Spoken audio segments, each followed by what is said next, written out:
What? 93 OG, nigga. Cuz what's happening? LL, Fast Black. Ay. Yeah.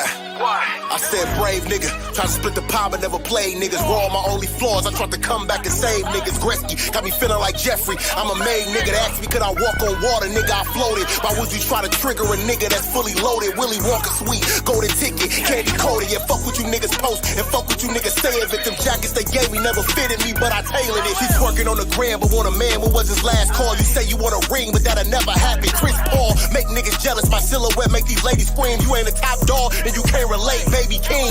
Martin Luther King, death didn't stop the dream. Cause at one point shit, Michael didn't make a team. In London steady dumping, I be booked around this bitch. Goofy niggas making posts, they be more. Oh, they talk about the boy. All they do is talk about the boy. Yeah. I hear him. Oh, word? Look, they want me dead. Heard it's the price on my head. Yeah, that's what they said. I come around and be dead. Thought you all wanted the bread, so go get the spread. You know where I be. Come and see me. See what it be. Realest nigga in my city, I keep it 103. They want me dead. Heard it's the price on my head. Yeah, that's what they said. I come around and be dead. Thought they all wanted the bread, so go get the spread. You know where I be. Come and see me. See what it be. Realest nigga in my city, I keep it 103. I said I lost a few niggas I thought was my bros. Beefed over niggas and beefed over hoes. Thought I fell off, but I stayed on my toes. Can't even be mad, I know how it goes. I fed some niggas who plot on my plate. Made sure niggas was good in my state. Now, all they just give me is hate. The guy should've never showed grace. Yeah, my name good, fuck all dirt that you throw on it. Came out the trap, but my notepad got dope on it. Yo, bitch gon' gag if I let it come throw on it. See, keep it flowing till my kids got boats on it. Ask for the smoke, I know they'll choke on it. Talk about drama, now they just don't want it. G pick the beat, I'ma just ghost on it. Flow like the water, so God I can float on it. They want me dead, heard it's a price on my head. Boy, better go get the feds. The shooter show up with a 30, you stretched on the gurney. All off the lyrics you said. Cuddy came through with extensions and doubled the mission. Boy, this is something they dread. They always question the gang or the blocks that I hang till I show up and everything red. They want me dead, heard it's a price on my head. Yeah, that's what they said. I come around and be dead. Thought you all wanted the bread, so go get the spread. You know where I be. Come and see me. See what it be. Realest nigga in my city, I keep it 103. They want me dead, heard it's a price on my head. Yeah, that's what they said. I come around.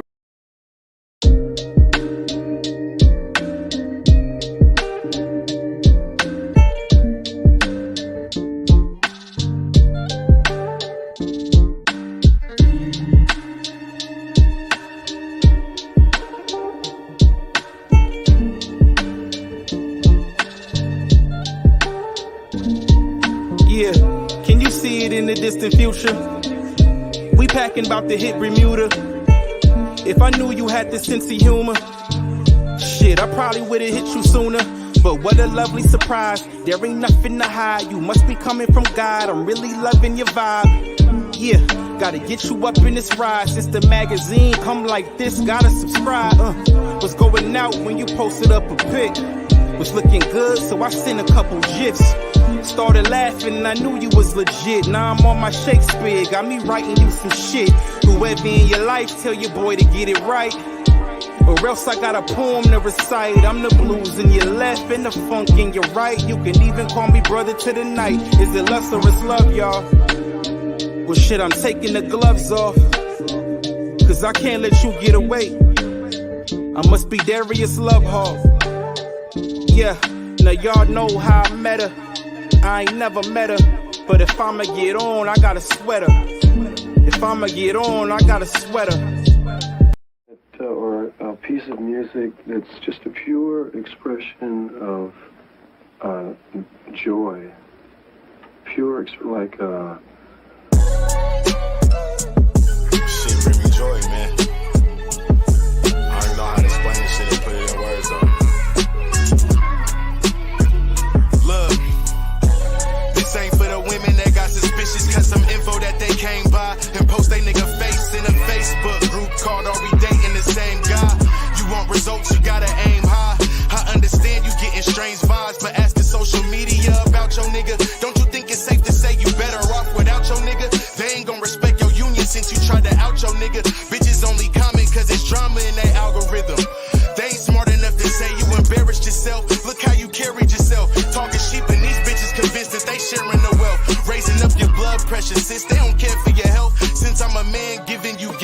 can't say that you got it from me. They trying to stay distracted from their own problems. So the spicier the story, the hotter the tea. Worry about the wrong temperature, wear your college degree. See, that's a problem to me. Bitches happy when the real one is the trending topic. Always quick to spit some gossip and they don't attempt to stop it. Look, what's going on, Juco? What y'all think though, man? Y'all the OG media, man. Y'all got it. Come on, let's talk about it. Yo. All they talk about the boy. All they do is talk about the boy. Yeah. I hear him. Oh, word. Look, they want me dead. Heard it's some price on my head. Yeah, that's what they said. I come around and be dead. Thought you all wanted the bread, so go get the spread. You know where I be. Come and see me. See what it be. Realest nigga in my city, I keep it 103. They want me dead, heard it's a price on my head. Yeah, that's what they said. I come around and be dead. Thought they all wanted the bread, so go get the spread. You know where I be. Come and see me. See what it be. Realest nigga in my. You already know what it is. Your boy Murder Book, the easy man. Dot Mob representing, man. But right now I'm chilling with the Moan Boys and to get your bars up. Niggas know how we play, man. Get your bars up, man. Your shit on the arm. My shit, I got it. Get your bars up. Yes, sir. Yo, love, bro. Appreciate it, man. All they talk about the boy. All they do is talk about the boy. Yo. Hold up. I'm not on. Now I'm back. What up, world? It's your guy BA for Real 100. Welcome to Get Your Bars Up Media. Salute. So we're back up in this thing, man, and I didn't even want to make this blog super long. I didn't want to make this live super long, but I've been hearing from a lot of different people within the culture that battle rap is it's dead. It's on life support. It's not quite dead, but it's on life support. Honestly, I'm not gonna say it's on life support.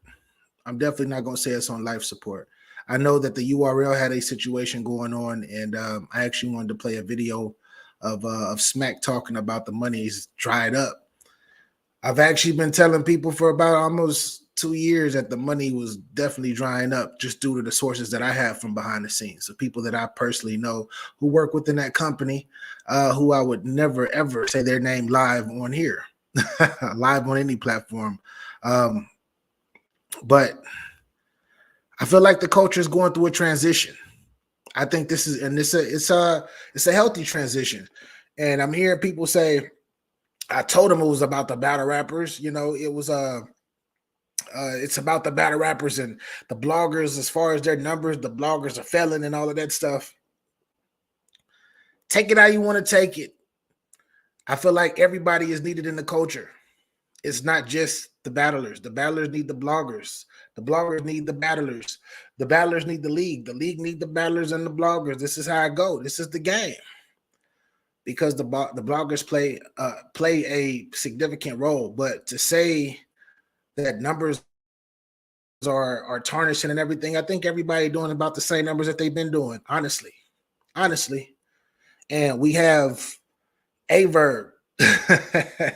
I actually was listening to Averb earlier.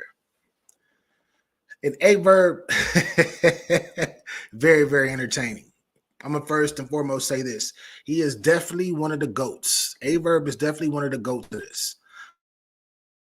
Whether y'all like him or not, he is definitely one of the GOATs.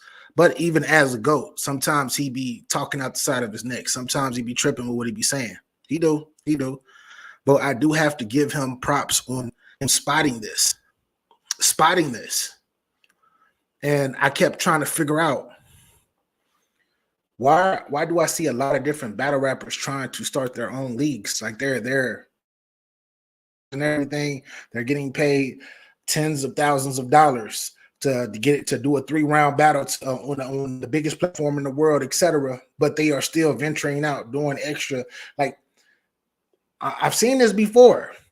You feel me? I've seen this a few times, but they dibble and dabble. They might throw a little event. They might not really even promote it like that. But now a lot of these battlers are really going out and they're just like, yeah, I'm gonna start my league and we gotta come up and develop our own talent. I'm starting to see all of them do stuff like that.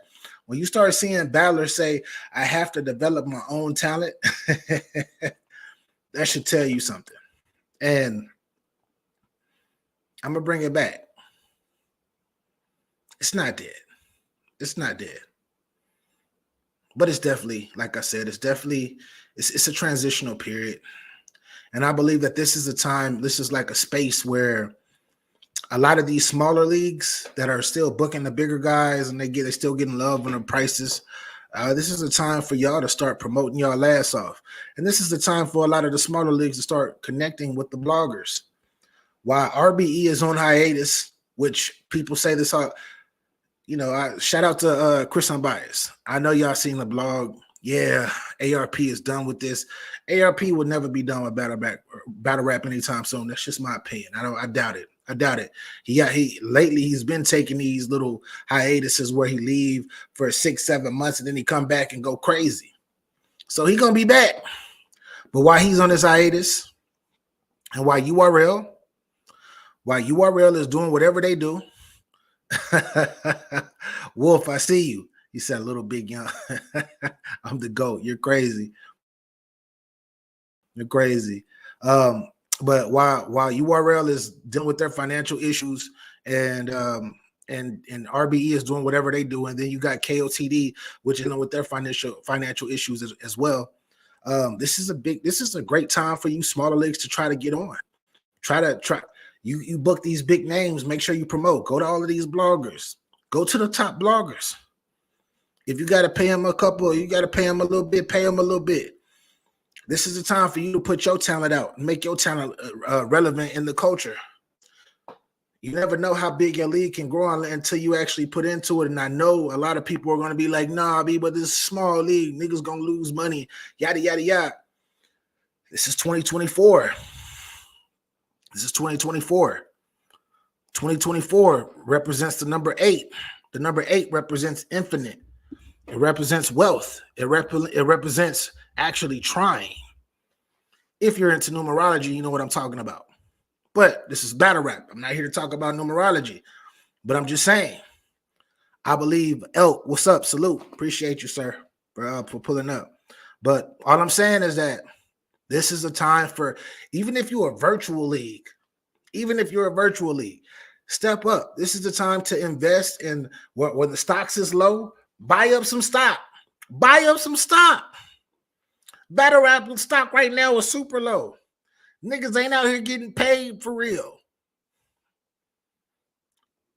This transitional period is not for the big boys. It's not for the heavyweights. It's not. It's for the smaller leagues to come in and talk their ish. Salute the Queen of the Ring. Babs them. They coming back out with something right now. They're about to do, I think, Casket and Classics or something. I'm sorry, Queen, because I rock with Babs. And no disrespect, Queen. But they about to come out with something. And then you got Vague. Shout out to Vague. That's a part of that dynamic as well. He about to come back out with King of the Ring. They see what time it is. But do you other league owners out there, do y'all see what time it is? And do y'all know what time it is? It's cool to just sit back, be a spectator, try to be besties with these battlers, you know. Oh, man, yeah, you know, man, Murder Book's my homeboy. Calico's my homeboy. It's cool to do that. Do that if you want to. I'm not judging. But see if one of these niggas can do you a favor. See if one of these niggas can do your league a favor. And the pay-per-views are gonna, like, you can do pay-per-views right now. You can find somebody to do pay-per-views. I'm sure Avocado he like a lot of these events, to keep it real, he not even doing it for like so much, a lot of money. You can actually call Avo. Avo could hook you up with a deal. I hope y'all companies are really investing in yourselves. I really do. Time, the inner mind's eye. That's a fact. Shout out to Chris Whitfield. That's a fact. It's just tripping me out because, like, I've been telling people this for the last couple of years. I know that I'm just now starting to get back consistently blogging because I've been gone for so long as far as my being consistent, should I say. But this is the time to elevate and evolve. This is the time to elevate and evolve. And if you are an up and coming blogger, You should be in, and I say this, it's cool to talk about the national shit that's going on. But as you can see, ain't too much national shit going on. If the three top leagues, if they not popping, battle rap gets quiet. Therefore, whatever region you in, promote that region. Promote the battlers in that region. Will you get a lot of views at the beginning? No, sure. No, you're not. But eventually you will, especially if you're doing this shit for the love opposed to the money. That's how I started. I started with love. I started doing this shit off the love. Moved up to the Northwest. Then I met Jay the Nightwing, Stewie Newton, all my people, and these are all my family now, but I met all these people and they embraced me. And instead of me covering national, I started covering my city and introduced a lot of people to a lot of people. It's a lot of people that I've introduced that are known now nationally. Why do I bring that up? Because it's always something to talk about within the culture, especially if you're trying to stay away from the mess. The gossip gonna get you the views, and I'm not saying don't talk about the gossip. If that's in your repertoire, go ahead and talk about the gossip. Say all of that shit. Do all of that shit. But just make sure when it's time, like Jazz say, when it's time to, and it's time to get back to the culture, get back to the rights, get back to the rights. And I know y'all not here to, I know y'all really not here to hear me fucking just go off and go crazy. And really, I'm not going crazy because I'm too tired to go crazy. But battle rap is still here. Battle rap is still here. Now, league owners, go invest in your leagues. Go to the top bloggers and go promote your leagues now. URL not here right now. RBE is not here right now. KOTD is not here right now. I know some future events that are going to happen within the next 4 to 5 months. Yes. But currently, within this couple of months that we have, invest in your company, get a card together, make something happen, get a pay-per-view, all of that. Do all of that. Research it. If you don't know what the fuck to do, go research it. Go research it. Go reach out to another league that you know that you seen do it big, or somebody that's related or affiliated with another league to get some type of understanding on how to get your shit up. But league owners, this is the time for you to get on your shit. Your promotion better be on 1,000, because I'm telling you, one of these new leagues is about to emerge. I don't know who the fuck it is, but one of these niggas is about to emerge. Niggas gonna be like, oh shit, where this nigga come from? We gonna be saying, do y'all remember when the Riot just came out the blue? Shout out to Geechee. Do y'all remember when Bullpen just came out the blue? And they came during a period where if you notice that both of these leagues came when it was like it was like a quiet little peaceful down period of battle rap. Both of these leagues. I can name We Go Hard whenever they want to promote and want to get their shit out. I can name them. I can name Gates because Gates was nice. I can say I Battle. Like these leagues, we know these leagues, right? And the reason why we know these leagues is because at one time they decided to sprout out. Even though a lot of these leagues that I'm naming, they decided to bow down to one particular big league. And that's the reason why they're not where they're probably supposed to be. But independence is huge. Independence is big in the culture. Being independent is huge in this culture. Shout out to LL Cool G. If y'all have not seen our interview, we did a Talk Your Ish episode 47 today. I'm probably going to have to clip apart the most important part of that interview. And LL Cool G was talking in regards to being an independent artist, why he is moving the way he is moving.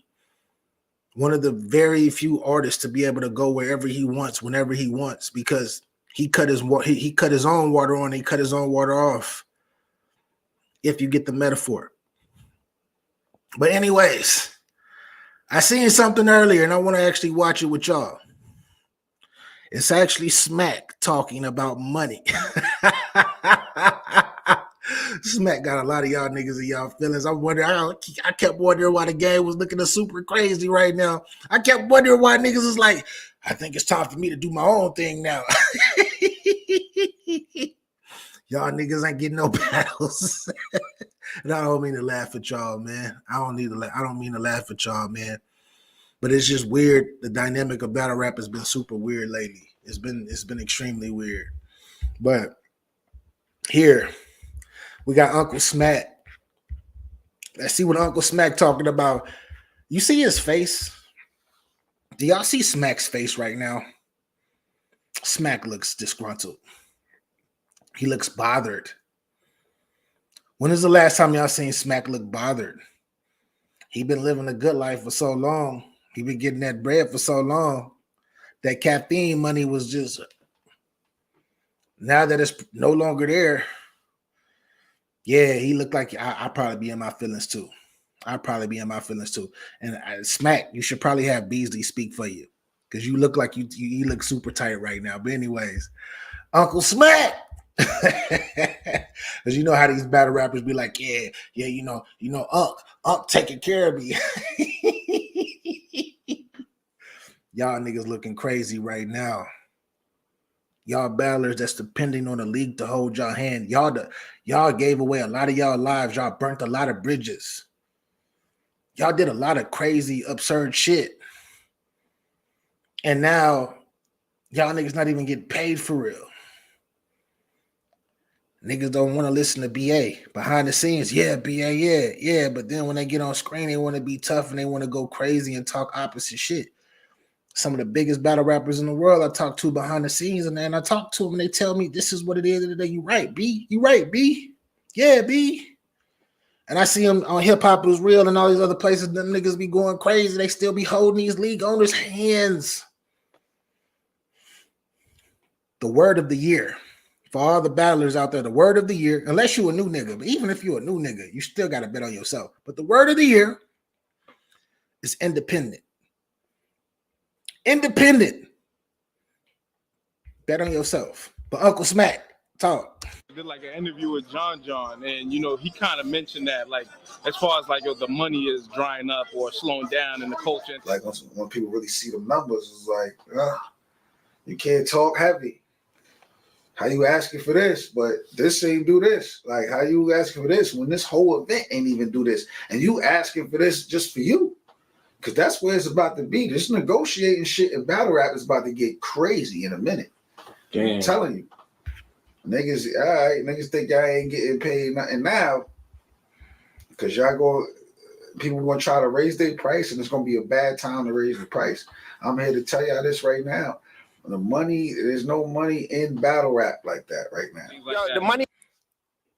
Talk to these niggas, John. And this is why y'all probably don't want to listen to John. Oh, John is man. Shout out to John. The reason why y'all probably should listen to John, especially if you're a battler, why you should have listened to that particular statement. And this is just logic. It's logic. I hate to try to get super duper intellectual with y'all, but I have to sometimes because I got to get articulate so a lot of you niggas can get exactly what the fuck I'm talking about, right? But John is a league owner.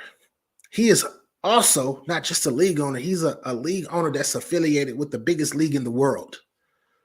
So 9 times out of 10, he's privy to what the fuck is going on behind the scenes financially because he's broke bread with this particular league multiple times. Matter of fact, this particular league brought his name from here to here just by putting him on stage in front of Hitman Holla. If you know your history, if you know, you know. John just wasn't saying that shit to just say it. Because I'm pretty sure he going through the same shit with Bullpen right now, talking to a lot of these niggas that's supposed to be top tier niggas that not showing up to his event. That's what I'm saying. Independence. I'm going to say it one more time before I start this video. Independence. That's what it's about. It's about being independent. You're independent. You don't have to. These niggas cut on your water. These niggas, Uncle Smack can cut off your water. This nigga done funded, built your whole reservoir and all of that shit. And this, you got to wait for this nigga to cut your water on. And when this nigga get tired of you or you not doing numbers, this nigga could cut your water off and you can't go nowhere else to get something to drink. Listen to what I'm saying. Y'all not feeling me. DOA. Make sure y'all go to the control room, man. Go subscribe to the control room. ACP, I see you. I see you as well. Shoot, DOA, if you want to hit that link, or whoever has any whoever want to come up here and talk, hit that link. It's pinned. I would love to hear people's opinions on this. But while y'all trying to figure out if y'all want to come up or not, let's get back to Uncle Smack. There's no money in battle rap like that right now. Yo, the money is not coming back. I'm gonna keep it real with y'all. Like, you know what I'm saying? With the prices that like they asking for, like it's not recoupable. Okay. You understand what I'm saying? There's no way to recoup the funding for the amount of money that, you know what I mean, that acquire the purses. I'm just gonna keep it real. Like, you know what I mean? When we had like, you know, our strategic partners available, you know what I'm saying? We had extra cushion to, like, you know what I mean, try to make it interesting for, like, you know what I mean, the ones that participate in the movement. But Smack really is up here looking crazy, y'all. He's giving out the business and what's happening to the people like that. My thing is, I'm not trying to count their pockets. I'm definitely not. Murder Mook fucked this whole shit up. Murder Mook, you know you my peoples. I fuck with you, Mook. But Mook fucked the game up in 2012. If you know, you know. Fucked the game up. Said too much, said what was going on, how much he was getting paid, and you got other battlers doing whatever. But Smack now, it sounds like he's saying right now, we no longer have Caffeine's backing without saying Caffeine's name. But I'm sure it's through legality and all of that stuff. It's probably some paperwork and shit, so he can't really say what he really want to say. But he can give his little codes and his little whatever when he talk right now. But where the fuck did this money go, though? Y'all got millions of dollars. You just gave it out to the battlers? Did you just give out? Were you just giving out free money? Is these niggas really getting paid $150,000? I heard some crazy numbers. I didn't heard a nigga say he got paid 150. I didn't heard about the nigga that got paid 120. I didn't see some. I ain't gonna front. I just seen some receipts too, allegedly. I'm gonna say allegedly. Allegedly. I've seen receipts. One of the biggest battle rappers in the world sent me a screenshot of how much he got paid, and I was fucking tripping out. I'm like, nigga, that's my fucking yearly salary for my career. And you getting this for 3 rounds? You getting this for 3 rounds? And I'm not talking about no 70, 80,000. No, I'm not talking about that. I'm definitely not talking about that. No disrespect to anybody that make 80,000, 70,000, a little bit below that. No disrespect to y'all. Salute. Get your money. But to see this 6-figure, to see half of that, because that was the first half. Not the 100, it wasn't 100,000 first half, but it was 60,000 was his first half. To see that made me trip the fuck out. And for me to hear from the horse's mouth, they get near this price all the time. They've been getting near this price the last couple of years. That's fucking crazy. And I'm no disrespect to battle rap.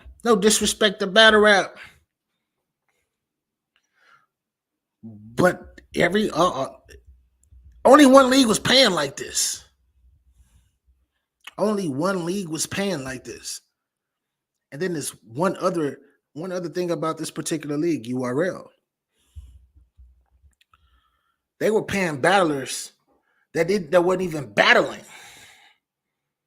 Putting niggas on ice for 2 years. We're going to give you $40,000 or $60,000 for 2 years. Stay on the side, all of that, allegedly. So essentially, they was giving free money out. Because we see a lot of niggas that's supposed to be URL that can't battle anywhere else, but we don't ever see them on a card, though. So free money is going out, too. Niggas fumbled the bag. And I can't forget Norbs.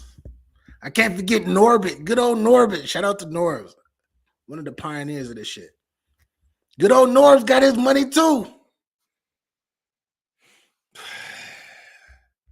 Uncle Smack, talk your shit, man. People ain't feeling me, man. They not feeling me. Y'all might feel me on the repeat. Maybe on the rewatch, y'all will feel what I'm saying, but this is some powerful shit. That participate in the movement, but right now, like, you know what I mean? You know, YouTube partnerships ain't paying. It's like, where the money is coming? Where's the money coming from? You understand what I'm saying? So YouTube partnerships ain't paying. They not paying as much as they used to, or they not paying. They still paying. Your channel still can make over 6 figures a year. I know that ain't much to y'all. I know it's like it's 6 figures, nigga. We $1 million company. But every little bit counts. Especially if y'all gonna be giving niggas free money. Like y'all been giving niggas free money. Free money. I wish I would have been a part of that, man. Y'all could have gave me a good 40 to 60,000. I could have acted like I was a battle rapper and then just like bombed and still been on a 2-year contract and still got paid my second half. Man, I should have started battle rapping again, y'all. I used to battle rap years ago on beats. I should have updated my format. Damn, I missed my window. I'm too old for this shit. Smack talk. it is what it is. Like, you know what I mean? It is what it is. It's just real talk. So in a sense, are the, like, you know, top tiers pricing themselves out at this point? I don't know what they doing. Okay. You know what I'm saying? I'm like, listen, at the end of the day, when I have my situation or if I have a budget, I'm going to let people know what I have for them. Got you. If they want to take it, they could take it. If they don't, then, you know what I mean? I'm going on to the next person. Like, it is what it is. Smack. Uncle Smack, I hear you. Do that. You probably should have been doing that shit. But a big issue with URL right now. And yeah, if you don't like that I keep stopping this motherfucking video, I'm sorry. Get your motherfucking bars up. Watch the replay, fast forward it, whatever. But Uncle Smack, when it comes to these particular battlers, right? If the top tier niggas say, oh, you not paying me, right? You not paying me, this, that, it's not enough money, all of that shit, I agree. Get some of these new niggas with talent. Go to these smaller niggas and grab you a nigga with the potential and all that shit. Do that. But your only issue is URL is one of the shittiest promoters of new talent in the history of battle rap. Y'all have been. At first, y'all used to promote talent like a motherfucker. I'm telling you, I was like, who the fuck is T-Top? Who is Chess? Oh my gosh, his class is amazing. Swamp, that nigga got talent. Even Your Honor, I was like, oh shit, Your Honor nice, which was the last class before whatever started to happen. But y'all niggas do not promote these new niggas like y'all was supposed to. Y'all got luck. Y'all looked up with the pandemic. When y'all got real sick and fines, and then when y'all slid them up in there, y'all got lucky with that. But y'all didn't push them to be stars. Y'all didn't promote them right to be stars. In order to create a star, you got to let the people pick. You can't just hide them on an app. And that's the issue when it comes to you saying, yeah, if they don't want to, hold up, where my phone at, man? I want y'all to know this because I got the URL app. So if nigga be like, BA, you hating on URL? No, I'm not. How the fuck am I hating on URL when I've had the app since 2018? Exactly. But I'm looking right now, right? This is the tell me something, y'all. Hold up. URL. Going into the app right now, I'm gonna tell you the release battles that just released like within this past week. I seen this shit. It was kind of low-key alarming. It's called low-key alarming. Okay, Kid Chaos versus Chef Trez. Dope battle, by the way. Dope battle. Snake Eyes versus XL, yeah. All right, this is where they get a little tricky right now. On the app. Mike P versus Just Cuz. I don't know who Just Cuz is. I'm sure y'all probably do. I don't know that nigga. I don't even know. And Mike P, he's supposed to be going to another league. Vic Wallace versus City Towers. I've heard of City Towers. As a matter of fact, I seen City Towers years ago. Ain't nobody really looking for these niggas, but if these niggas got talent, if these niggas, it's called Shark Bite was the name of this card that they put on there. If niggas got talent, then push them niggas. Don't just throw their ass on the app. Nigga, get them a little 30 seconds to a minute preview or whatnot to make niggas go at least watch old battles. Y'all don't do that shit. Elijah Straight versus Docs Da Vinci. I don't know these niggas.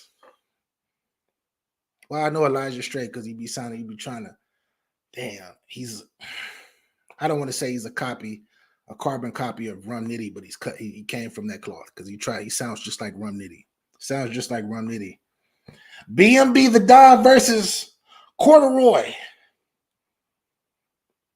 Savvy Cologne versus Rob Trey. I'm done. If you're going to promote these niggas, promote them right. Put these niggas on this card. Got them looking super crazy, man. Got these niggas looking super crazy. I'm sorry. I don't mean to be animated.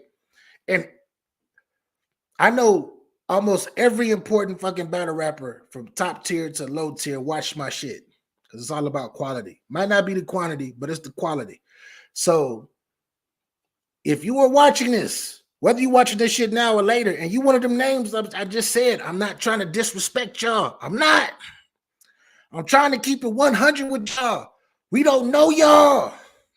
And if we don't know y'all, we're not going to be interested unless somebody put a battery in your back and highlight you. Get us eager to see you. Because remember, at one time, we didn't know no fucking Rum Nitty. We didn't know who this nigga was. Well, I've known him. I know who he was since like 2013, honestly. But it took this nigga to get on stage to say, MOP, your ante up. And then after that, that nigga was pushed. It took for certain situations to happen and for him to be put in the spotlight where he was able to be visible for everybody to rock with him on this side. That's all I'm saying. Keystone, I see you. Keystone be disappearing. That's my motherfucking brother. $1 million question. Hold up. What did Elk ask? Sorry, y'all. I'm looking at these questions. What did Elk ask? Why not put the new guys on YouTube? That's exactly how it's supposed to be. The veteran, the niggas that we know, that we gonna go buy tickets to go watch, we know these niggas already. Hey, you don't gotta put them niggas on the app. These new niggas, let us choose if they good or not. And the only way you're gonna let us choose if they good or not, is by putting these niggas on YouTube. Because the ones that's not talented and don't step up, we're gonna run them a fuck up out of here. They're gonna have to press the restart button and start the game over. But the niggas that's nice, they're gonna elevate to the next level. Everybody's gonna talk about them. We're gonna get into these, like these little groups online, and the obsessed fans and all of that shit. They're gonna be like, oh my gosh, did you see so and so? Oh, he's the next up. Exactly. That's what you want. But URL, you don't do that shit. You don't do that shit. You don't do that shit at all. Let's see Smack go through his. Look at Smack. Smack over here looking tight, y'all. Smack over here looking disgruntled like a motherfucker. He over here. The money dried up, nigga. What can I say? Norm sodas and took all of our money. Damn. Let me stop. I fuck with you, Smack. Y'all business strategy is just shitty right now. I can't lie to you, sir. But you know what I mean? At the end of the day, if something don't recoup its value and ain't no ROI on the investment, then you know what I mean, it's not gonna make sense. They're not gonna get the opportunity, not for me. You know what I'm saying? So, it just gotta make sense. But Smack, you guys are the #1 battle brand. Niggas ain't gonna recruit y'all ain't gonna recruit anything if y'all overpaying these niggas, and not just overpaying these niggas, y'all ain't promoting new talent. Y'all are not promoting new talent. And the talent that y'all do so-called promote, or that y'all have tried to been promoting for the last couple years, is niggas that y'all are trying to force feed us to like, because they are down with y'all and they doing whatever they doing behind the scenes with y'all. They are part of the battle rap Illuminati. Yeah, they are part of the battle rap Illuminati. There's some niggas out here that are really nice that y'all niggas don't give a time of day to. I don't give a time of day to just because they don't do it. They not exactly 100% down with whatever, but they can make you money though. But y'all don't look at it from that perspective. Who am I kidding? Everybody fucking wants to be on URL. Even the top tier, God tier niggas. Everybody wants to fucking be on URL. They have it in their heart. Why? Because URL is the flagship of battle rap. No disrespect, ARP. No disrespect, Organic. Rock with y'all. We know who the big dogs are. Promote y'all new niggas, man. Promote the right new niggas. Let us pick who the new niggas should be as a fan base. Not through no app either. Because I just read out the battles. Like, you want niggas to pay $7.99 a month, and I support black business. I can afford it. I can afford the shit. But the way that y'all niggas is doing it with these niggas, y'all just it's like y'all just throwing shit on the app. I'm sorry, I'm ranting. I'm in my feelings low key because battle rap is looking fucked up right now. And it's only fucked up right now because it's a whole bunch of different variables that niggas can't really talk about that's happening right now. So niggas gotta wait and thank the smaller leagues. I appreciate the smaller leagues. Y'all keeping it popping. Y'all keeping it popping to the way that y'all can, to y'all best abilities. And in the world, can URL still book the biggest battles in the culture? Y'all already have one already booked, but can y'all book the biggest battles in the culture? What's the biggest battles though? We see Murder Mook and Hitman. Right. We spoke about last time. I entertain anything. I entertain what the culture want. You know what I'm saying? What the culture want, I'm gonna entertain it. But at the end of the day, it gotta make sense. If it don't make sense, then it ain't gonna be on my platform. Simple. Got you. You know what I'm saying? Like if it don't make sense, I'm not going in the red for nobody. Nobody. So it gotta make sense. So once it makes sense, if it makes sense, I'm gonna book it. If it don't, then. And then this nigga, Spack, nigga said, I'm not going in the red for anybody. You've already went in the red, though. You've been in the red. You already been in the red, Smack.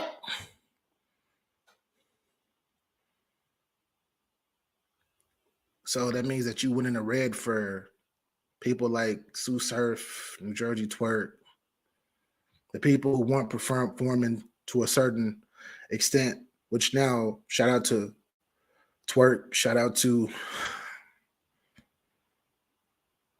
I'm not going to give too much game, say too much of the stuff that I know that happens behind the scenes, but this is exactly what happens when you're giving out free every fucking thing.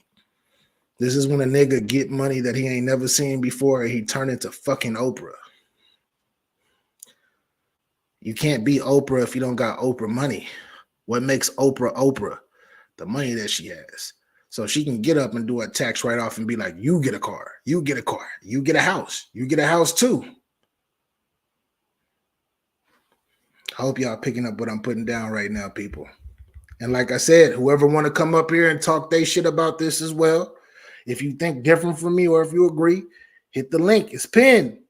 Don't be scared. Because right now, my perspective right now, Smack up here looking crazy, y'all. You know what I mean? I'm just, you know what I mean? Walk away from it. Let somebody else take that L. Okay. I know the numbers. I've been doing this shit for a long time. Any updates on Loaded Lux and Rum Nitty? Like what? Yo, it's working, you know what I mean? That's gonna be like, you know what I mean, the first major battle for 2024. So, you know what I'm saying? We getting everything situated. So everything's still on schedule with that. Like, you know what I mean? It's gonna be a movie, you know? Okay. Yeah. Are we gonna get any announcements anytime soon, or we just kind of stay tuned? Stay tuned. Yeah. Stay tuned. Stay tuned. As far as like some of the artists that we've seen in 2023 who kind of like seemed disgruntled or went about their way or things like that, can we see a reconciliation? People like Nun, Mike P, Bill Collector. You know what I'm saying? Guys, we've seen that, you know, seem like they're not gonna be on the platform or for whatever situation. I mean, at the end of the day, man, like, listen, man, you know, they know what they got to do. You know what I'm saying? Like, you know what I mean? You know, I'm a businessman. if it makes sense business wise, and you know what I mean, they clean up whatever they have to clean up, then you know what I mean. I don't know what's possible, what's not possible, but like, you know what I'm saying, if we have a conversation, then we can actually basically figure it out from that point forward. Like, you know what I mean? So now pretty much it sounds like he's saying that he has an issue with bill collector Dub. He got an issue with them right now. That's what it sounds like. It sounds like he's pretty much saying, yo, if the niggas, you know what I'm saying, if the niggas just, they come back and apologize and say, oh, hell, smack, and kiss the pinky ring, them niggas will be back in the game. I got him. That's what it sounds like this nigga is saying. You're a businessman. I do not like Smack talking in front of cameras about business. I like energetic, like Godfather Smack, the Smack that's smiling, like the Smack that has the aura of, like, I don't know if y'all have ever been to any events and y'all met Smack, because I've met Smack. I've seen him. I've been in a bunch of events, right? When you see Smack, if you're in the back room or wherever you see Smack, this nigga has that type of aura, like where this nigga's like floating. Like, real talk. This nigga's floating. He's in a good mood, showing everybody love. Yeah. This nigga that I'm looking at right now, this nigga looks disturbed. This nigga looks like he's going through something right now. Through something that's not regular. And you see the chain, he got the chain on, he got all of this, he got the good going on, you feel me? He got the bucket, you feel me? But read this nigga's eyes through them clear shades though. Nigga look like he going through some things, like something is not right. As somebody who's watched this culture for the past damn near 20 years, pre-URL, pre-Smack DVDs, as a nigga that's been in the culture that long, it's very rare that I see one of the gods in this motherfucker. Cause Smack, whether you like it or not, this nigga is one of the gods of this shit. He's one of the creators, one of the pioneers of this shit. I'm not used to seeing that nigga look like that. Every time I see this nigga in person, like I said, that nigga be floating. And this nigga looks disturbed right now. He drunk. I heard a couple dudes no show. Oh shit, a couple dudes no show. He probably pissed off. Mo, hit the link and come talk about it, sir. Hit the link and come talk about it. But anyways, Uncle Smack, I hope you get better, man. I feel bad, but you sound fucking crazy right now. Somebody should have got Beasley, because Beasley know how to fabricate shit. Everything could be all fucked up, and Beasley gonna be like, the URL. Like shit ain't happening. Like ain't nothing happening. I don't, you know what I mean? All the names that I don't even know half of those situations. Okay. Like, I promise you I don't. Lastly, I'm gonna end it with this. I know you gotta leave. Is Ill Will. I spoke to him. We spoke to him recently, and he, mentioned wanting to come back on URL, battling on URL stage. Where you guys at right now? Are we ever gonna see Ill Will back on URL in the future? I don't know. If you asked me that a year ago, I'd be like, no. Or I'd be like, I don't know, man. I don't know, man. I don't know what the future entails. You know what I'm saying? People can have bad relationships. You hear this nigga, and I don't give a fuck what y'all say. This is one of the fucking goats right now. This nigga has done so much in the spectrum of battle rap for the past 6 years. This nigga has been on one. Since 2018, this nigga has been on one. And the thing that's crazy, it's all been on RBE and everywhere else. Been killing. Big names and all. And this was a Smack gunner. But they didn't want to market him. Right.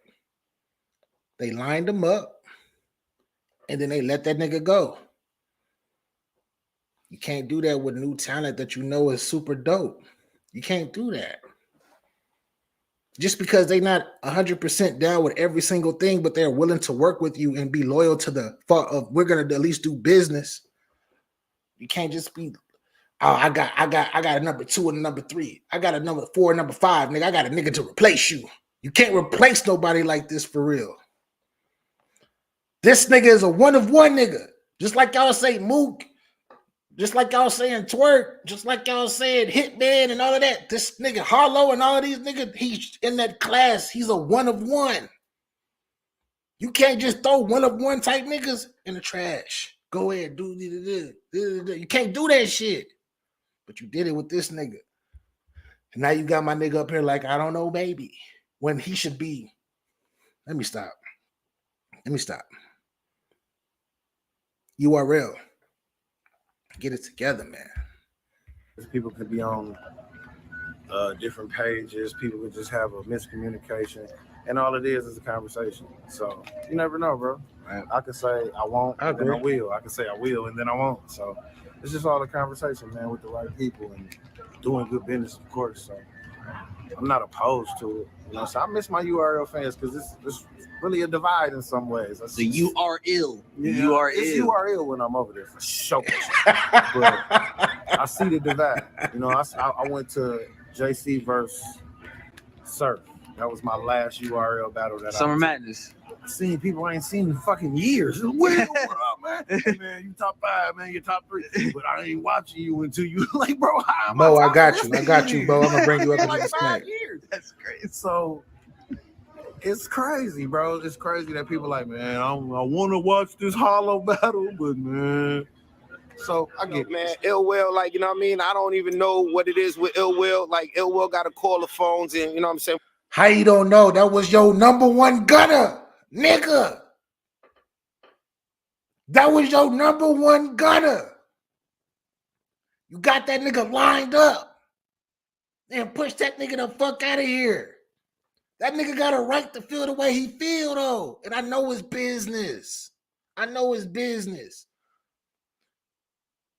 But he can really say, thank y'all, because y'all got his name up because he won 2 tournaments in a row. He was the nigga that won the first 2 tournaments before T-Top. He won 2 tournaments in a row and went fucking crazy. Y'all gave him a few shots, a few names. Didn't pan out, I guess, for whatever reasons. This nigga could actually say that he left y'all, and he grew without y'all. It's some. Let me stop, man.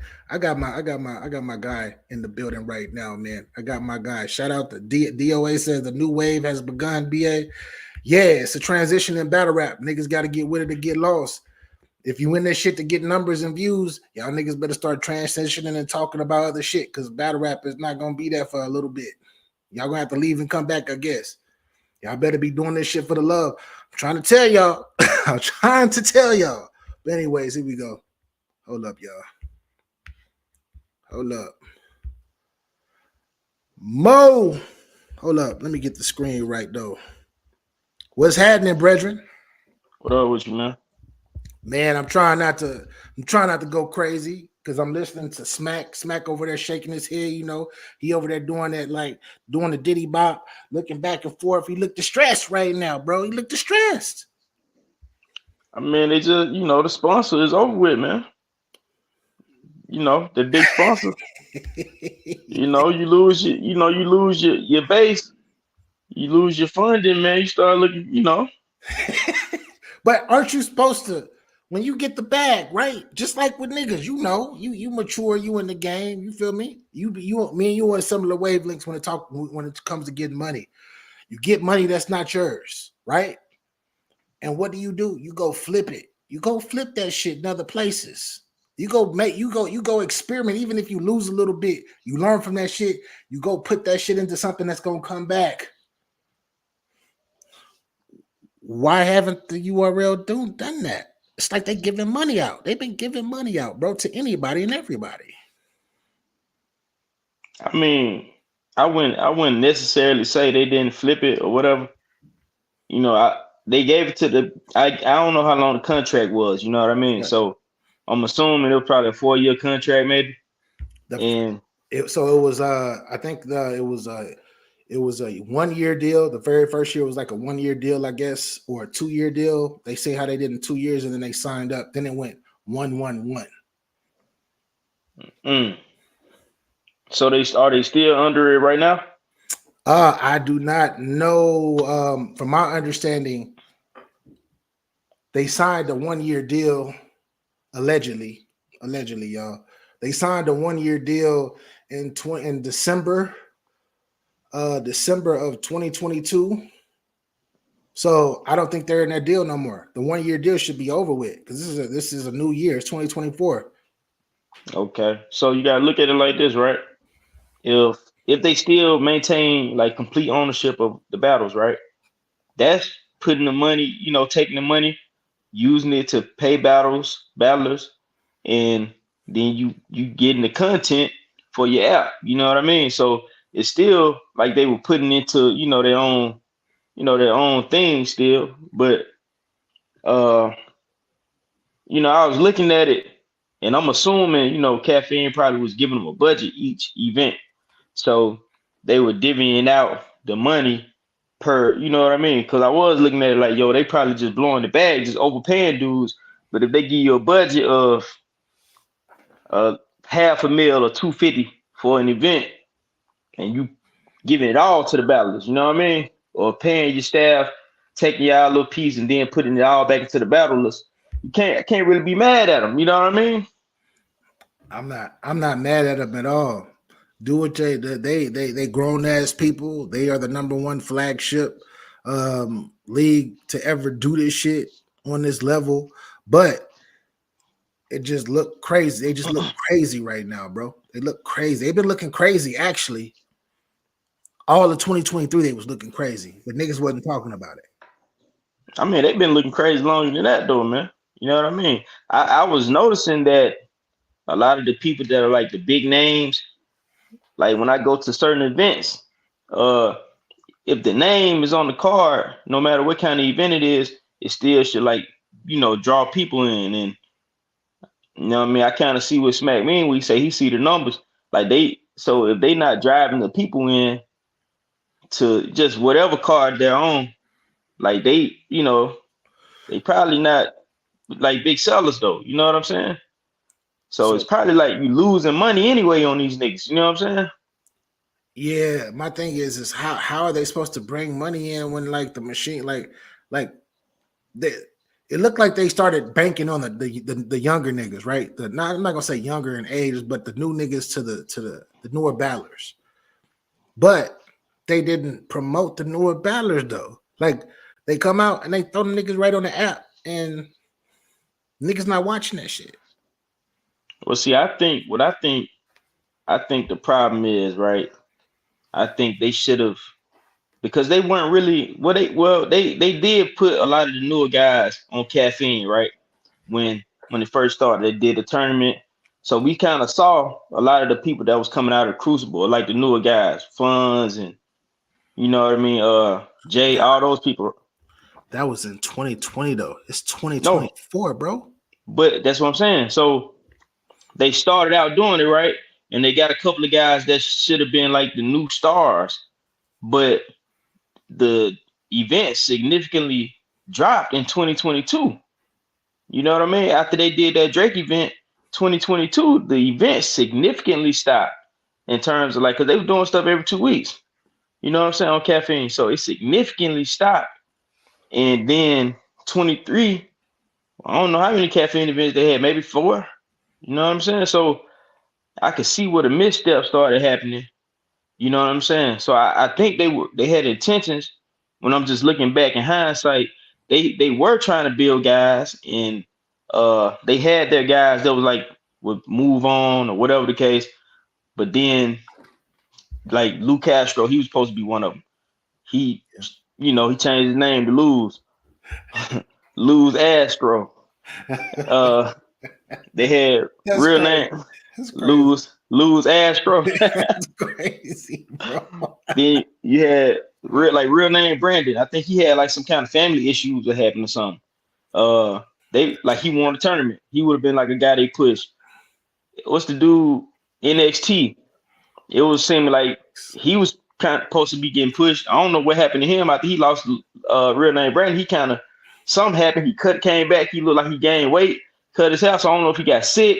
What happened to him? You know what I mean? So they just started having and then Easy Dip. So they had guys that should have been like the next. They were building guys. They were doing what they were supposed to do.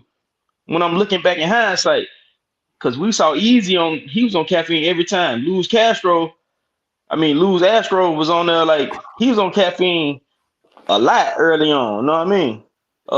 Real name Brandon was getting a lot of battles. You know what I'm saying? So, and then they brought their next level in, and then with Stumbles, they were trying to push Stumbles, but he lived up to his name. He started messing it up. You know what I mean? Kid Slade, the stuff came out by him. So they had guys that were actually, that were looking promising. But we didn't pick these niggas though. No disrespect to these names. We picked Kid Slade. We picked Stumbles.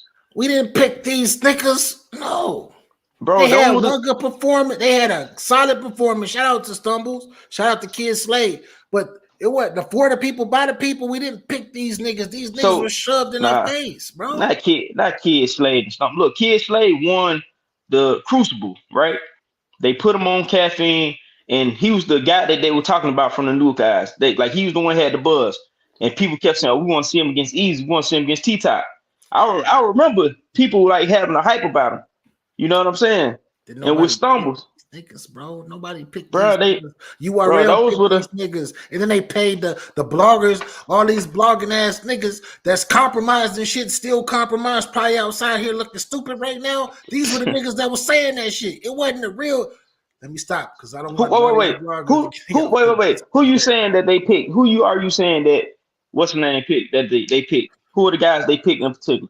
They picked they picked Next. They picked Stumbles. But wait, now Next didn't get a lot of battles on caffeine though. He was in the tournament. I'm just telling you the names that I remember them saying. Now the people wasn't, and no disrespect to you battlers out there that we bringing up y'all names because y'all niggas watch this shit, and I know y'all gonna be in y'all feelings, but I can't lie to y'all niggas. I just it was just like niggas that. It's just niggas that like you would see some names and you'd be like, oh, that nigga solid. Like Kid Slade, he's solid, but it wasn't put. How can I say this? The YouTube era was where the fans got to pick who the stars were, and by majority. And I feel like we're not able to do that shit. And if we do, I guess we got to go to the app and do it. But even if we go to the app and do it, it's not even real. Look at it like this. Okay. So out of the newer guys, who did the fans like the most then? Like who would a lot of people like Swamp. A lot of people like Swamp. Okay. And Swamp was on caffeine a lot. That was the first, that was that first 2020. Like he was on YouTube though. He was actually had a big battle on YouTube. But that's how Swamp broke through. He was one of the last. Your Honor, that class was like one of the last class that actually got where the people watched their battles, multiple battles. Easy and Swamp like the same little class. Yeah, they started right before the Crucible. Yeah, but I'm saying after them, like since the Crucible, who are the guys that we picked in particular? The fans. The fans, I don't know because the fan we ain't been able to pick nobody. It's just people just coming out. And now we're like, y'all giving us an option of 2 people to pick from or 3 people to pick from. Okay, we'll pick from the 3. Or we'll look at the 3 and y'all gonna decide who y'all want to be anyway. Well, they had a Crucible, right? So I guess they took the guys that did well or whatever, and then they had a tournament. So the tournament was for the fans. We had a fan vote, we had, you know what I mean? And then whoever they beat each other pause, and then the winner went on to, you know what I mean, to win the championship. So we ended up getting Funds and Jaden Nightwing, which both of them were before the. And 20. That's 20. That's 20. No, that's 2020. I was just going through that, and then the next one they had with real name Brandon won the thing. So they had the guys that were the new guys, right? So out of those guys, people, I think the fans out of the crop of guys that they presented, the fans like Kid Slade. Would you not agree with that? Out of those guys that were in that tournament, that particular tournament, those were like Crucible guys. Did the fans not like Kid Slade? I'm gonna keep it 100. That tournament was so. It's not. I don't remember. because there wasn't really no impact on it. It wasn't no impact in that tournament. It wasn't really no guys. It was like, oh my gosh. I mean, but who are the new oh my gosh guys though? Besides, who would be a new oh my gosh guy though? I don't in know. 21. I don't know because they're not visible. No, I'm talking about in battle rap. Period. Because if we look at the year, the 2 years of the year before, the one with you had Easy, you had Fonz, you had Real Sick, you had Jay the Nightwing. Like that tournament right there is when I see is when I seen like multiple different people. I was like, oh shit. Okay. Were you watching all those guys before that tournament? No. Exactly. So but that tournament had a bunch of guys that we like though, right? Yeah, but I'm saying so it's new. They gave you new guys. They gave the guys that they had though. They just had that first tournament. They had a bunch of good guys in it, man. Come on, man. And they kept giving Real Sick plays. Jay the Nightwing was choking, so they set him down. Fonz was doing well, so they were. And I don't want to defend URL, but I'm saying the guys were dropping the ball, man. They presented some guys we didn't know for real. And then we picked the ones we like. We like Easy. We like Fonz. We like Jay the Nightwing. We knew him before, but we kind of liked him. Yeah, I knew Jay. So I definitely knew Jay. The guys who like Real Sick, we liked him. He's doing good. He kept getting played. You know what I mean? So like it's kind of unfair though, bro. Like they put the new guys there for us to pick them. It just so happened it won a whole bunch of guys that they gave us, like, because Lou Castro, a lot of people like Lou Castro at the time. Because if I'm not mistaken, Ace was in that tournament too. Yeah, Ace was against Fonz. I just have that. And all those guys had YouTube battles though. All those guys had YouTube battles though. So except for I don't think Real Sick got a YouTube URL. Had a YouTube. He had one before that. He had a few of them. He had with UW and he had one with. No, I said YouTube URL. No. Yeah. So, but most of those guys had a URL YouTube battle.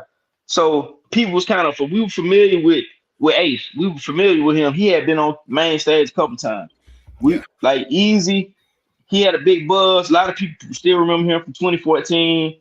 And when he came back, got out, we still kind of remembered him. Fonz been in he was in the proving ground like 2016, bro. Fonz for real. They, you know what I mean? He ain't really new. I knew Fonz. Fonz Real Sick. Well, damn. You know that question that you asked me? That question that you asked me though, prior, where I was like, no. I'm to keep it one. Now I'm thinking most of these niggas I watched before. So you was kind of familiar with them though. Yeah, that's the difference. They presented a bunch of niggas that we ain't see. They presented like the second tournament with the new niggas. They presented a bunch of niggas we ain't really see that much. You know what I'm saying? So it's gonna be rougher when there's niggas you ain't that familiar with. How are we gonna get to know these niggas is the question. How are we gonna get to know these niggas?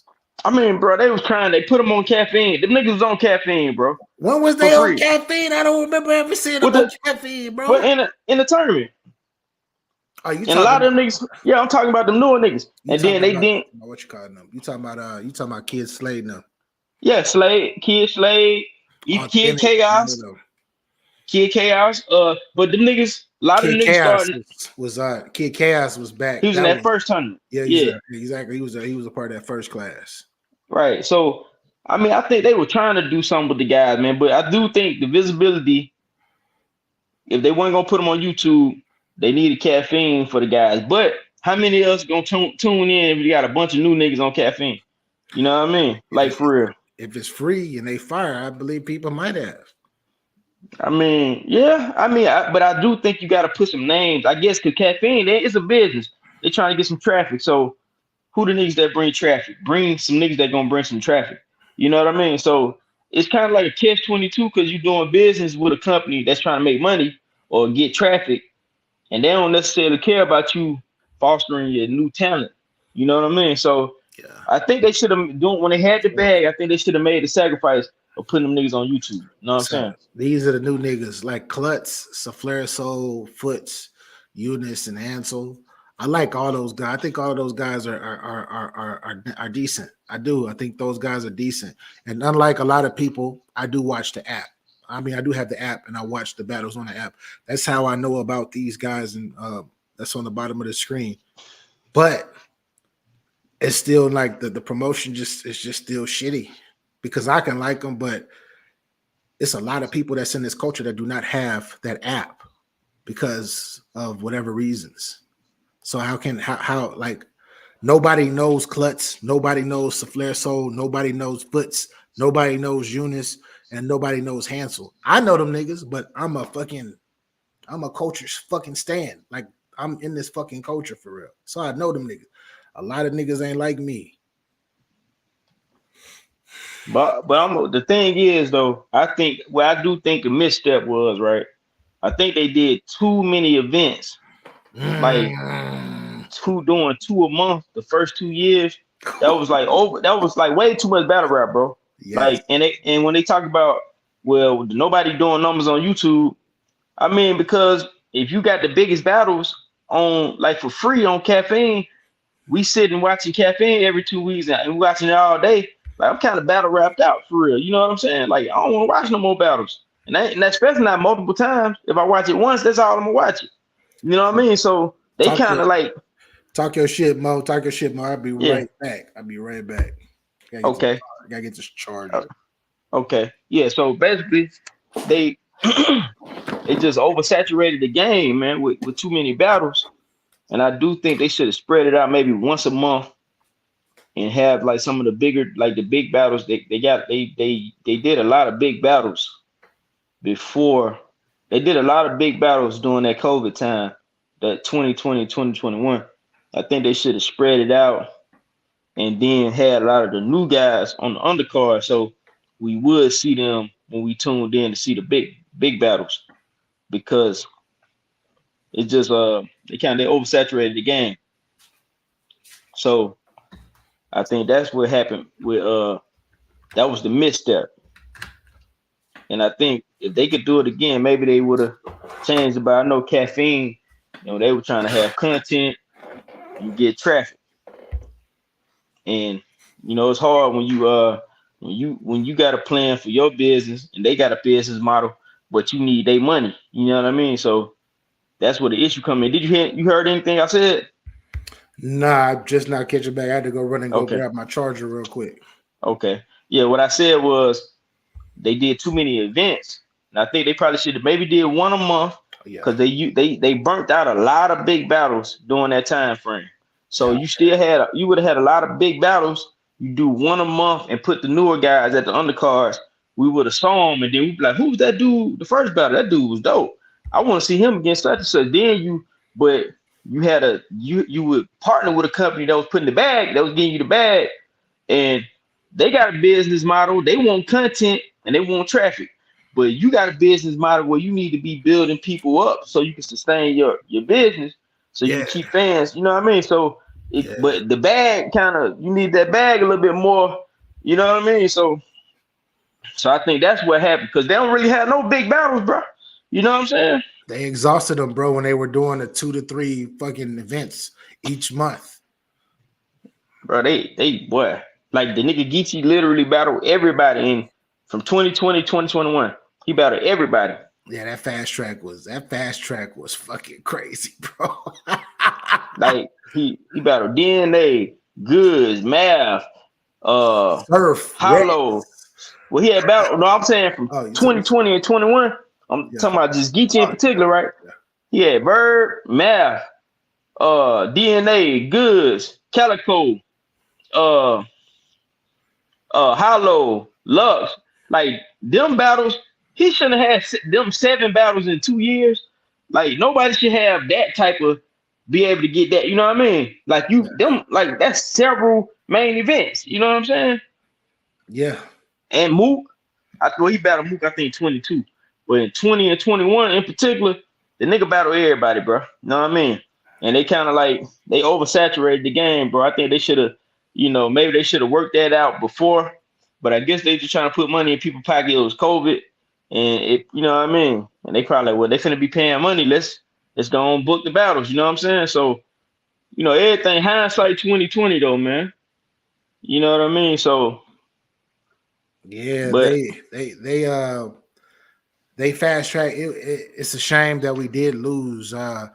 We lost out on a bunch of classics because they seemed forced.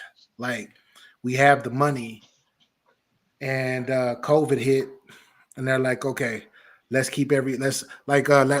steal everybody's clientele, because remember the rest of the battle. Remember battle rap as far as RBE and all these other places, they went on a hiatus for like 2 years, damn near. RB still was trying to. He still was doing. He was doing the. Remember, he was doing the with the social distance, whatever he called it. Yeah, and then he came back outside like in August of 2020 with what's his boy name from Cali? The Blood Battle Map. Jag. He brought Jag back out, and he remember early, like the beginning of the year when they first started. I remember that in 2021. I don't remember that in 2020 though. No, that was 2020. Remember, it was August 2020. Him and Math and Jag battle. Then October 2020, he had Jag and 40 Cal battle, and he had some more people on the card.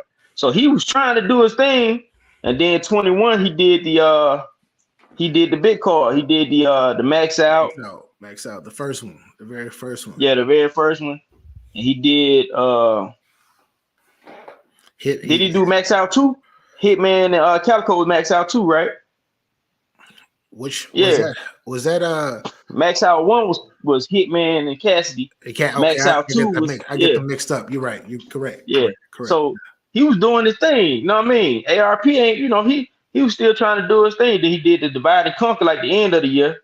He had started the new Divide and Conquer, whatever he called it, with Ill Will and 40.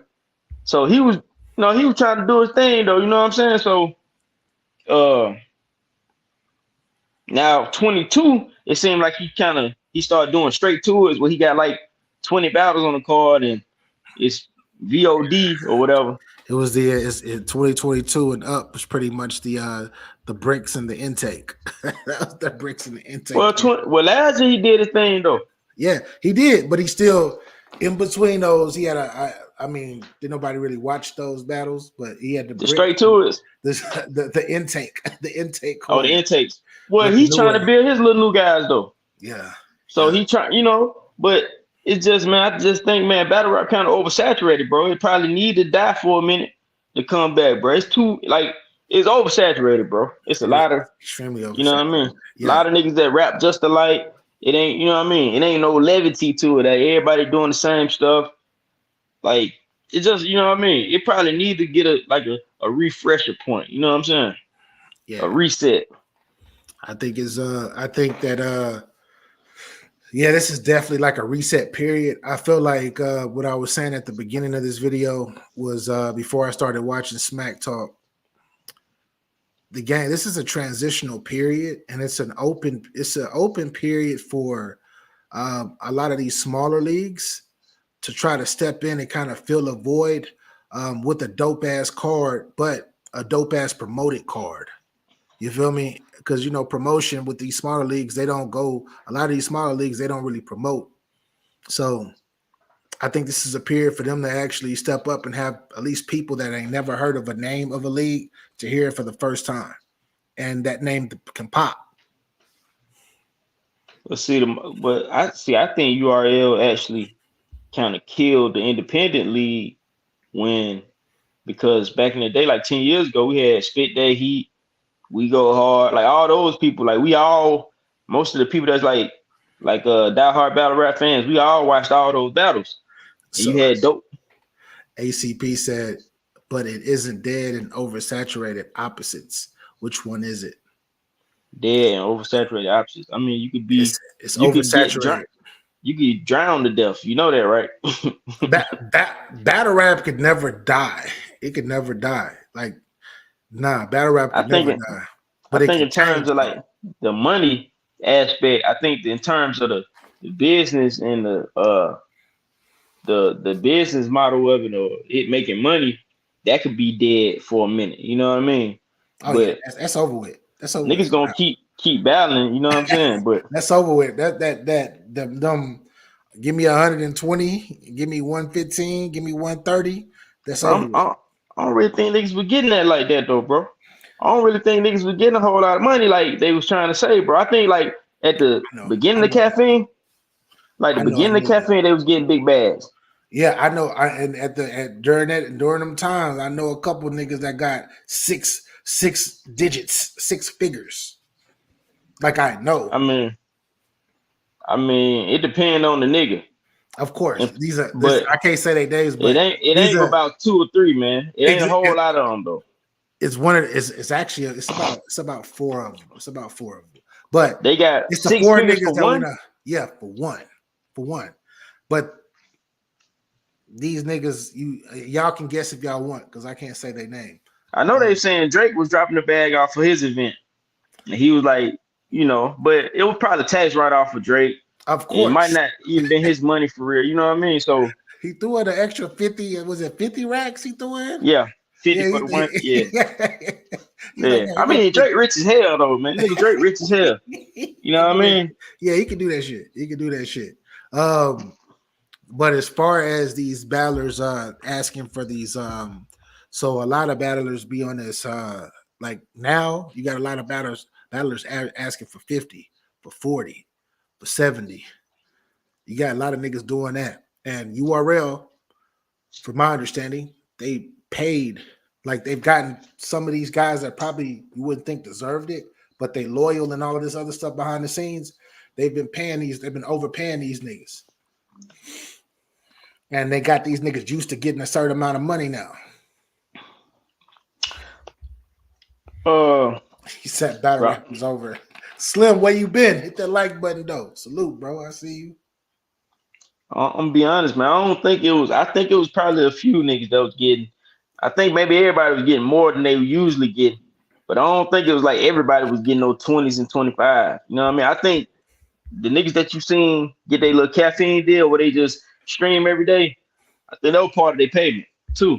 Yeah, it was. Make sure you had some money. Because caffeine wasn't paying them niggas. Caffeine was URL was making sure them niggas. Yeah. And the thing, I think URL, even with that, they should have went to the bloggers. They should have went to niggas that stream every day and that are streaming, that they got to set up where they stream and go live. Why you going to the battle rap niggas? These niggas are not interested. These niggas are not articulate. They just gonna sit and smoke on camera and just talk about battle rap. Like, bro, I ain't never watched not one battle rap nigga show, bro. Yo, I didn't watch none of them caffeine shits, bro. I didn't watch none of that. Okay, I didn't watch nothing on caffeine but the battles. At least the nigga Henny man, like he'll put his on YouTube, and I saw a couple. I'm like, oh, he was trying to have like a real show. That nigga like had like different names and he was taking it serious. Shout out to Henny, but I did not watch that nigga either. When I don't I'm saying when he put it on YouTube. That's what I'm saying. I seen when he put it on YouTube a couple times. I was like, oh, okay, cuz got his stuff.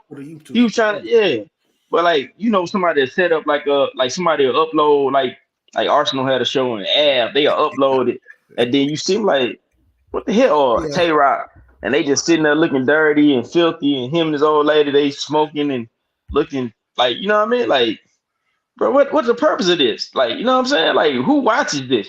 Bro, you know what I'm saying? They could have. I guarantee you, if they would have snatched up Caps, Chris Unbiased, Piper Boy, even a fucking Battle Truth, if they would have snatched DMB Detroit, if they would have snatched these niggas up, right? These niggas would have these niggas would have got numbers. I think they said they all like they approached all of them, but they probably should have upped the money though. Like I wasn't told that they approached. I wasn't told that they. Well, I heard all of them say it. I heard all of them, all three of them. Well, not three of them, but I'm saying Bada, C-double, salute. Bada, Caps, and Chris Unbiased. I heard all three of them say that what's the name had approached them, caffeine or whatever. But I think they should have upped their money, let them keep their ownership, and then. So I know about hosting. Like hosting like an event, I know they were approached, but actual like getting their own channels, I didn't hear about them. I don't hear about that part. Yeah, I remember Vada was saying something about they were gonna pay like whatever he was making more than that on YouTube. I remember him saying that. Now I remember them talking about hosting too, but I remember them saying they approached them about streaming on and I guess whatever it was, they making more on YouTube. But I would have just put my stuff on both of them though. You know what I'm saying? But exactly. But I think they should have made the money, like they should have gave him about 10 racks. You know what I'm saying? Like when the nigga Caps was going live every day, had niggas arguing all day. Man, that nigga could have went crazy on caffeine, bro. You know what I'm saying? It took me forever to convince my brethren to fucking start going live on YouTube, because that nigga was not going live on YouTube. I'm like, StreamYard, I don't know how to use the shit. I was like, just cut it out. And then magic happened, and yeah, you're right. A lot of niggas was arguing. They still arguing on this shit. Yeah, he could have been on caffeine, had them niggas yelling, and everybody been over there looking like, oh, these niggas going crazy on caffeine. Butterfly, I don't know if he go live too much, but he get a lot of views. Got him to start going live. Pay him, get them niggas 10 racks a month. Like, you could not pay all the other little battle rap niggas that don't nobody watch. Get them niggas 10 racks. Even what's the boy name? Piper Boy. He go live all the time. Like, get them niggas over there, and you know what I'm saying? Have them niggas on their time slots, and goddamn let them niggas go live, man. Do what they do. Y'all niggas could have hollered at me, but y'all know, I'm gonna say something that I'm not supposed to.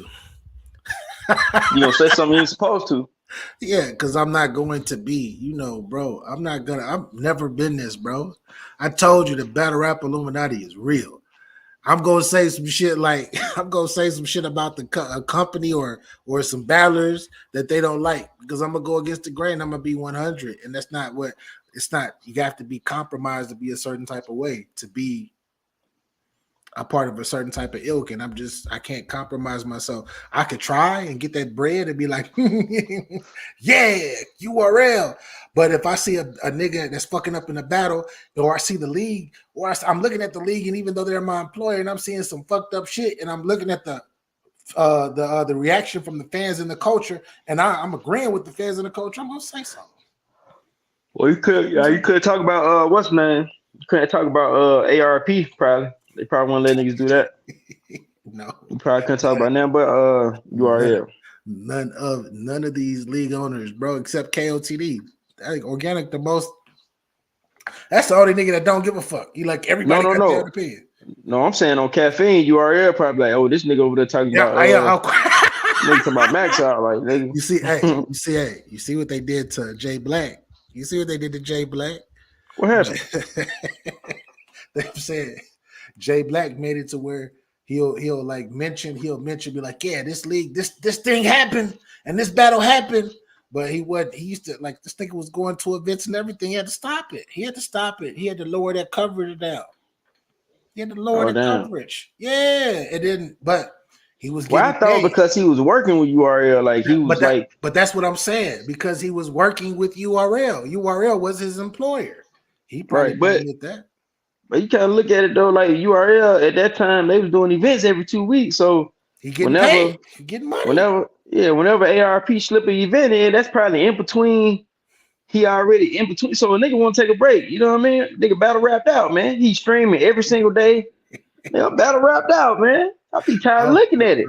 Bro, I was fucking battle rapped out, bro. I was battle rapped out, nigga. 2021, nigga. We was doing all these fucking whatever. I'm doing fucking interviews, fucking like damn near once a week and shit. And then I gotta cover these battles and get up here for hours and go over recap a whole event with like 10 niggas on the panel. Bro. Yeah. I got paid though. But still, that's it. I'm like, this nigga, this ain't. I wasn't getting paid no real money though. I wasn't getting paid no real money. It wasn't worth the time. Jules, salute. I mean, but when you do it for the love, like me, of course, like just like now, I'm doing this shit for the love. I'm not about to look and be like, oh, I'm gonna look and be like, oh, here goes a $300 to $500 YouTube check. That's it. That ain't shit. We know, because we make real money in real life. I appreciate it, but that ain't shit, bro. That ain't shit. Nah, it ain't no bread, but Peace. I think salute. Jules, salute. I think, yeah, I mean, it's gonna get real tricky though with battle rap. You know what I'm saying? bro. We're gonna like with the battle rappers, we're gonna see. Hey, did you see my story time with Kimura yet? Yeah. Hey, Amber Heard is next. I'm thinking Oh, Amber okay. Heard. It's either I got two stories. I got I got way more stories, but two stories that I'm thinking it's either Amber Heard or Drake. I got two stories. Drake? You met Drake? Yeah, I met Drake. I met Drake before he was Drake though. Houston, Texas. Oh, you met him in Houston? Yeah, I met Drake in 2006. I went home to go visit my peoples, and I can't really tell the story, but it was a funny looking light skinned nigga that because I remember I used to rap, so it was shows. I used to do shows in Houston, local shows and shit, and I used to see a light skinned and funny looking nigga, and I was like, who the fuck this nigga is? And rest in peace to my little brother LV, but. That nigga was like, yo, you ain't heard about this dude, man? This dude be singing and everything. And I was like, what? I'm like, what the fuck? And at the time, singing wasn't cool. If you rap, singing wasn't cool. you couldn't harmonize and none of that shit at the time. But that's a different story. I can't tell y'all that story yet, y'all. So 06, it was 06. It was kind of making his way in because T-Pain was real heavy around that time. I did not know who this nigga was, bro. I didn't know who this nigga was. And I had just moved to Jacksonville, Florida. You feel me? Around that time. So I went from Seattle because I went to college, dropped out, went straight to Jacksonville, and I did not know, nigga, you know, Plaus, Rick Ross, you feel me, T.I., like I'm in that. Man, what you call that nigga Plaus? Did you call that nigga Plaus? Yeah. That's that nigga name to me. That's funny. That nigga, the Lil Woe, Clyde, the Lil Woe. Lil Woe, yeah, like you know, T-Pain, you know, DJ Khaled was slowly making his way into that mix as well. So, but yeah, if y'all have not seen any of my story time with BAs, I suggest that y'all go check that shit out because the story, I got 4 of them out right now. We got 4 episodes and they all fucking fire. All of them are fire. Trying to tell y'all. Wait till y'all hear about Amber Heard. It's going down. Did you meet Plies when you was down that way? No. Did you run into Plies? Okay. What about you remember Two Pistols? You remember him? The name sounds familiar, bro. The name. He had the song with T-Pain. I don't. She got it. That's what we call. She got it. That song Florida. sounds familiar. If I gotta watch it because I haven't heard that name in a long time, but I remember the name Two Pistols. Like I remember the name, but Florida had a little. Now when you said all that, I like damn. Florida had like a little string of niggas coming in. Yeah. It was particularly Tallahassee and Miami. Those were the 2 places that had like you started hearing different people. I think what Plies from? He from like St. Peters or something? I don't know exactly where the nigga Two from. Pistols, he from St. Petersburg. And Plies from Tampa? I think he if it's not I don't think he's from Tampa. Ain't he from was it Fort Lauderdale? I don't know. All them niggas, man. But yeah, everybody, check out Storytime with BA. He's from Fort Myers. Fort Myers. Oh yeah, it is Fort Myers. Fort Myers. That's the hood too. That's the hood. So look who pull up. Trap God. Nah, man, I just pulled up real quick just to say my nigga G Road is a petty dude, B. I mean, I'm at work, right? I hit G Road like, yo, you met Two Pistols? I just started dying in my head because in my head, I just started singing, she got it. You remember it too, right? That nigga 2P. That was the only hit. That was the only hit. That was the only hit he had. Yeah. It was jamming though. He was like Smiles and South Star. Oh, come on, man. You want like them niggas, yo. Smiles and South Star. Yo, them niggas from Florida too, right? When they from Florida? Mash down. Hi, sir. I produce old mashup of French rap and U.S. Instrumental on my channel. Could it interest you? I think it would revive it in your heart. That's pretty interesting statement right there. Mash Down. I'll go check out to see if it's fire. If it's not fire, and I'm gonna let you know. What's the name? What's the name of his channel? It's called looks like it's Mash Down. And I guess he's mashing the two different cultures. Is that on Facebook? Was that Facebook? He didn't say nothing. He didn't say. He just said channel. So I'm thinking he's talking about YouTube. I'm saying what he wrote that in the chat. I don't even see it on my end in the chat. It's YouTube. I see it on my. It's show YouTube on my shit. He got G-Roll blocked for his coffee brown comment. Yo, got that nigga blocked. He said it's on YouTube, bro. Badge down. We ain't no haters over here, man. If it sound all right, then I'll definitely check it out. I support who support me. So a lot of these niggas, if you're not seeing me on your channels or whatnot, I either don't know that your channel exists, or I do know and you just don't fuck with me for real. But since you over here, make sure you hit that like button. I appreciate it. But shout out to G-Roll Mo though. G-Roll Mo is like, he's inspired me, y'all. He's inspired me. He has his real ones know, right? If I'm thinking of if I'm looking for something to talk about outside of the culture, I can go to G-Roll Mo's Instagram channel and see some shit, and I'd be like, hell yeah, that's a good ass story, and go talk about that shit. So salute to G-Roll Mo, because I just got on that Eminem. I don't know if you see, I just got on that Eminem. Yeah, I didn't hear that. Eminem went crazy. You never saw that? Bro, I heard about the Black Bee. I heard about the Black Bee song, right? I never heard that song in its totality. I've only heard bits and pieces because I don't like hearing shit like that, right? But I didn't hear that he said the Eminem was saying the N-word and all of that in tracks, bro. They had an album. They had a whole album. That's what I'm saying. He had a whole album dissing black people, bro. Eminem. Bro, they say he was calling nigga porch monkeys. He was saying some stuff I had never even heard. Like, salute. I think that might be my first time I ever heard like porch monkey. Like, this was back then though. They were back then when in the Source magazine was like talking. They did the whole little story. They put the picture. I was like, damn. I kind of like, I ain't relating Eminem for real, bro. Like I seen that. That was like a YouTube not fucking with me with that algorithm for that vid. They not fucking with me. They're like, nah. You talk about Eminem in a negative way. We let you get away with the Benzino. We can't. You can't go around here using that R word, the racial, whatever, racist. We don't like when you say words like that. We can't put that in the algorithm. You got to change like the A, put the @ sign and the S with the $sign. You got to kind of change. You know what I mean? Or just put Eminem said what, and then leave it like that. You know what I mean? Trap.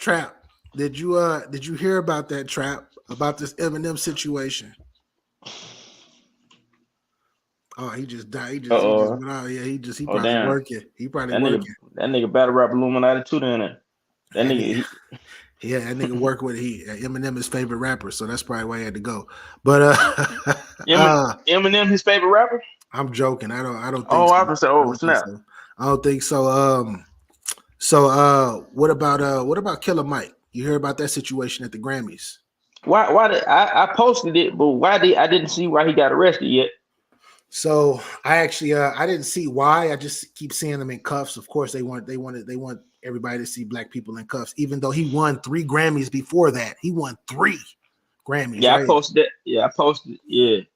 So what I read was he got into it with one of the securities, but they didn't say exactly what he got into it about. And I guess it kind of got into like a little scuffle. And the security is the one that called the cops. Well, not the cops, but the rest of security to come get him escorted out to get the police. So that's exactly what I heard. What I read about it online. Yeah. So I don't know why specifically he got into it with somebody, but it's just it sucks that they doing. This was actually a positive year to be melanated at the Grammys, because we had a whole bunch of people of color win tonight, right? And to have this event happen, and then on top of that happening, you got people talking crazy about Jay-Z right now. because of his response and his remarks for winning and talking about his wife, saying his wife got the most Grammys out of all of these other pop stars, but she ain't never had album of the year, which is real. I didn't like it, bro. I didn't like not him, but I just didn't like the way that we were perceived at the Grammys this particular year. But the Grammys really not for us. We on some whole different other type of shit, I believe. But what's your thoughts on that? Yeah, well, in terms of with the Killer Mike thing, like I read that it was like an altercation, but I didn't see no specifics. So I'm still, I got to keep up with it. It's gonna be on the page when I find out. But with Jay, yeah, Mr. Misdemeanor assault. Yeah. Oh, okay. Well, he probably get back out tonight. He probably out now. But Hank, salute. My guy Hank came up in the building. I never catch Hank when I'm live, but salute Hank. It's my sports guy right there. He good with the sports. Okay. But my fault for cutting you off. Well, no problem. But I was saying about Jay. When I was thinking about it, Beyonce got the most Grammys ever, but I'm gonna have to look into it though, because it said she never got the best album. Yeah. I'm gonna have to look into it to see what year she was nominated for best album, what actually won, and let me see if she had multiple. If she got 3 or 4 songs that won a Grammy in that particular same year, she probably should win album of the year. You know what I mean? Like I wouldn't be upset with it. You know what I'm saying? But I just want to be, I want to be clear on it because nigga Jay, they think Beyonce, she got the most Grammys. You know what I'm saying? Like nigga, like that don't mean she had the best album. You know what I'm saying? But Jay-Z is a beat biter. Listen to Cameron's beat biter. I'm not a biter. I'm a writer for myself and others. Beat biter. He ain't a beat biter. He a rhyme biter. Yeah, he bite rhymes. He definitely bite a lot of rhymes. No disrespect to Jigga, but that's to keep it 100. If you know, you know. If you know, you know. But I'm a writer, not a biter for myself and others. If I say a Biggie line, I'm only bigging up my brother. Yeah, exactly. Classic line. But and I think Cam. He probably bit that too. I need Cam, man. Cam so clever how he flipped the narrative around on that nigga. Had niggas looking at that nigga crazy. But that's the thing about it though. Niggas was looking at him crazy, but he was already Jay-Z. You feel me? Like he was already Jay-Z. At that time, he was solidified because DMX kind of took that step back because DMX was always that nigga to me until his situations happened. I mean, DMX had a short run though. You know what I'm saying? He had like a short run. He had from like 98 to. So he came out 98, then he did 2 albums 98, then he did the 3rd album like 99. I mean like 2000. That X was here. That was a hard album. Now then he came out 2002, the Great Depression, and the album wasn't really good. And it was downhill from there for X. Yeah, that is a short run. Damn, that was short, but he was still that nigga to me, man. But Jay, I gotta give Jay-Z his props though. I gotta give Jigga his props because I like Jigga. I like Jigga. I like him from his first album all the way to now. He had some. Don't get me wrong. He had some air balls. Don't get me wrong. He had a couple air balls. Magna Carta. I wouldn't rock it with Magna Carta like that. And and it was another album too that I wasn't rocking. A few other albums I wasn't rocking with like that. But all in all, he has a winning percentage when it comes to albums. I don't know, man. I mean, you don't think so? You think he got? I could probably name 3 albums that weren't that good, but the rest of them, I'm like,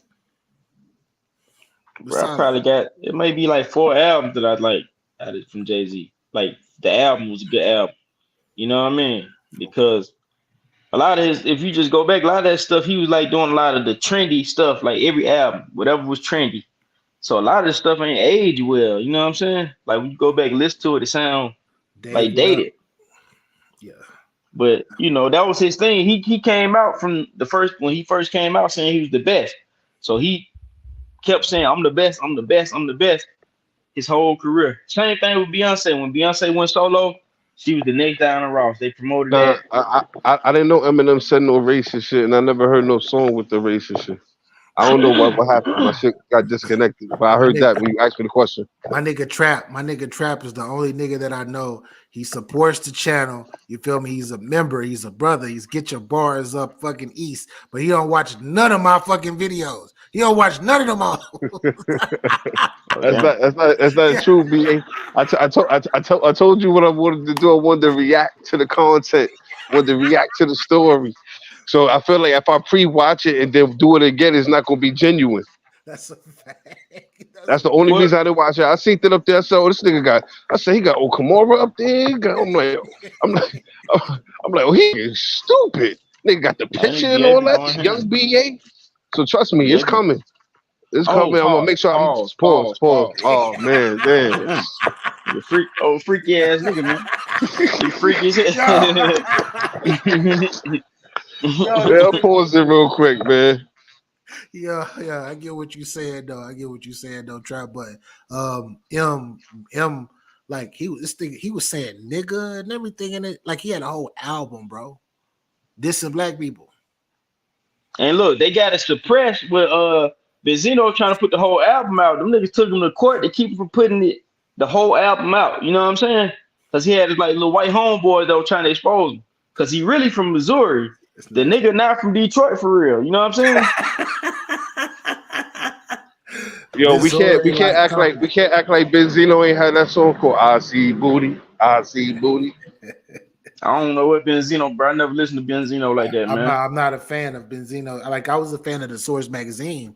Like man, they was playing it on BET and all that back in the day. He had Fab and G Dep in the video and the remix. Bro, that nigga had one song that was kind of dope. It had like a tight ass beat. I can't remember what it was though. I'm telling you, it was like I see booty. Yeah, come on, I man. see booty. The only Benzino track that I listened to wasn't even a Benzino track. It was a Benzino diss. I know y'all heard that Eminem Nail in the Coffin.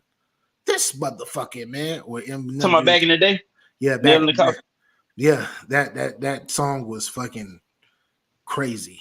Eminem. I ain't gonna lie. Nah, the best song was the G Unit collab with D12 when they was going crazy. Say I'm gonna bring it to anybody who want it. You gonna get it. Know what I'm talking about? My son 50 was going crazy. So you can do all them push-ups to pump up your chest. I got a 12 gauge Mossberg to pump up your chest. Yes, come on, bro. They can't tell me like feel me like you feel God because I bring death. Silverback gorilla in the concrete jungle. Man, that nigga 50 was like, bro, 50 one of my favorites ever though. Like for real. I wasn't really messing with no niggas. Look, bro, I'm gonna be like this. Back when Pac was alive, I ain't like nobody that Pac ain't like him. I ain't like him. 50, when 50 first came, like the niggas 50 I ain't like none of them niggas. Like might well be beefing with me. Like I ain't like none of them niggas. Ja Rule, I already ain't like Ja Rule for real. I was a fucking when Get Rich or Die Trying. I think I was a senior in high school when Get Rich or Die Trying came out, bro. And that shit right there, I was like, who the fuck is this nigga? Because I heard we didn't get the mixtapes. Like everybody talk about the 50 mixtapes and shit. In Houston, we wasn't getting no 50 Cent mixtape. So I heard Wanksta, and then I heard How to Rob because I heard that shit somewhere. But the first time I had a 50 Cent mixtape, it was Power of a Dollar. Shit was everywhere in the streets. And I was young, bro. I had to be. This was in the 90s. Like, I'm not even like 10. I got the CD Power of a Dollar. I don't know who 50 Cent is. I'm just listening to it like this is crazy. It's hot. Yeah. I heard that nigga. Yeah, I heard him my senior year. I heard How to Rob, and then I heard the Holy Quran too. Damn, I heard those two tracks.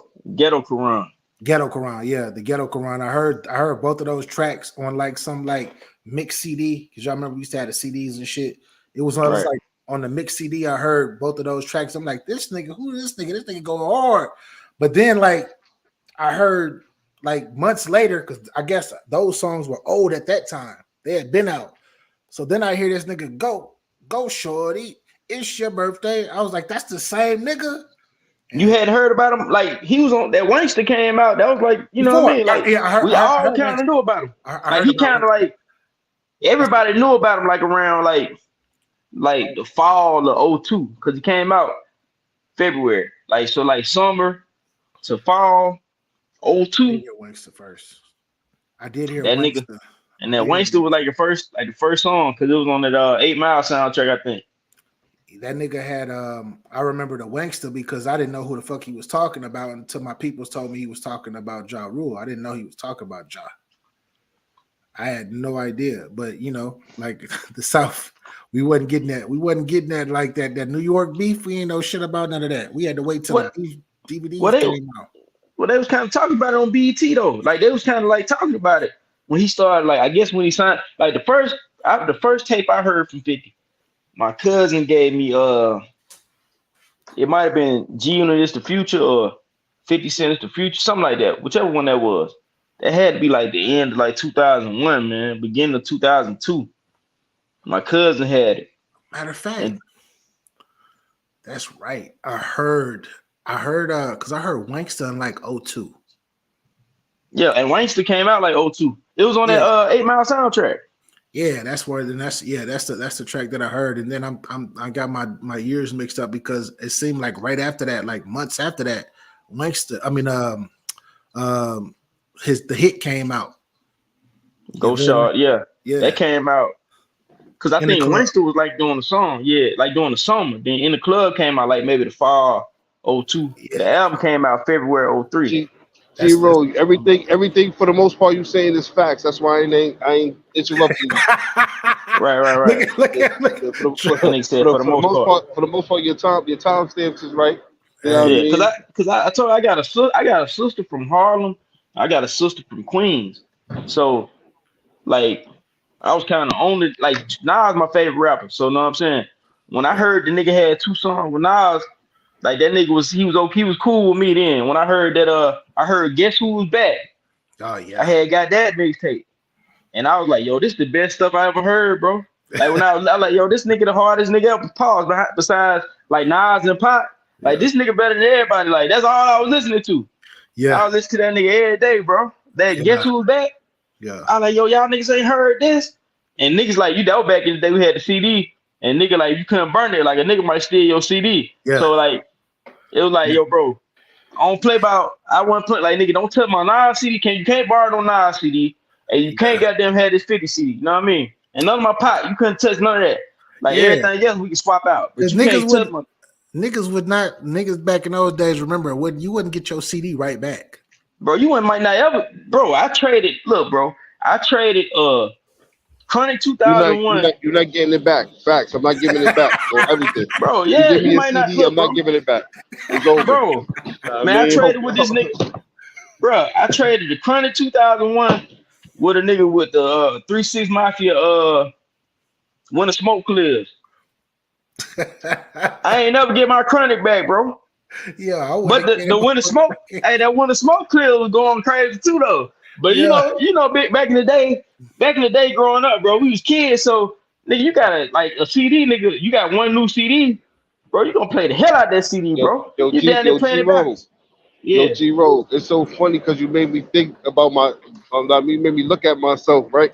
I'm like, damn, I ain't never give old girl back her Jamie Foxx Unpredictable CD. Oh shit, that show was fire too. That CD was cracked. You heard?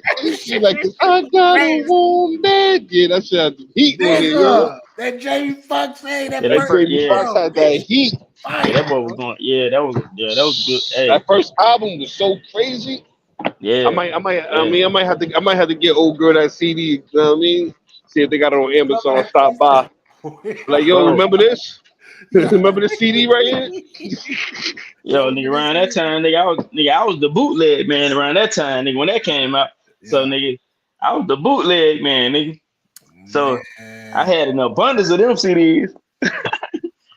Yeah, That was I bought it though. I bought it, but I was like, niggas used to be mad, bro. Niggas used to be mad, bro. Like niggas, to you young niggas out there, man. Salute to y'all in this MP4 file era and all of that shit. But when you had CDs, you had to take care of them motherfuckers because them motherfuckers would scratch up and will really skip on your motherfucking ass. Yo, on the CD era, the stock of the alcohol was high. You heard? Yeah, that's a fact. Hey, it was heavy alcohol use on the CDs. They like, yo, it's scratch. Yo, get some alcohol. Rub some alcohol on that. Like that shit doing something.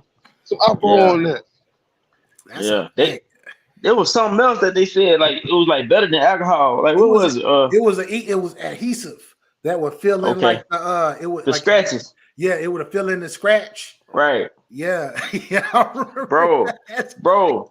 I had my UGK Riding Dirty CD, bro. Ooh. Man, my CD was it was scratched up. Bro, it get to this point on what song was that? That One Day You Hear. On that nigga Bun B part, it just started like nigga that damn never became how the song sounded to me. It just started scratching on that one part all the time, bro. And I was trying to fix that CD, so I was trying to do everything I could to fix that CD, bro. Yeah, niggas don't understand how important CDs. Oh, them the good old days, man. We couldn't store a bunch of our music and nothing. We had to like carry our shit. We had to fucking carry our music or with us, bro. Niggas, you had to have a CD case. You had to have a CD case and all that. You had to have the CD. You had to have the CD player with the G-Shock so your shit won't skip going down the steps and all that. Bro, trap. You couldn't leave your shit because I was driving at that time. You couldn't leave your shit in the car because niggas would break in your car and steal your fucking shit. They see your CD case there. That's crazy. Bro. I remember the first time somebody ever broke in my car, bro. I had my CD case, bro. I had a big ass CD case. And I looked out, I went outside. Nigga had to bust my window. Nigga had to rip my whole dash. Nigga, I wasn't even looking. I was looking for my CDs. I was like, yo, where my damn CDs? And I was like, oh my God. And then I found all that nigga. Nigga took my radio, smashed messed my whole console up. But he didn't get my CDs though. So I was like, boy. Bro, nigga tried the very first, because I've got my car broke in a few times when I was younger. Nigga, the first time, well, both times, niggas couldn't take them 215s out the trunk though. They couldn't get them bitches, but they definitely got the dash. Because you know, niggas used to go peeping in cars to see if you left the face. Because if you left the face, the face on that bitch, oh, your shit gone. Your shit gone. I left the face on mine. Yeah. I had just goddamn just reckless, man. You know what I mean? Not believing it happened to me, then it happened. Like I'm like, damn. Yeah. I changed up, bro. I started having to take the face on every fucking way, no matter where I went, bro. I press that eject. Yeah, old heads, y'all from the era of the club. The club. Oh, the club. I remember the club. Club with the steering wheel, old head. Y'all the old heads I'll be in the car with, y'all definitely taking the radio out. I'm like, what you doing? You know, you gotta check that out. They're still. Y'all, you a New York nigga, man. I ain't never did the club. I ain't have a club. My mama had a club. When I like in the 90s, like my mama had a club. You know what I'm saying? Yeah. I definitely seen no clubs in the 90s. But like, I thought y'all niggas was driving in the 90s. Y'all niggas is old. Nah, I didn't drive. I didn't start driving until like 2001 is when I first started driving. Yo, this nigga Trap, like y'all New York niggas, y'all nigga take the train, man. Y'all don't know nothing about no damn car, man. Yo, hey, was it time out though? Trap, you gotta tell me this. You gotta let me know about this because I don't know shit about that part of the East Coast. But New Jersey Drive, I remember when that movie came out. Was it really like that in New Jersey? Nigga, it's still like that in New Jersey. It's still, bro, it's still like that. They stole my sister back license plate the other day, like last week or something. Like, so it's still like that. So he's back. Mashdown says, "What do you think about him yelling the N-word on stage with Dre?" What? No, I think that was AI. I heard that, but I think that was AI. I gotta see that footage. I gotta see that footage. It ain't footage. It's like a video. It's like a audio. It's like 18 seconds. You probably can find it. It's like 18 seconds, but it sounds like it might be AI though. Know what I mean? Yeah, I've never heard. This is my first time ever hearing him. Like I said, I heard the Black B little snippets back in the day when they were trying to expose it. I heard the little snippets, but I never heard him ever say the N-word. But when I heard him say the N-word on that excerpt, on that montage that I got from you, I was like, this. Hold on, here you go. I'm gonna play it real quick. Hold on. Let me see. Uh-oh, Trap. It's exclusive for you. It's exclusive. That's crazy. If you feeling me, holler back. If you feel a nigga, holler back. I can see you people where you at. I can see you nigga where you at. Hey, stay great, holiday. For haters, stay straight, feel all proud. Nigga, my last album was the Chronic. You heard it. Bro. But bro, it's not they don't have the actual show. It sounds like it might be some AI, bro, they put in that, man. You know what I'm saying? It's 10 years ago.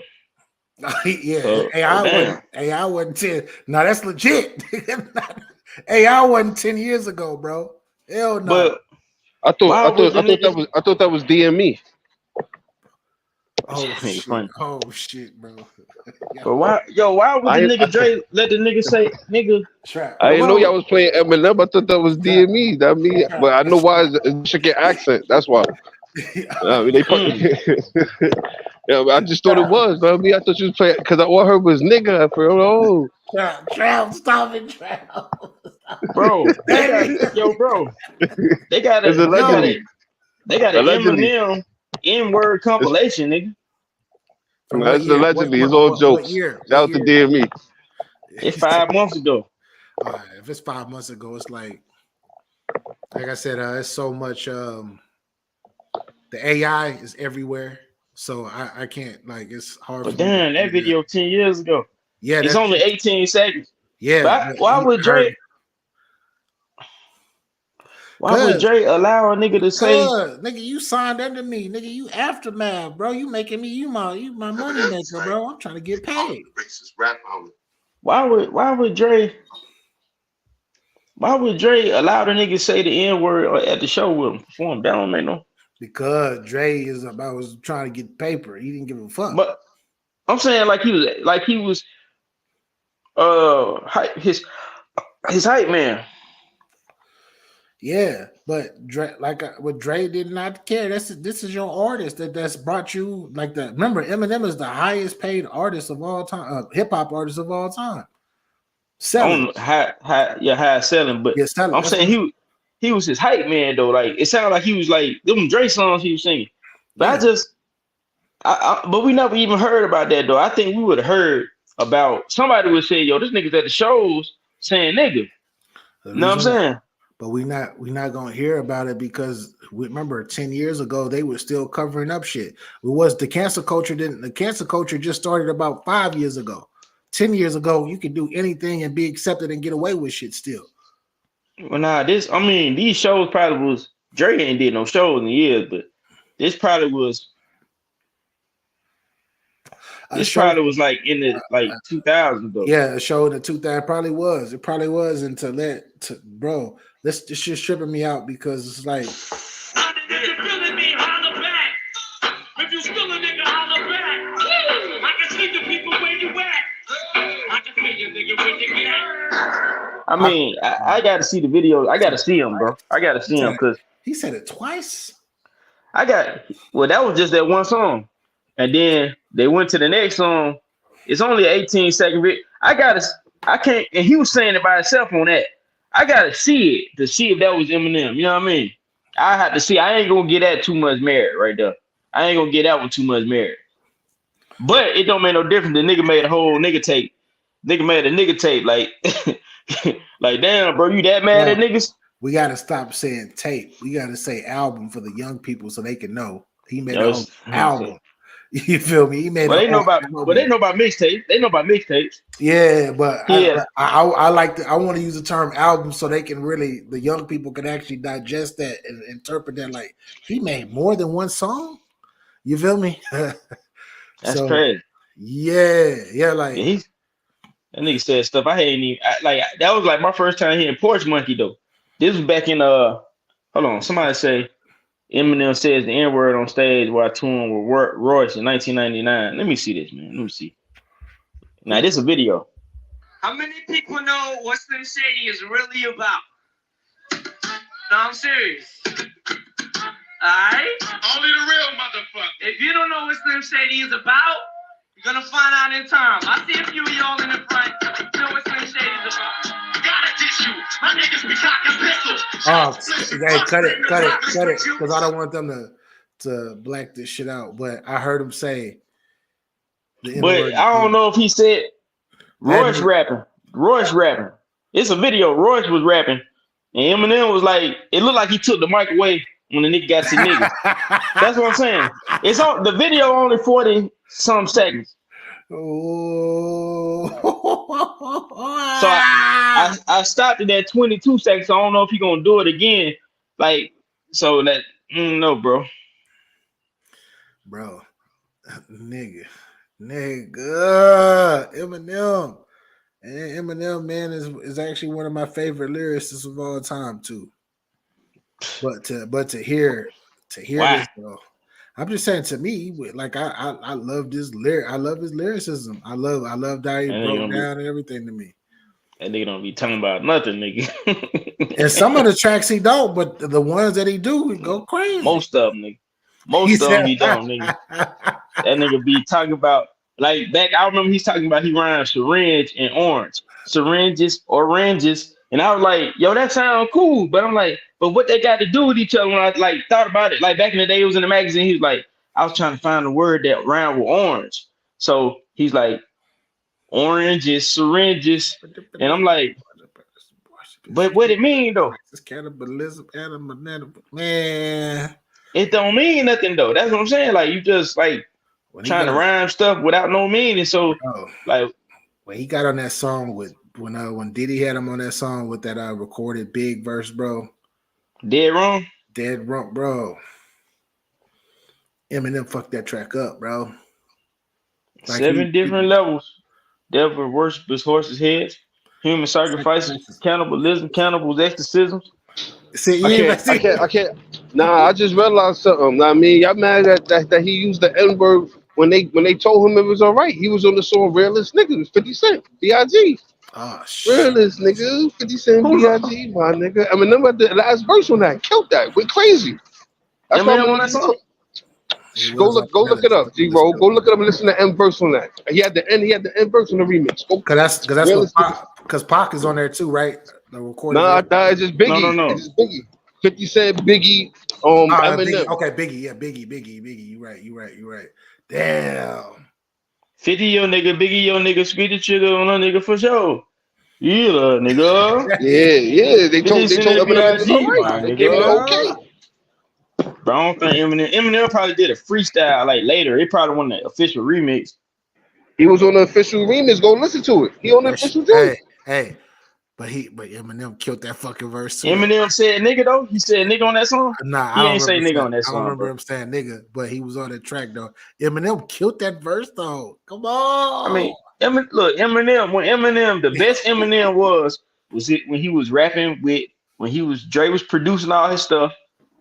And when he was around 50 and G Unit, that was the best he was. After that, the nigga ain't been no good since, bro. I like his features. I like a couple of his features though, bro. What feature? I like the feature he did with Drake. I like the what feature he did with Drake? Forever. Talking about with Kanye Drake. That's what did he say? What he said on that? That was good. Everything, bro, because he was shooting at everybody on the track. What did he say? Bro, y'all niggas hear a white boy kind of rapping and y'all niggas just be over whooping, man. I gotta be honest, bro. Eminem was not kind of rapping, sir. He was bro. rapping. That nigga ain't been good in years, bro. I'm not saying he hasn't, but I ain't said if he has, he hasn't. But the Machine Gun Kelly. Oh man, that was so ass. Oh, you think that response was ass? What, bro? Why you dissing Machine Gun Kelly, bro? Because why this nigga dissing niggas that can't rap? Machine Gun Kelly, his diss track was alright. I liked the Rap Devil, whatever he called it. Like, bro, that shit was alright. I would have shot back at him too, because that nigga beat him. That nigga beat Machine Gun Kelly. Yeah, he did. He did. I mean, Machine Gun Kelly beat him. That's what the consensus was.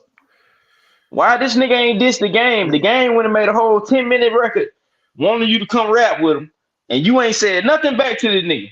That nigga said, you come out and diss a hip hop legend, a nigga the first MC to ever write a rap. You go diss him, who's 70 years old. Then you come diss Benzino, a nigga who ain't never been able to rap. He said, I'm man. just listening to this Eminem gas. We're not gonna do that. That guy. Hit the link, that guy. Hit the link. He said what? He said, I'm just listening to this Eminem gas. It's beyond. Nah, he telling the truth. That nigga, Eminem was hot, man. Bro, I like that nigga Eminem, overrated, bro. Bro, how a nigga had a run? His run was like DMX in terms of being good. He ain't been good since I guess he had a crack binge or whatever he went on. You didn't like the Eminem show? You didn't like the Eminem show? I said his run was like around that same time. His run was the same. It was nine. He came out with Slim Shady. That album wasn't good, respectfully. The Marshall Mathers and the Eminem show, now those were classics. Yes. Okay. The he got 8 Mile soundtrack. So he got classics. I just said he had a good run. I ain't no hater. I told you when he was good. As long as I just heard y'all heard G Romo say he got 2 classics. Bro, that's it. I keep it real. And I told you why his music was good. Dr. Dre was producing it. And then when he hooked up with 50, he was with a crew of niggas that was hungry. So like you gonna be hungry and be rapping good. You know what I mean? Yeah. So, but I guess when he went home and 50 started like doing shows, making movies, the nigga Eminem started getting crack and doing, you know what I mean? Whatever, he got Madildo and crack and all the pills and was, you know what I mean? At home going crazy. He was going crazy. Like I said, I liked when the people got on his ass, he messed up that Tupac album. People got on his ass with them trash ass beats that nigga put on that Tupac album. What was the he was just featured on a track with old boy, his new artist. Filipino dude. Yeah. He killed that. What he did. That what he did. Melly Mel. That was okay, bro. The nigga wasn't talking about nothing, man. It was a dope verse to me. I like the verse. I like nigga ass, bro. Nigga ass, man. Eminem was ass. Oh shit. He said, what did he say? He said, my question was, I don't even know what your question was, Mash Down. You have to put it like we said sorry for my English. He said, do you think Dre has a responsibility to let him do it? We just talked about that. That's his buddy maker. He don't give a fuck. Dre don't care. That was his cash cow. I don't think he should allow the nigga to do it. I don't think he should allow it either, but that's his cash cow. When you about money and you money driven, you don't give a fuck if this is your cash cow doing it. And I will say, I think that probably was like 99, 2000 when they did them shows. He said, no, it's not my new question. I don't see your new question. I don't see a new question after that. That's the last question that I actually see on my little listing. He said, my question is avoided. Yeah, avoiding your question, nigga. Who? Yeah. I know, like we owe it to him to let go and say his question. Get out of here. I'm at work, but we let Eminem get a lot of cringy bars and topic through just because of his shock factor. Yeah, I agree. Man, that nigga had it on whatever album that was. That nigga was talking about. I guess he got raped or molested, maybe. Can we stop making it seem like white people don't got different comedy than black people? Like I mean, he's yeah, at the end of the day, he's not black. So he go some of the shit he gonna say is outrageous. But that's him. That's his Like culture. that's a part of him being true to himself. That's You know what I mean? It would have been different. He's talking about how he was selling crack, going to get the hammer and all that. Like He figured out a way. He figured out a way to rap and still be himself and do it. I mean, everybody don't like Seinfeld jokes, but Seinfeld got a big buzz. People love Seinfeld, but it's not for everybody. But that don't mean he ain't funny. I mean, I hear you, man. Eminem still ass though, but you know what I'm saying? I hear you, bro. Have y'all ever drank this water? I'm drinking that water right now, nigga. All I drink, bro. I got for $15. I got 12 of these hoes. Right. That's a great price because these hoes in the store be like $3. Man, which grocery stores y'all got out there, man? Which I got like Ralph's or something? No, we have Kroger, Safeway, which is Kroger pretty much, but it's just a different name for Kroger. Safeway and y'all have Publix in there, do you? Nah, we don't got Publix. That's the Publix is the South. I think that's only in the South. It's only in the South. Okay. Yeah, I think Publix is only in the South. Sucks for you. I don't know none of the shit y'all niggas name. Yeah. Y'all niggas ain't got grocery stores in New York, man. Y'all niggas just got the bodega nigga in the corner deli. Know what I mean? What do you think about Little Mabu letting another rapper to do it on one of his songs? I think that I like the Little Mabu record with Fabio Foreign. I like that. Yeah, that song is fire. Then he didn't say the N-word. Letting another rapper do it. So they set it up to where I guess he was supposed to say nigga, but he didn't say nigga. What you call it? Said chill. He stopped him and say chill. He say nigga for him in a verse. Fabio Foreign stops and tells him, nigga, you can't say, like, you still can't say the N-word. Like they even emphasize it. He emphasizes in the song, like, nah, you can't say that. I got this.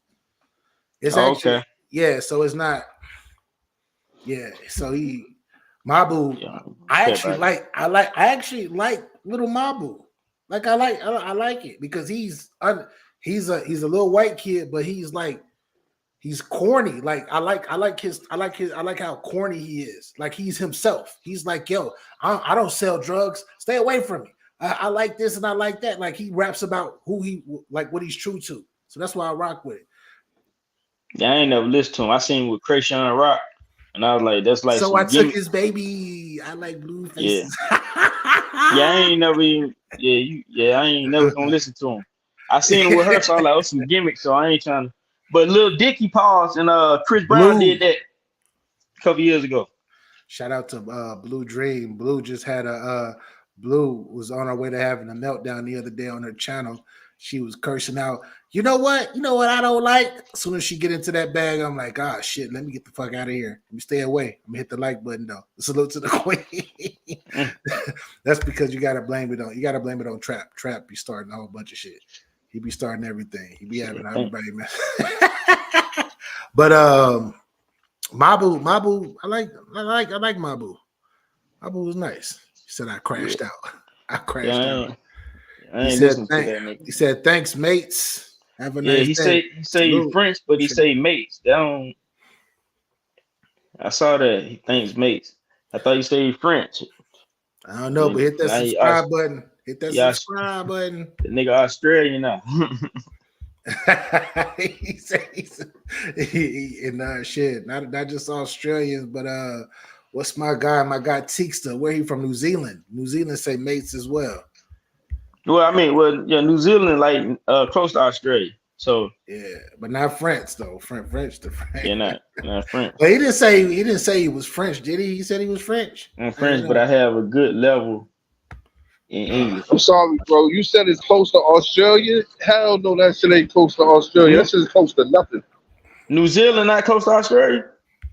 Look at New Zealand on the map and tell me what it's close to. It's really close to nothing, bro. It's in the middle of nowhere, technically. That's not the nearest. That's not the nearest. Yeah, that's the nearest. Bro, it's the nearest, bro. But if you look at it, it's not. It's saying near is an understatement. I mean, because the people I think He's being objective right now, G-Ro. He's being objective. That's all. Yeah, I mean it's the closest thing to like it's close to Australia. You know what I mean? Nah, don't let G roll with them glasses on. Let you think this nigga with the Harvard. I'm looking at the map. New Zealand is like Australia is the closest thing to it. But I just know about in terms of I don't want to say colonization, but I say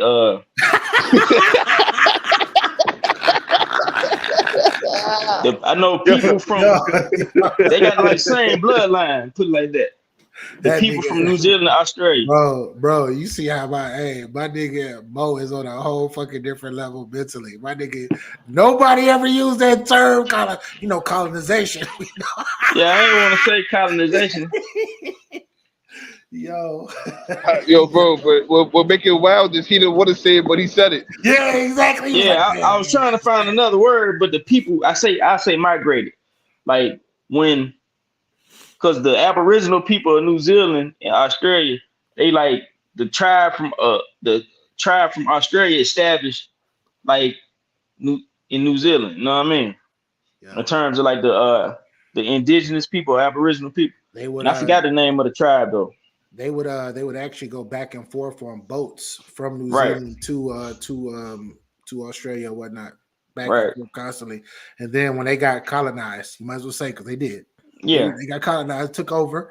It became a little different, but that's the same thing with the UK, England or whatever you want to say. They the ones that colonized Australia and New Zealand. So he said 2 white people can't make black baby, 2 black can make white baby. Yeah, of course. What 2 white people? What are you talking about? He's saying that it had to be Caucasians pretty much that came. I think he's sticking to your colonizing thing. When the term, that's why it's white people. That's why it's white people in New Zealand and. I mean, well, they colonized because I mean, from what I hear, I never been to Australia or New Zealand, but I heard the damn near everywhere though. Damn near everywhere has been colonized, bro. No. I was about to say the Aboriginal people are pushed to like a small area to where you can't even find them, and then like Tasmania was like, nigga, they like wiped out. Like they had like a genocide of all the Tasmanian people. You know what I mean? Yeah. So I mean, shit. That's what happened with what you call it, man. When you talk about Samoa, what is it? The Tungia, somewhere where the Tongans come from, and it's another one because it's like the try something. They were pushed away from their land and out of their land, and then they still had their same name of their country, but they're little islands. But they were pushed to Hawaii. They had some shit going on Hawaii. Then they got colonized. All of Hawaii got colonized by the people in I think the 1800s or the 1900s, the late 1800s, early 1900s. So yeah, history is crazy. But well, if you get deep into in Samoan history and history of Hawaii and coastal another island in that area. Damn, look, I guess. But whatever the case is, you get into the history of it, it's like they got ancient. There go my guy Teekster. That's my guy Teekster from New Zealand. He know. Teekster know what's up. Teekster. Yeah, he said we are not Aboriginal. Who is Teekster? Teekster is he make beats. He a producer, but he raps too. He does virtual battles. And he's the legend. You heard? Yeah. You know what I mean? North New Zealand. His beats though. You talk about soul. You talk about like soul. The way he be sampling tracks. Oh my god. Oh my god. I never saw him with an Atlanta hat, but he had a New York Yankees hat on, so I already know the vibe. Niggas don't care about Atlanta. If he had a New York Yankees hat, what that mean? Yeah, he all the way in New Zealand. That's how I know people don't care about your team. They don't care about your state. That just New York get repped everywhere globally. No, I got a New York hat. He's been colonized. He's just been colonized. That's all that means. New York, the biggest city in the world, man. Like it's one of them. Everybody, look, the thing about it, ain't no nigga trying to make no music like no New York nigga. I tell you that much. Man, hey, We got out. So I wish you would have been there, Mo. I should have sent you a link that day too. Yeah, Trap because G Roll don't watch my channel like he told me. What, man? I know. I saw you one night. Pause. You was on late. I had turned it on, man, and laid down, man. You be on late as hell. Did about a couple weeks ago. I went and caused controversy the other day, man. I kind of vaguely remember you was talking about what you was talking about, bro. Tell me, I can't remember. Nobody care about LA music. The new LA music. Don't try to bring up Snoop and all that. Yeah, I Because saw that's what that. they go to. They go to Snoop and Dre. Like nobody talking about them. We talking about in the 2010s. And then he tried to bring up people like Dave East and Benny the Butcher and them. Like, nah. I didn't bring up none of those people. Other people was bringing these people up. What about Benny? Benny, like, what a minute, Benny dope, man. Yeah, we're not talking about if they fired, not because Dave East is fired at me too. But what y'all talking about? We're talking about. But that's what I was talking about. Like who's hot? Nah, I was saying who hot. Like who got the bars? Like who's spitting that? Yeah, like who's spitting that fire? You know what I mean? Like I'm thinking. So that means that I was my fault. I can apologize. I was wrong in that. That's why I wasn't mad when you. That's why I wasn't mad when you said Dom Kennedy. I'm like, cause he been out for a minute. Like his name been bubbling for a minute. Like he's not no one hit type of person. Even if he's underground, I still see this name. His name is out there. You asking who's like good, or you want to know like who like people like listening to? Who from LA that from you look LA at or Cali altogether? Cali altogether. It was LA because the comment was Buffy Boss said people don't care about LA. You know what I mean? Because I said Larry June is fire. He from California. I don't know Larry what part. June. Mozzie, he dope. Mozzie fire too. He one of my favorite niggas. But that's northern. That's northern Cal, though, of course. It didn't matter. It's California. I was just saying California putting on. Where's the people from LA? That was just that's what I was trying to say. Like, where's the people from LA? Don't try to mention. Even Burner got it popping. Burner makes some good music. Trap Burner from Africa. Cookies. Blue said Burner from Cookies. Blue said chill. You her PTSD right now. Talking about her Cali. Talking about her Cali. And the G Roll, they got mad because I said that the Cali people don't be fly like that. You know what I mean? It was wearing Dickie suits with the herringbone chains. Come on, bro. We was wearing Cubans and all that. Come on, dogs. It was different. You know what I mean? Let me ask you a question, G Roll. When you was watching them LA niggas music videos, you said, "Oh, I want to cop that outfit, or I want to get something like that." That's fire. I mean, Snoop come on. Look who you got to go to. Look who you got to go to. Somebody that was talking about pimping. That's who you got to go to. You got to go to him. Hold on for a quick second, Trap. We got the queen. We got the queen. Oh, I'm out of here. Don't run. Blue. Yo, this nigga dip. Yo, goddamn. Why you run him off, Blue? I asked nicely. Why is he playing? Look at it. Look at this nigga. Look at this nigga right now. In a chat. Yeah, look at this nigga laughing in the chat. We ain't doing that, man. Come back, Trap. I wasn't trying to be up here, but you just blatantly just trying to be disrespectful. Yeah. Good. Name us some artists, Blue. Wait, what was the subject? Who is hot right now in Southern California? Specifically Southern California. All right. Who's hot right now? Yeah, I can't call it. I'm not gonna hold it. I'm not gonna say there's nobody really hot. Only thing I can say is California respects all areas. Yeah. And we just appreciate good music, regardless of who it is. Everybody got their season. Now, if you would have asked 3-4 years ago, you know what I'm saying? 4 or 5 years ago, we would have just started naming out names and stuff, but everybody got their time. I would have just said Kendrick and shut everything down. I mean, but Kendrick Lamar, like that's a given. Like his pen is impeccable, but Is I it mean, like Kendrick. the best thing moving right now? I feel like this is not California's season. But Yeah. I also feel like music does they circulation. You know what I'm saying? They have a rotation of what gets hot because as we build in our generations and stuff, you know, the younger people start listening to music and stuff and they build up on it. What becomes underground becomes mainstream and stuff like that. So what I listen to might not necessarily be what the masses listen to.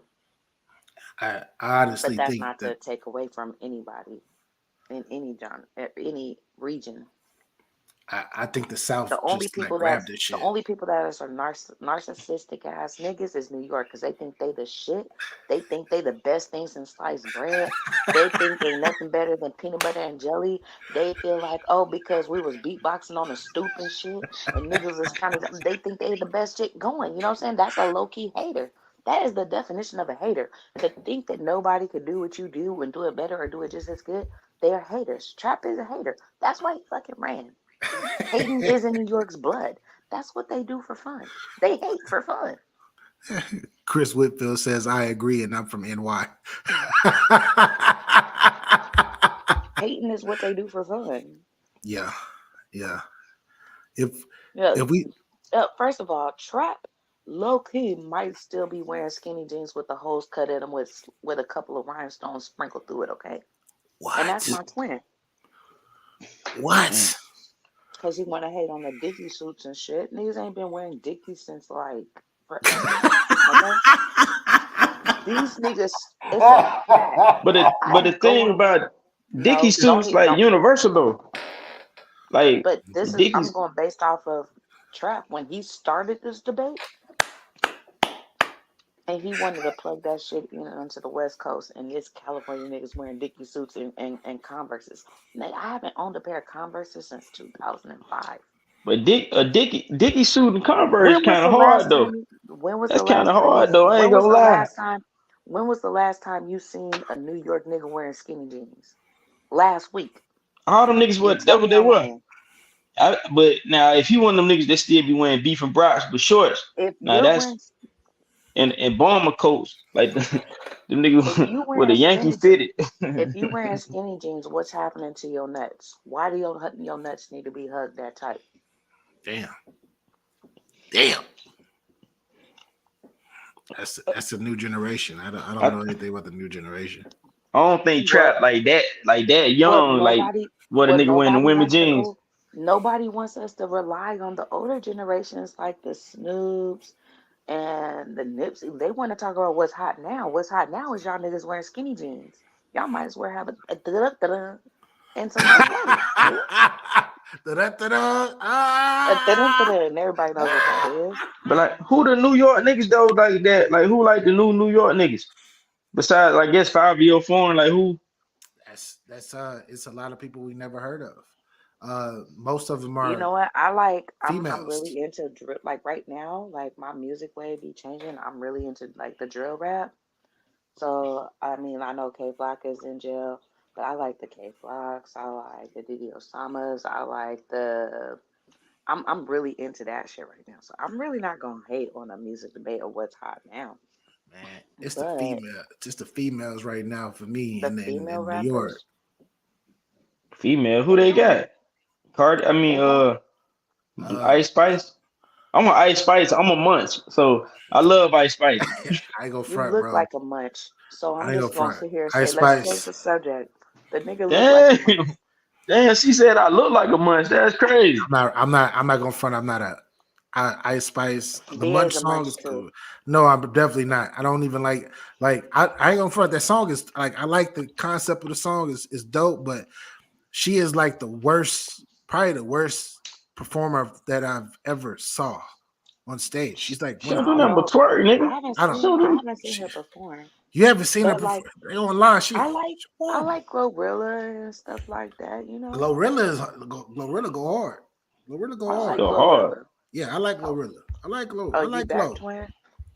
I like Glow. See the difference. See the difference between me and Blue. When you ask me who hot, I could tell you though. I Who can name hot? Who niggas that's hot? hot. And everybody that I say that's hot, when you go listen to their music, you be like, oh yeah, they got that heat. Yeah. So, yeah. Who? Like go Did go I go listen to say? go listen Did to I that Rome say? Did I Streets. proclaim to? Did I Nah, proclaim I to thought you say were gonna say any? like the other Hold on, New wait. York Listen. niggas. Did I proclaim to say anybody in Cali? Because when I say Cause you was because could. but That I was the didn't whole point. proclaim it. So I didn't You proclaim it. can't you can't I said if now if you want to have a so, greatest nah, of all I ain't time, gonna that's lie, fine. Blue. The hottest person you played is the person that you play before you go live, when you play that video I and be shit. chilling. I mean, I get money. There's a lot of motherfuckers, but my thing is the music that I listen to has not hit the masses yet. I So don't I can't the have a music I'm debate talking with you about ain't if hit the it's not. masses, but you know what's hot in the town.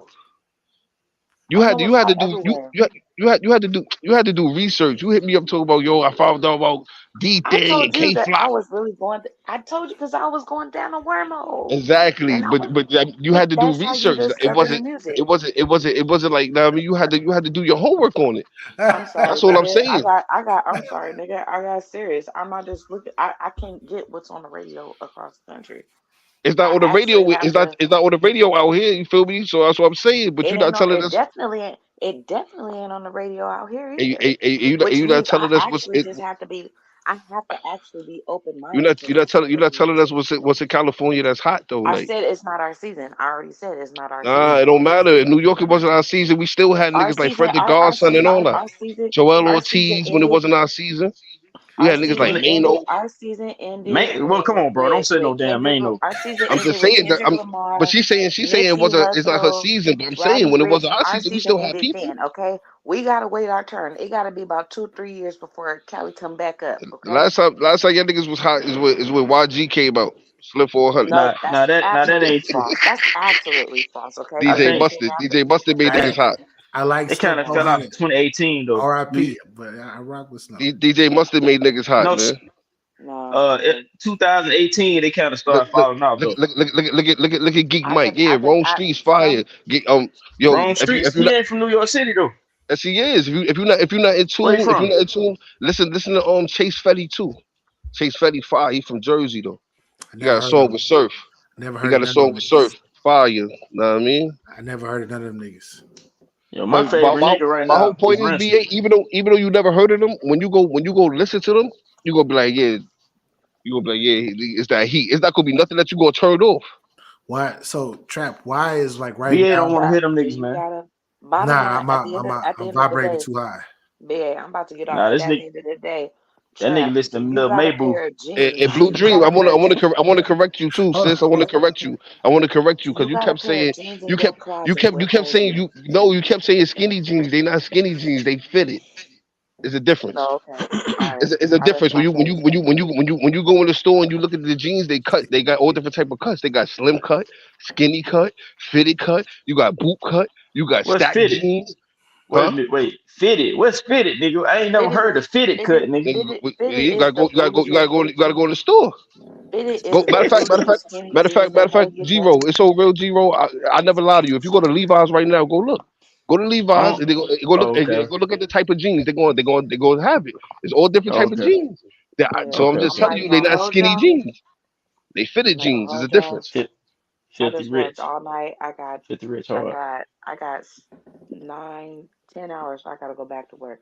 Salute to y'all. Oh I'm gonna shit. listen. Oh shit. I'm at work Yeah. yelling at Blue. All right, Blue. I appreciate you, Queen, as Mm-hmm. always. God Thank you, bless. Trap. All right, BA. You already know, Salute sis. to man. Sorry you ain't know no LA niggas. You This Yo, nigga.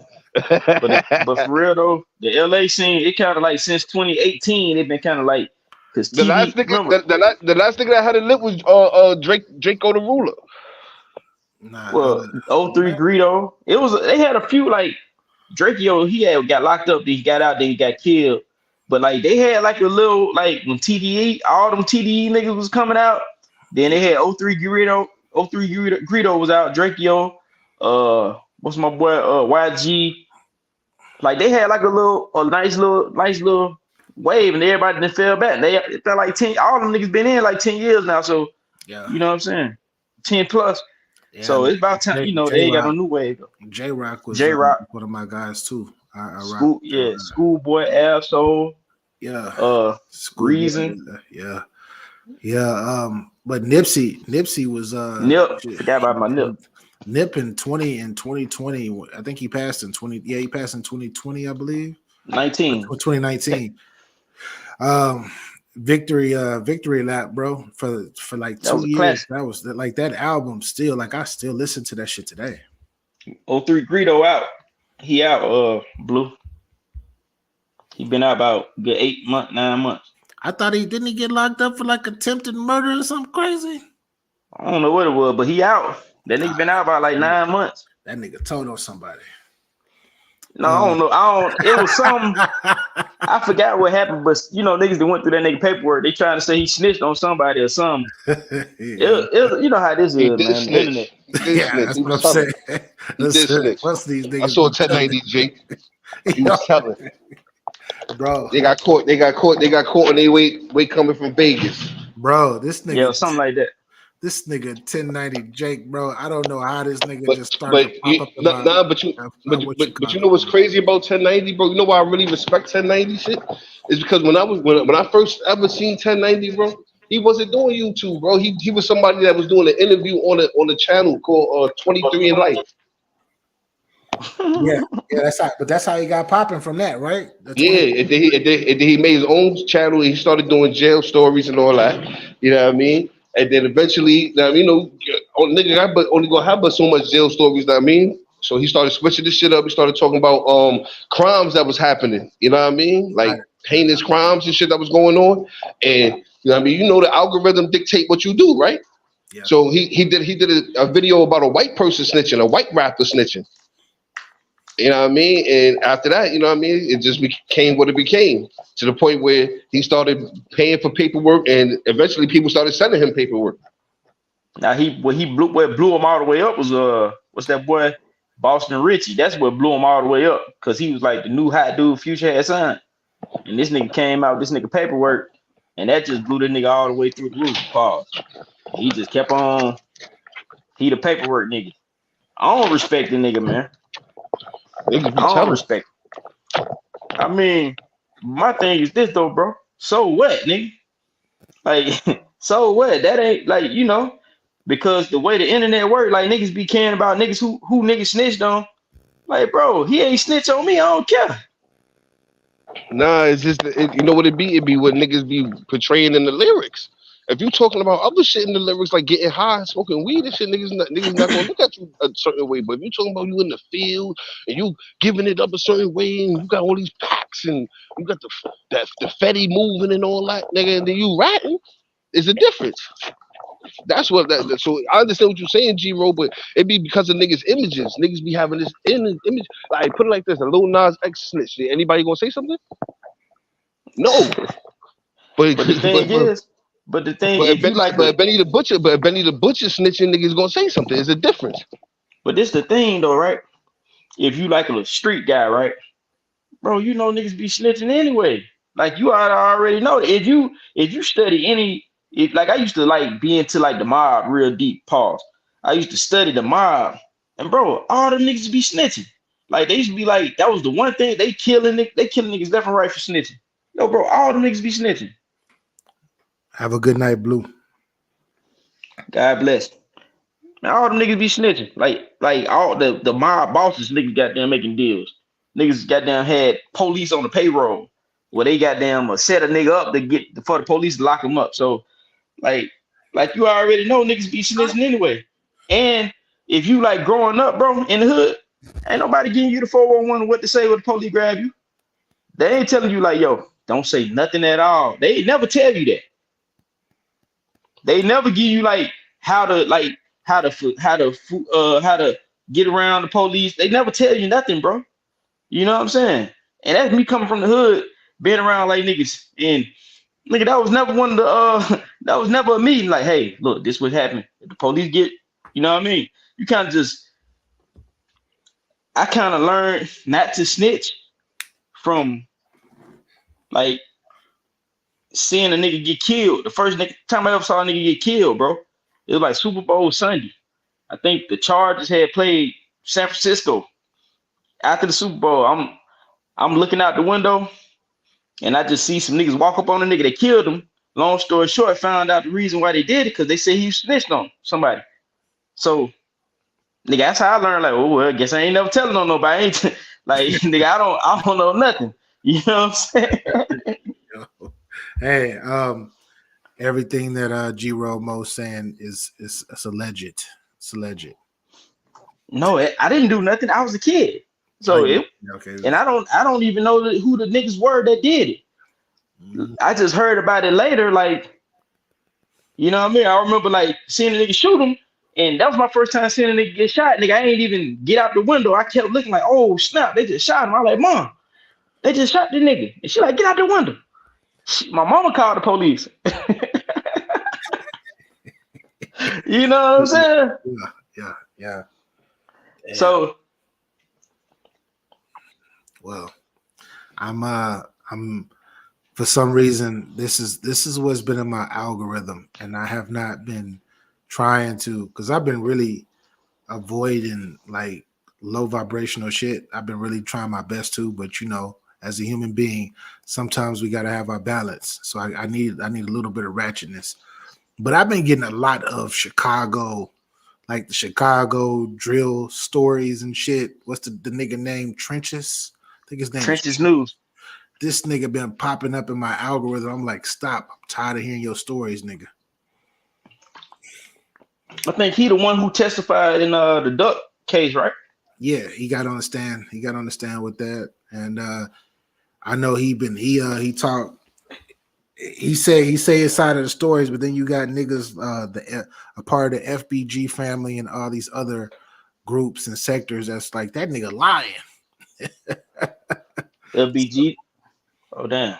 Yeah. I thought he testified for FBG now. Yeah, he He did. I'm saying like he did testify on behalf of them, like to help the case. But I'm saying like he be saying some stories, right? And some of the stories he say, it's like he kind of like juices them up and adds an extra little twist to them. And a lot of the Chicago rappers from that time that are still alive, they get on these interviews. They be like, this nigga wasn't there. He heard about that. He wasn't there. And then the niggas that were there, that's documented. Like in one case, I know you know who Ki is. I guess he said he seen Ki dying and smoke was coming out of her body. And he was like trying to help her and shit. Then he had to leave or whatnot. And then FBG Butter, which is Ki's brother, was like, I was there, nigga, because I got shot too. That nigga didn't run up on her like that. It didn't happen like that. He's lying. like, oh damn, that's crazy. Yeah, exactly. Yeah. Butter was there because Butter was one of the targets. Right. Yeah, I never watched any of his videos. I saw like you know, when they was talking about he testified or whatever. Yeah. But I never watched it, you know what I mean? It's crazy because I remember watching him like I want to say like 3 or 4 months ago. And he was like at 70,000 views or some shit, like not views, but 70,000 subscribers, some shit. Nigga, they said that they call that nigga a snitch. That nigga is there like a 120 something like that nigga, like he in the hundreds now after being called a snitch. I seen an interview he did. He was saying he making like 30,000-40,000 a month on YouTube. And I was like, really? What are you talking about? Like the Chicago niggas, man. Like, bro, I'm kind of tired of niggas now. So what it is with him is, I mean, his stories do crazy numbers, of course, and he go live all the time. Oh, he has a lot of pre-recorded and he goes live, but he get a shitload of donations, and then on top of the donations, that nigga he got like his what you call that shit, the membership, but his membership is like $10 and above, and this nigga got like hundreds of members. Damn. So that I wouldn't be surprised, bro. Hundreds of members, and you starting them off at like $10, and then on top of that, you doing your videos are probably averaging over 100,000 per video. You gotta think about it though, right? Because they said they were saying that he was like on the payroll. He had been like an informant for like 10-15 years. So yeah, if he telling like real stories, You know, he probably got a lot of cops goddamn subscribe to that nigga. They probably joined. Bro, I believe that nigga is an informant, and he been an informant, and nigga, that's one of the reasons why he keep his face covered, even though niggas know who he is. He be talking like he's still in Chicago. He said he stayed right outside of Chicago in some suburb, but I'm like, nah, no, you don't. You not in that. You not. Niggas. I mean, but cause niggas ain't driving. Niggas like the niggas ain't going to look for a nigga. Not some little poor hood niggas, man. Them niggas ain't going to look for the nigga, man. You could like literally be in Bloomington and them Chicago, them niggas ain't, you probably never see none of them niggas. You know what I'm saying? like for real. Like you'll never see, and that's like 15, 20 minutes from Chicago. Them niggas ain't going out of, you know what I mean? They ain't leaving out of their neighborhood, bro. It's just crazy because I'm hearing, like, you hear about that 2010 wave, right? Because that's when everything started going crazy, like 2010, as far as that group of people. But I'm like, I was born in Chicago, still got a bunch of family. I got a bunch of family who got killed, but it was a wave. It's a couple waves before that were just as crazy as this new wave. But of course, it wasn't no social media. Niggas couldn't get online being like, yo, yeah, nigga, da da da da. And but they got famous. Them niggas got famous, but most of them niggas is gone though. A lot of them niggas, yeah. See, I was talking to somebody like a couple weeks ago. I got a homie. He stream on Facebook, like he a big Facebook streamer. So I got on the stream about a couple weeks ago, and it was some little cat, you know, talking about how the niggas be killing, you know, in Chicago and all that, right? And I was like, man, I'm like, bro, all them dudes poor, man. Like them dudes poor. Cause as soon as you see one of them start getting some money, them niggas be like, they talk about if they see like an avenue to get some money, like things start looking up, they talking about peace. You know what I'm saying? So yeah, you got dudes that just poor, and then they getting it ain't the beef ain't gonna stop as long as niggas is in the hood poor. You know what I mean? And they lost their brothers, their homies, they lost people that's close to them. All they have is each other. You know what I'm saying? At a point, like all they got is each other, and they losing each other. So they angry, they don't have no resources. So all they want to do, they gonna go kill a nigga. You know what I'm saying? Yeah. Now the niggas you see that get some money, them niggas ain't killing no. Them niggas trying to get out the hood. Them niggas like look at FYBJ man, LBG Duck, all them niggas his homeboys. KI, he grew up with all them his people. He ain't trying to kill. He ain't mad. Cause he got some money coming in. What's the nigga? John Wick. Yeah. He's Tay Savage. Yeah, he a killer, but he got an avenue, a pathway to get money. He got a little buzz. I think he just signed a little deal. Yeah. He ain't trying to be, you know what I mean? Like Dirk. Now, the reason why Dirk probably still kind of on it, like his brother got killed. I think his cousin was his manager got killed. His best friend. He got a lot of get back. He still a lot of people real close to him. Yeah. So he got a lot to get back, bro. Dirk got a lot of people that he still probably I don't know if he's trying to touch him or not, but yeah, he still got people living that did something crazy to a loved one. Yeah, so he still, you know, he lost a lot, like a whole lot of close people. So, you know, it's some exceptions to the rule, but for the most part, if niggas had like pathways to make money, have jobs and whatever, niggas wouldn't be trying to kill nobody, bro. Like them niggas are like the niggas will be like they ain't trying to go get no get back for their cousin or their brother or their best friend no more. You know what I'm saying? Like look at LB, like brother, his sister got killed in front of him, right? Yeah. This nigga that went to jail so much, he started coming out, people paying him for interviews. He started like a YouTube page, whatever, started making some money. This nigga ain't trying to kill nobody no more. This nigga trying to be with his kids. This nigga was something. They had the nigga on like the body cam. He was crying. Police came to his house. You know what I'm saying? So yeah, like niggas like niggas get tired of it. You know what I mean? They get tired of it. And then when it's the age though too. You feel me? Like these niggas was 13, 14 years old, going fucking wild, and now these niggas is like in their late 20s. Now these niggas is actually 27, 28 years old, and it's looking different. It's looking different now. Right. Yeah. So, and them niggas ain't even 30 yet, bro. Yeah, they I not think that exactly. nigga Butter like 25, 26. Yeah, because I know that shit. Because all them niggas was like around the same age. And I know FBG Duck died at 26. Von died at 24 or 25. And that was like 3 years ago. So them niggas would have, all them niggas is between 25 and 28. All them niggas went to school together. Them niggas going to they blocks are like a block apart. You know what I mean? Yeah, I used to be over there. I used to be over there when I was younger. I know exactly where them niggas at, Parkway.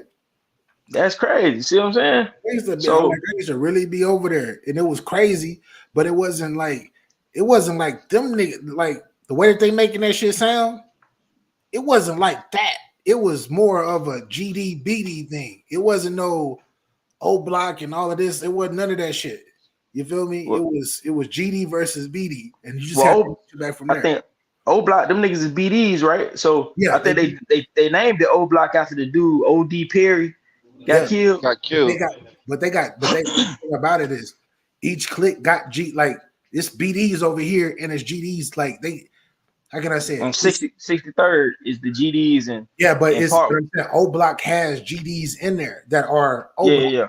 You feel me? That Right. they're O Block and they rock with those BDs, and it's like a Right. family. And same Right. thing with 63rd. They got BDs who rock with the GDs, and that's the weird part about it. That's different. Because that's what happens. That's what happens when you start going to school and you start having family in different neighborhoods. Yeah. So sometimes it don't. Sometimes like it don't matter. Like in New York City, niggas wasn't really color banging like that. It'd be more blocks or cliques or niggas that rock with each other. You know what I mean? Even though niggas might be something else, but niggas went to school with each other. Niggas don't let the gang shit tear the relationship up unless it really is getting in the way. You know what I mean? Yeah. That's why you see like Fabio and they you know them niggas is wooed, but them niggas that have the blood nigga with them. Or they have blood niggas with them niggas. Know what I mean? So because it don't matter.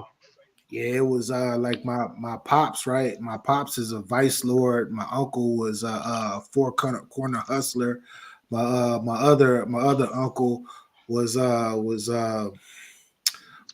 something folks. I don't know. I don't know the gangs like that, but it was five of them, right? And it was five of them, but all like three out of five were different shit. And that was kind of hectic in that household. But one thing about them is they were family, so they didn't let shit happen to them from their cliques or whoever was whatever they were. They didn't let them touch they didn't let them touch their brothers, which was a positive. And that's how it was back then with a lot of families, believe it or not, as I was told. Because like you were saying, Trap, because school, you go to school with niggas, this nigga played your whole different set, but he a cool ass nigga, and y'all just mesh and y'all cool. It was like that. That ain't happened with these new Chicago niggas, because from my understanding, Vaughn and Doug and all them niggas went to school together. I heard them niggas was fighting on the bus every day. But you already know shit happens when niggas die though. Niggas have fights with niggas from our neighborhood. You know what I mean? Niggas still end up being cool. But kids, bro. These are kids. Literally, they live a block apart though. Like they were like Vaughn and Duck were like friends for real. Yeah, that's what I'm saying. Like these niggas live and FYBJ man say him and Lil Reese cousins. Yeah. And these niggas, they dad is his brothers or something. And niggas is corporate. Hey, bro. Matter of fact, hey, you know Wooski? Yeah, Wooski. That's I don't know where he's from. He with the LBG niggas, I think. Yeah, exactly. He with them. He got like the craziest diss that he got one of the most, and that shit go hard though. But it's too crazy, too disrespectful, right? Bro, that FBG Duck one he did. Oh yeah, Dead Bees, the one he put out like maybe a month or two before he got killed. Yeah, he dissed all them niggas. Yeah. Right after doing the other song, he's like, I did Chicago Legends. Yeah, about That Biggie. was just business. Yeah. I was like, yo, I was like, that's hard, bro. We had to move out of Chicago. Yeah, bro. Some of these diss tracks be hard. I'd be like, I can't listen to this shit in public. I can't do it. I can't do it. Bro, that nigga, hard. bro, how these niggas be describing the murders of the people when they songs be like, yo, like this is crazy, bro. Nigga, the when FBG Duck and Ruga, right? When both of them niggas got on that song, Exposed Me, and did that remix, and they both were explaining the verses, like niggas talking about niggas getting ran over and all this other crazy shit. I was just like, but once again, this nigga, the nigga Wooski, this song, bro, that shit is super disrespectful because that nigga tells exactly what happened to a bunch of niggas that died that are no longer here. And what's crazy about his story, why I bring him up, is his older brother was the person that brought up King Von, and then told on King Von. His older blood brother. Damn, because the nigga Wooski, he got shot in the head or something, right? Because they be making fun of him saying he like in a wheelchair. Von and all them old black boys and a couple other niggas allegedly went and got him and left him like, and you know, he had the brain like he talks slower and everything now. But yeah, allegedly, and the thing that's crazy is his brother used to kind of like save him from Von them. Like used to be like, nah, that's my brother, don't touch him. Like, bro, da. But when he made that diss track and his brother was locked up, because his brother snitched on Von, right? Von talks about it. He got a song where he says, I don't know why he told on me. He's talking about Wooski big brother, which was was kind of like his, like low key, like his OG that gave him the game and taught him how to do crazy stuff. And that's how weird that dynamic is. Big Mike, was that his brother? Yeah, Big Mike. Exactly. Yeah, I remember seeing that interview. Yeah, that's Wooski. That's Wooski's big brother, like blood brother. Like we grow up in the same fucking house and all of that shit. Same mama, same dad. Same, they had the same, because I see the interview say Big Mike was talking about growing up in O Block while his brother Wooski hate BDs. Yeah. So how he hate BDs if he lived in O Block? That don't even... His brother. So I guess Wooski moved. He moved up and moved with whatever relative. So they didn't stay with each other. They didn't stay in each other's crib, but they are really blood brothers. Before that split, Wooski was over there in O Block, but it wasn't O Block yet. It was called I forgot the name of it. It was called something else, but it was Parkside. Parkway Gardens. Parkway. This is before all of the crazy stuff. They were in O Block. Yeah, that's crazy. Yeah, man, that's Chicago. My homeboy, one of my best friends, right? His little brother from Chicago, and he had moved down here like 07. And I remember we was talking. I didn't know anything I didn't know Chicago was crazy. He was like, bro, Chicago gang banged out, and that nigga went to naming all the different gangs. I'm like, damn, you know what I mean? Yeah. We knew about the folks and GDs or whatever. Like I ain't really know GDs and BDs was, cause in the South, way back in the day, GDs, BDs, like they all was folks. Like, you know what I mean? Like niggas wasn't beefing with each other, they was together. Yeah. You know what I mean? I guess that's how like how they were originally before they split. So I ain't know them niggas didn't like each other. You know what I mean? They all from like under the star, the six, I guess the six. That shit broke up in like the 80s. That's when that shit did. The late 80s is when they locked up bro, I think it might have been the 70s, bro. When Larry it was one I don't know specifically, but you know what I'm talking about. Hoover went to jail. Went to prison, yeah. Prison. It was one of them. Yeah. Decades. He went to prison. And then was it Jeff Fort? It was somebody else who took over the BDs or the GD. I don't know, but they split. But, no, Jeff Fort was the Black P Stone. Okay, that was the P Stone. Black P Stone. It was another. David. David. King David. Yeah, David something. David Barksdale, I think. Barksdale. Yeah, I think he was the. He was like the BD, and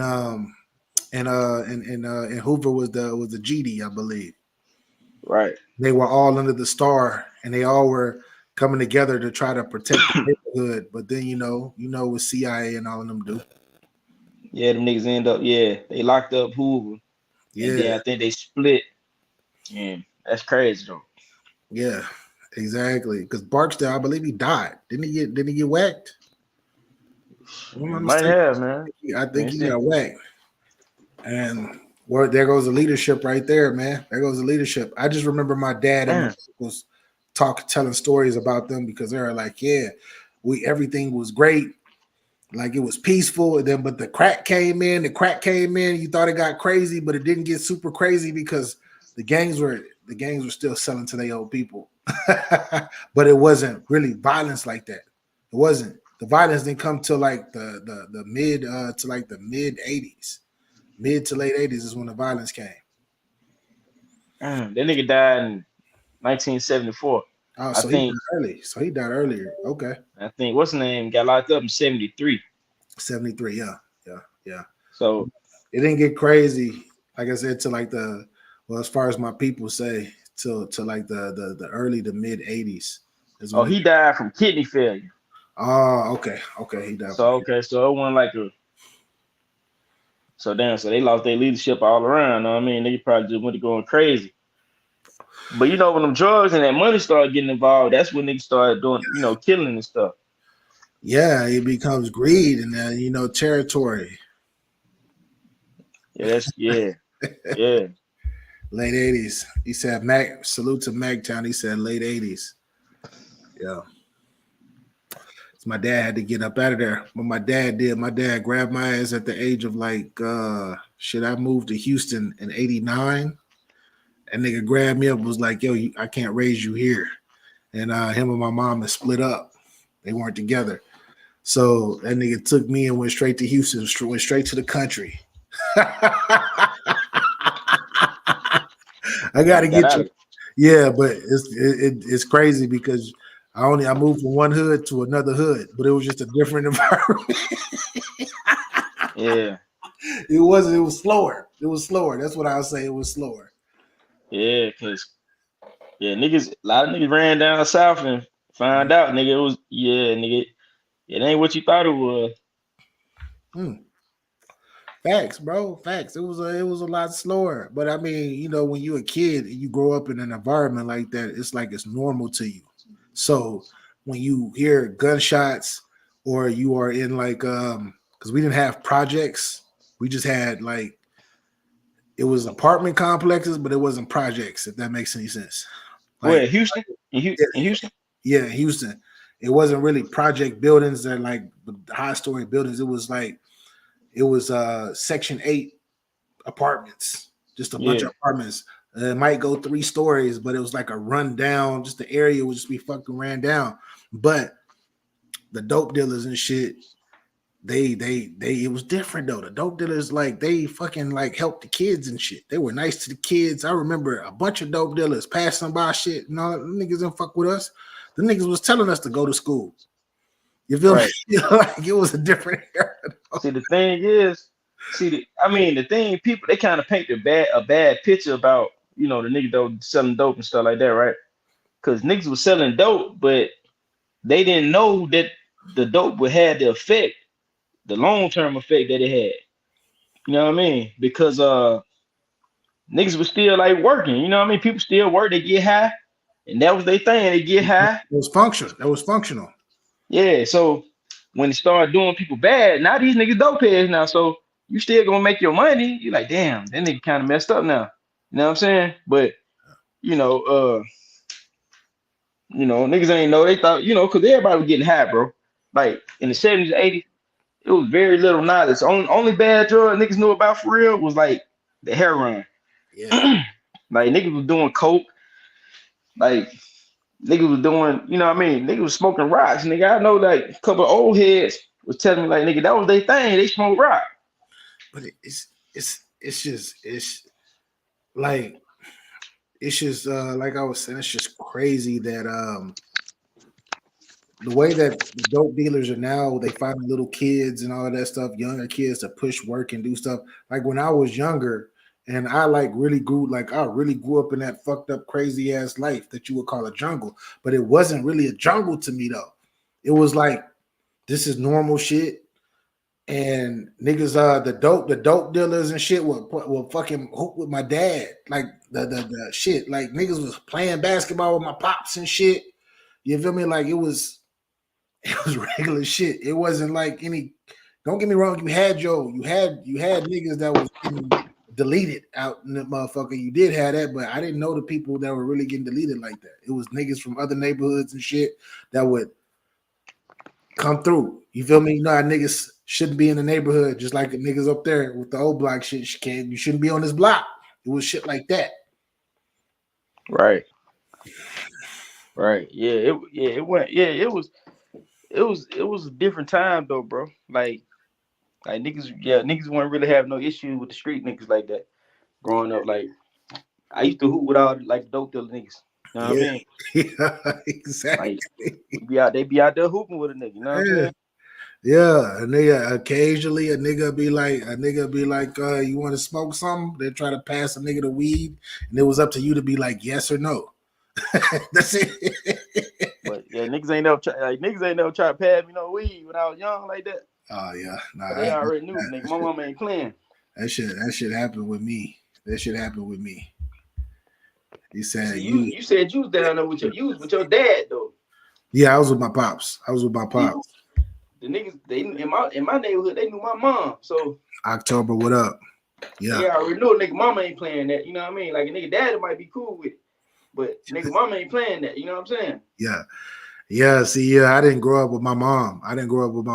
So yeah, my pops was shit. This is back in the days where you can leave like I was 5 years old on my own because it was my dad before my brothers and shit came into this earth. It was just me and my pops. So I was at home, walking home from school and everything, making my own shit at 5 years old, 6 years old. I was moving dolo because my pops was always at work. Nowadays, though, you can't do that shit nowadays. It's different. Snatch your motherfuckers up and all that. Yeah, bro. Look, man, let me tell you something that's crazy, right? I remember I was about 11 or 12, bro. It was one morning. I was walking like to the school bus. Yeah. And like, we didn't really know about like pedophile niggas and like being like gay, like was like, yeah. I guess we knew like we'll see some people that's gay or whatever, kind of weird or whatever, but niggas ain't try you though. Ain't try no kids. I'm walking to school, and I walked to the school bus. It was like a weird dude like riding around, and he looked like he had a bald head, and he looked like he had like a bucket hat on, right? But I thought it was a lady because it looked kind of like I had a dude I grew up with. His mama had I don't know, she had like some kind of hair disease or something, but she ain't had no hair. So she used to wear like a little scarf on her head with a bucket hat all the time. And it kind of looked like her. Like, damn, it kind of looked like Mark mama. And I had it looked like it waved at me. And I had waved back. And I like damn, man. She ain't I knew her. Like he was kind of he like my friend. She knew my mom and all that. But she ain't say get in the car and take it to school or nothing like that. So and I ain't see Mark in the car. So I like, damn, is that cuz mama? I like, damn, I don't know. Kind of look like her, but I don't know. So I just kept walking. Like, this nigga kept circling the block, passing by, like waving at me. And I'm like, yo, what's up with this nigga? I'm like, oh man, it's a waving at me. That's what he was doing. He was waving. Yeah, the nigga like passed by waving, and like I'm walking down the street. So I cut through the alley. I let him hurry up, get through this alley for this nigga. You know what I mean? Try to corner me in this alley. I cut through the alley. The nigga rolled past again, kind of blew the horn, waved again. I'm like, yo, what's up with this nigga? So I grabbed the brick. I saw a brick on the ground. And it's cold as hell, matter of fact. Niggas around it's like January. You know what I mean? It was cold as hell. I had a scully on, right? I had a white scully on. So I grabbed this brick, right? And I was walking under the bridge. The nigga came back around again. Nigga, I just threw the brick at the nigga car. Boom! Hit the nigga car hard as hell. The nigga sped off. I ran across the street, took the hoodie off, and kind of like I got on the bus stop and I kind of sat down. I was like paranoid as hell, you know what I'm saying? Yeah. But I took the scut because I didn't want the nigga cold as hell out there, nigga. My head cold as hell. I had took that white Scully because I didn't want that nigga to shout like, man, kind of freak ass nigga. That was my first time like experiencing like some nut ass freak boy for real. You know what I'm saying? That's crazy. That's crazy, bro. I've never, as a child, never experienced that as a child. I never experienced that as a child, like some off the wall. And if it was an experience where somebody was probably feeling that way as I was a kid, I didn't realize and I didn't know, and it didn't really that didn't come to me or at me. Yeah, damn, bro, that's crazy. Yeah, cause it was like the nigga kept like I'm walking like mind you, I'm walking down the street. Like crossing streets, going down the different streets, and this nigga like circling around, keep on coming past. Like, yo, what's up, this nigga? And I realized, I'm like, yo, this old man. I don't know what kind of nigga this is.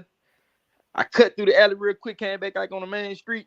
Yeah. The nigga came back down again, paused, blew the horn, waving, and I'm like, oh man, I don't know what's up with this nigga. I seen that little brick on the ground. That nigga came down again. Nigga, I just threw the brick hard as I could, nigga. It hit the door, though. I wanted to go through the window at that nigga. Yeah. Thank God it didn't, because it might hurt. You know what I mean? Something bad might happen. Yeah. You know what I mean? Yeah. Trap been in that situation before? Nah, I ain't never been in that situation before. I ain't never been in that situation. I'm on mute, but I'm listening. I'm at work. I'm on point. I'm ready for that slick. Up in New York City, they full of freaky niggas, man. Yeah. But shit. That don't mean I was ever approached. You gotta think about it, bro. They're like 6'3". Yeah. You was 6'3" at 11, 12 years old? Yeah, I was 6 foot. Yeah, 12. I was like 5'9". Yeah, I was 12. I was already wearing like a size 11 sneaker. Oh, damn, y'all some big niggas, man. I was like 5'5", probably 5. I don't know how tall I was. 12. I was like 5. I was like 5'8". I was around that at 12. That nigga said I was at least 6 foot. Nah, I wasn't 6 foot. I know 12. This nigga Trap been tall his whole life. Facts. It's always in the back of the line. Oh shit, yeah. Nah, I didn't reach 6'3" until like I got like 19. Like 19, I looked and I was like, I'm 6'3", because I got the 6'1" all through high school. I was like 6'1", and I grew 2 more inches at like 19. I was like, oh shit, I grew. He said, damn, MacTown said, Trap, you like 6'5".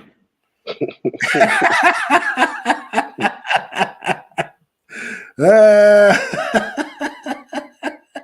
don't know if y'all ever saw it, but if you had IG and shit, I mean, I had linked up with Shake Taylor. When you saw me stand next to Shake, you were yeah, I thought it Shake. I never, I don't know. I never.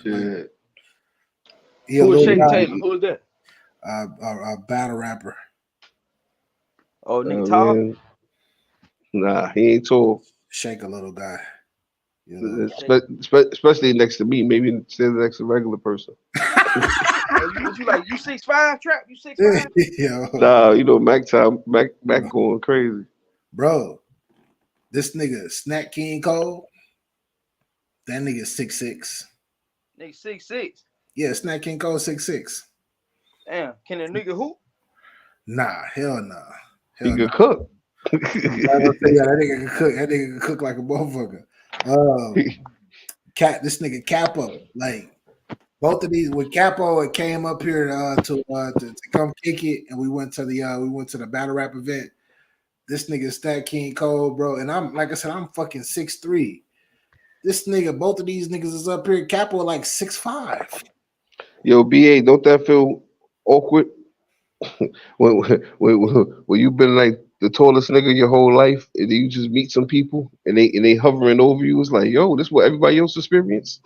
Yo, that to keep it 100, I played basketball like the first half of my life. So I was always around niggas that was like, because I always played the guard. I was always a guard, or I might have played a little wing.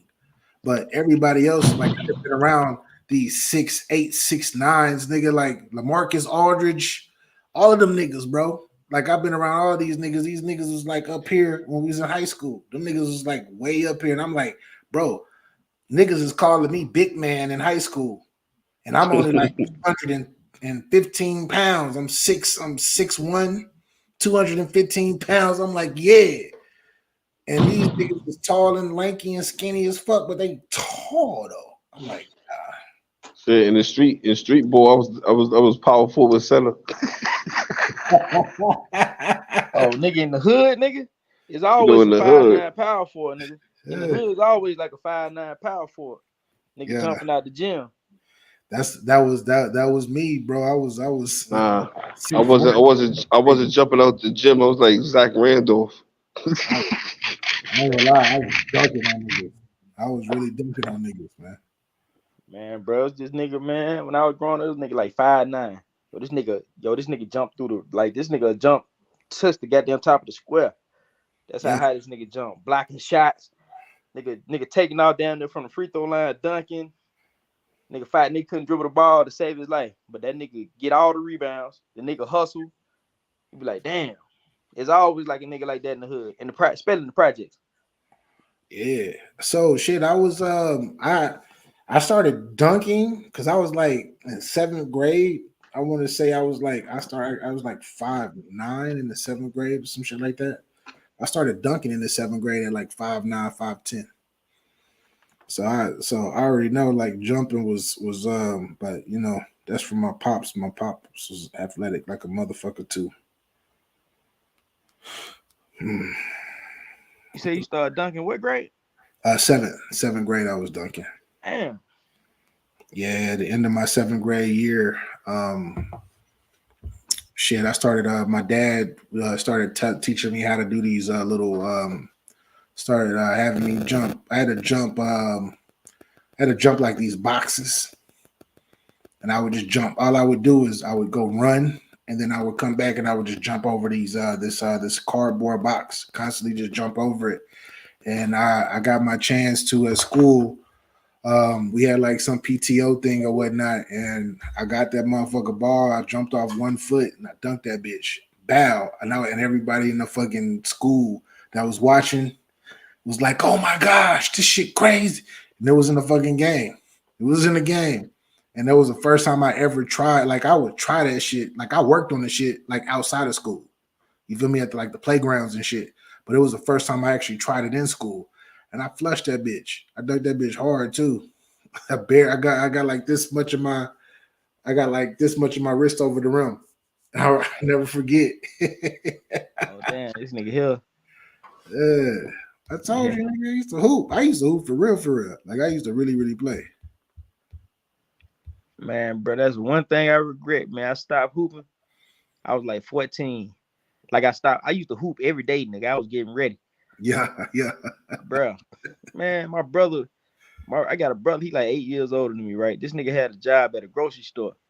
And this nigga was like a supervisor. Yeah. Man, this nigga called my mama and was like, look, hey, send him on up here. We're gonna hire him. And I'm like, nigga, I'm laying up. It's summertime. I'm laying up, chilling, getting ready to go to the court. The hoop. Yeah. My mom said, hey, get up. She started eyeing a button-up shirt, and I'm like, what for way? You finna get a job. I'm like, what? Yeah. Yo, you have to work. You gonna work today, bro? I was 14, bro. I'm like, what the hell? Yeah, nigga, I'm like, start working there every damn day, and I'm like, bro, and all my homies, they still hooping every day. They hooping every day, running every day. I go back out to the court, nigga. I'm so behind, man. These niggas goddamn, you know what I'm saying? I'm like, man, she messed up my whole career. Bro. But how I got away with it, because I had to do the same shit. I had to get a job. I started working my 8th grade year, beginning of my 8th grade year. And I had to get up at 2 a.m. every morning to go throw newspapers, right? Okay. And that's how I would work. Was like that's how I made money at a very, very young age. Getting up at 2 a.m. and I would get up with my pops. My pops was doing newspapers. He used to make my ass get up every fucking day, 7 days a week. Get up 2 a.m. The only time I got to sleep in a little bit was Sundays because the papers are getting a little later because they would be much bigger. But outside of that, I was up every morning. And if I would have had to do like you did, where my pops would hit me with that, yo, I need to get you a real job or some shit like at a young age, I probably wouldn't have made it as far as I did in hooping. Bro. Yo, bro, like that threw a whole monkey wrench, nigga. I'm like, yeah, nigga, I'm working on my J. I already had the handles was crazy. I'm working my J. I'm getting right, nigga. I'm running. My son said he was working on his J. Yeah, I was getting, you be hooping right back then. You know, it wasn't no damn trainers. You know what I mean? It wasn't no nigga training you and all that. Yeah. Like now you can go get you. Like you can. I mean, I could train. Like if I had a kid, like I could train my kid. Yeah. But you know what I'm saying? You just at the court, like you getting the runs in. Yeah, exactly. You just running. That's all you doing is running. And playing with older niggas. So I'm getting that work in, and nigga, she goddamn threw a monkey wrench in my whole program, bro. And I start working like every day. Cause when I got the first check, the first check is like you hit that dope, and you like, oh snap, nigga, $100 and something, and it's mine. It was like my first check was like $150. I had worked like 4 days or something, 3 or 4 days. I was just in that boy working every day. You know what I mean? Second bro. And I was like, oh snap. Cause I couldn't get on the register. I was 14 because they sold beer. So I couldn't sell no beer or no cigarettes and stuff like that. So I was sacking groceries. And then when I turned 15, they put me on the register. And then I don't know why they did. I started doing the hookup.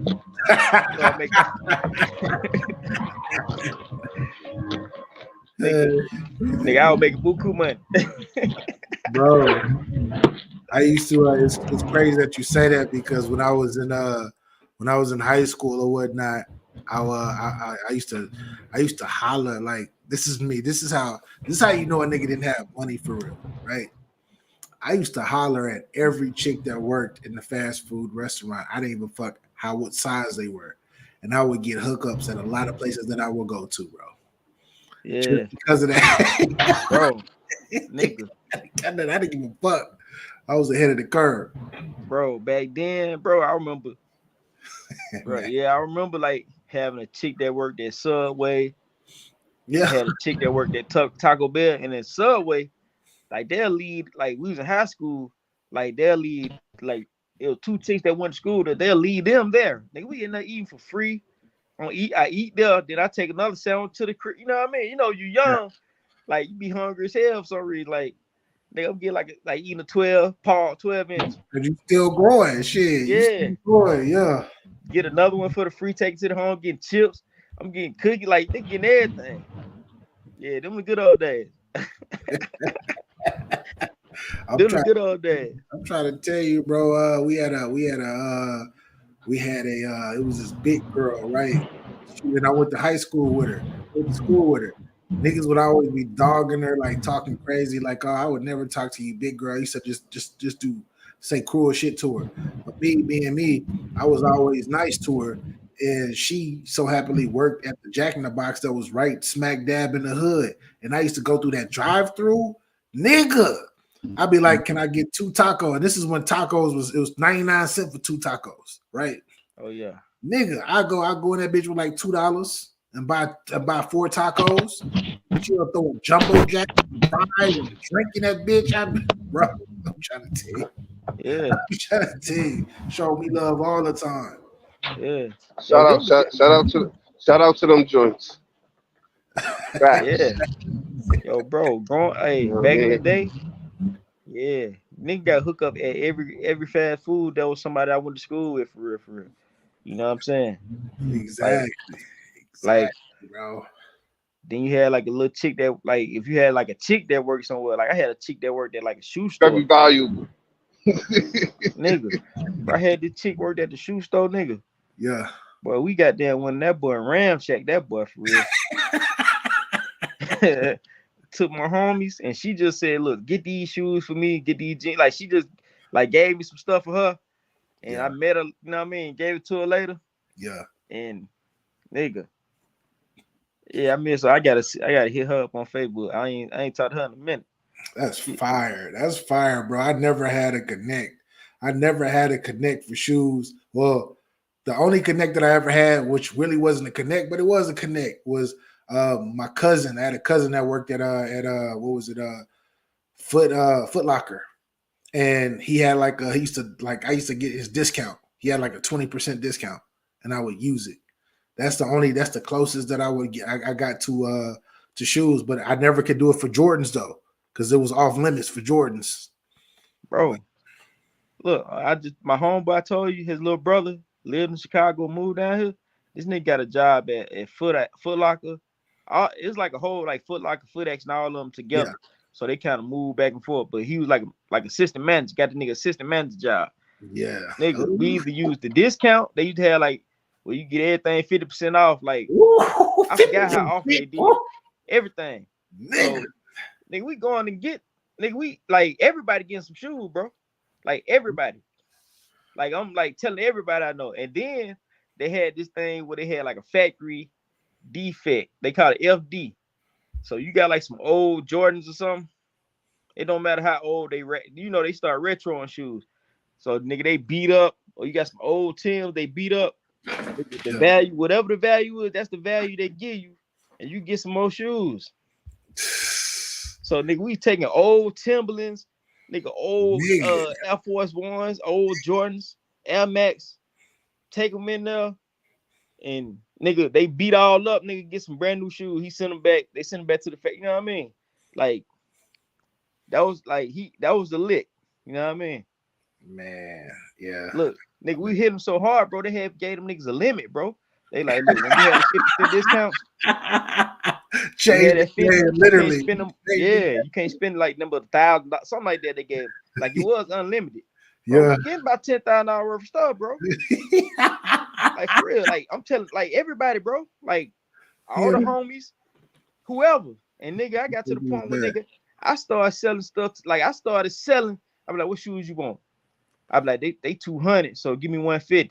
I'm keeping the 50. I'm getting that nigga the 100 to pay. You know what I mean? Yeah. And then he was doing his own little thing on the side when people come to the store. He be like, look, he'll charge them full price and then keep the half. You know what I mean? He was doing his little thing.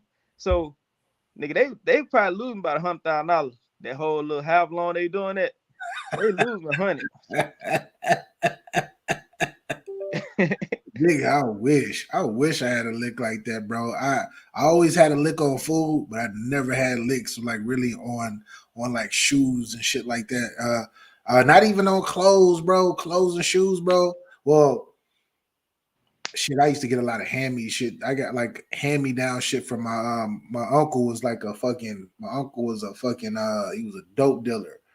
And that nigga used to have like he wore the same size shoes and shit. So that nigga used to like he used to buy like 3 pair of the same shoes, wear them bitches a couple times. That nigga used to give me shit. And he used to give me fucking shirts and shit. Oh yeah. That shit what you said made me think about a story. When I was like 11 and I got robbed for the Averex. What? You got robbed for the Averex? I got robbed for the Averex. Now I mean, like you said, the hammy. Like, you know what I mean? Early 2000. Matter of fact, it was probably the year 2000. 99, 2000. Man, I'm not even, you know what I mean? Shit, nigga, I'm coming through. Nah, I'm walking to my grandmother's crib. Nobody was in my crib and shit. And I walked through this block that I always walked through, even though it's lonely. It's like train tracks on one side of the street, and like warehouses, whatever, or like a automotive shit on the other side of the street. And it was type late, it was probably like 7 daylight savings time ish. You know what I mean? I remember I had the this is to tell you what era it was, right? The T-shirt I had on was Echo. I had the Echo with the Rhino. That was fire back then, though. That shit was fire. I'm walking through. And then hold on, my bad. I'm trying to fucking up the story because I'm trying to we trying to definitely EOS. So I'm trying to get out of work at the same time telling you the story. My bad. But story time. I walked like in this life, in the street life or whatever, you learn lessons. You feel me? You learn things. You know what I mean, because sometimes you don't know shit if nobody ever put you on, right? I learned valuable lessons in getting involved at the age of 11. I learned don't ever stop when somebody asking you, do you got the time? I didn't know that tactic. You know what I mean? I didn't know you know what I mean? Do you got some change? You got the time? I didn't know that tactic to get you to stop. I'm young. You know what I mean? Nobody put me on to that.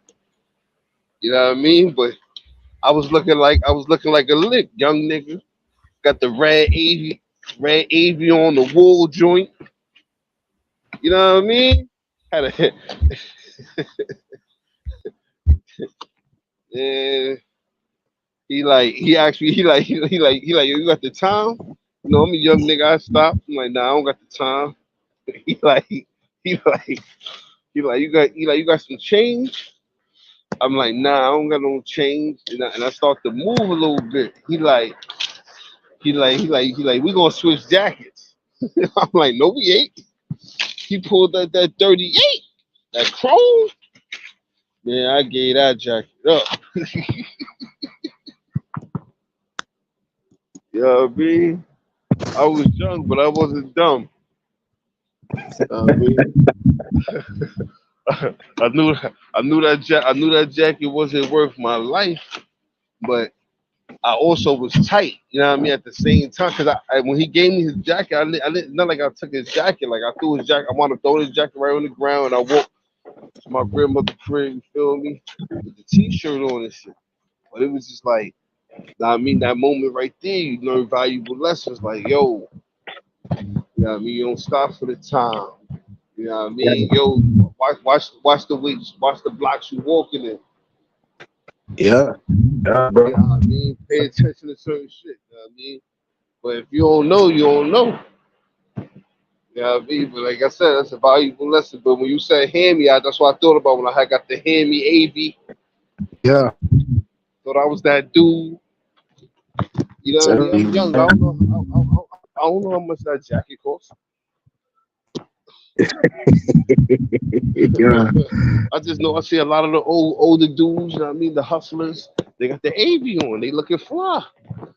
So I got the wool red joint on, I'm fly too. I mean, I ain't getting money, I'm young, but you know, you feel like you getting money. Bro, that's how I used to get out. Like majority of my shit that I got in high school, right, was like I said, man, my uncle would wear that shit. He'll wear like every like 2 months, like he'll have a bag. He'll get a bag and be like, here you go, nephew. And I would grab that bag, take it home, and shit. I would wear the shit. Didn't like the shoes at the time. I wore like a size I wore a size 12 at the time, and once I got the size 13, I couldn't really fuck with the shoes no more. But the clothes still fit though. So we was on one. Damn. I remember a nigga stole my PS2 back in the day. I was hurt as a kid. Not the PS2, the DVD drop with the DVD. That was a major thing. Oh, of course. It was like you ain't have to buy a DVD player if you got the PS2. Use that dude. Yeah. Yeah. Right, Joe? Had to work When you got the PS2, you ain't had to buy a DVD player. Use that dude back then. Shit. Tell him see my coworker even said that was the shit. Yeah. That's how I was with PS3. I remember NBA Live. Yeah. I think that was PS3. PS3, because remember they used to have the Blu-rays, right? I think it was PS3 where they started doing the like you can do. So Sony got the patent for CDs. Period. Oh shit! Oh yeah, I forgot. Anything. That's why Nintendo. If you never noticed, Nintendo don't use disc. They only use this one time for the GameCube. which they still had to pay Nintendo for the patent. You know what I mean? Like, and they don't like to pay Nintendo. I mean, they don't like to pay Sony because they were supposed to do business with Sony and they reneged. That's why Sony developed the PlayStation in the first place. PlayStation technically wasn't supposed to exist. Shit. You know what I mean? It was supposed to be the Nintendo PlayStation. But at the last minute, at the E3 back in the early '90s, at the E3 press conference when they were supposed to launch the shit, you know what I mean? They Nintendo reneged, didn't tell them, and after they put like Sega, whoever they were supposed to do something with, and at the end of the day, it failed. You know what I mean? But basically it was supposed to, like, I guess they were supposed to be like the Nintendo 64 probably was supposed to have like a CD drive. You feel me? Oh, but since they reneged, Sony started doing the developing themselves, and they developed their own console, the PlayStation, and you already know what happened after that. Yeah, history was made. So that's why Nintendo, if you notice, they try to develop the best cartridges and shit like that, so they don't have to pay Sony. Yeah. The PS2 was a That's life why changer. Nintendo would rather do business with Microsoft. If you notice, they'd rather do business with Microsoft. They won't do business with Sony like that. Yeah, I forgot. Microsoft helped them. They helped them make the 64, right? Huh? Microsoft helped them niggas make the 64, didn't they? I believe it. You know. Yeah, I think Microsoft Nintendo's too much of a 64. secretive company. Nintendo's secretive as hell. Oh, you said GTA, CJ, the one with CJ. You said WWF on Nintendo 64 and God of War. GoldenEye was fire. Yeah, that was fire. I used to get sick. So here come that guy. ABA 24 NFL season. We doing these prize picks as a squad. You heard? Hey, let me know. Shit. Let me know. I'll be right back. We ain't about to get this ride. Hold on. Oh shit! I'm about to shut this thing down anyway. You ain't shutting it down. You already know. It's your boy Trap. I might go live. You know ain't no live happening. The people know. The people know BA ain't going live. It sounds good though, so I'm gonna let it ride. You already know your boy Trap. Now I might go live. For my West Coast people, you know it's still early for y'all. Somewhat. Yeah, 1:30. Yeah, 1:30 in the morning. That's early. Yeah, got to be at work 6.5 hours, 7.5 hours, but I'm working from home, so I don't give a fuck. I think this week I'm gonna actually use the factor discount my man gave me. Yeah, I mean, I'm gonna see if Factor starts sponsoring the niggas.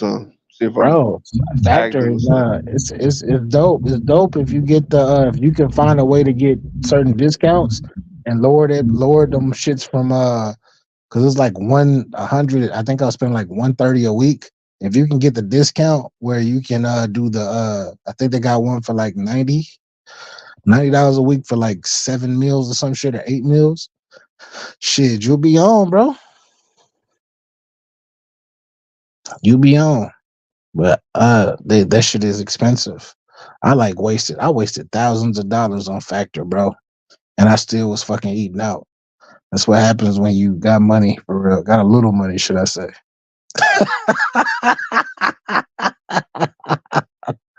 Anyways. You already know, salute.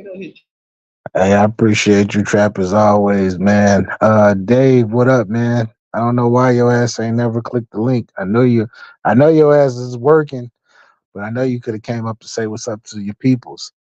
I know you could have said what's up to your peoples, and there you go. Soon, because he know I'm about to get off. That's why he came up. What's up, Dave? What's up, buddy? No, what's up, buddy? Me, nigga. What's happening, brother? I just got home from work. How you doing?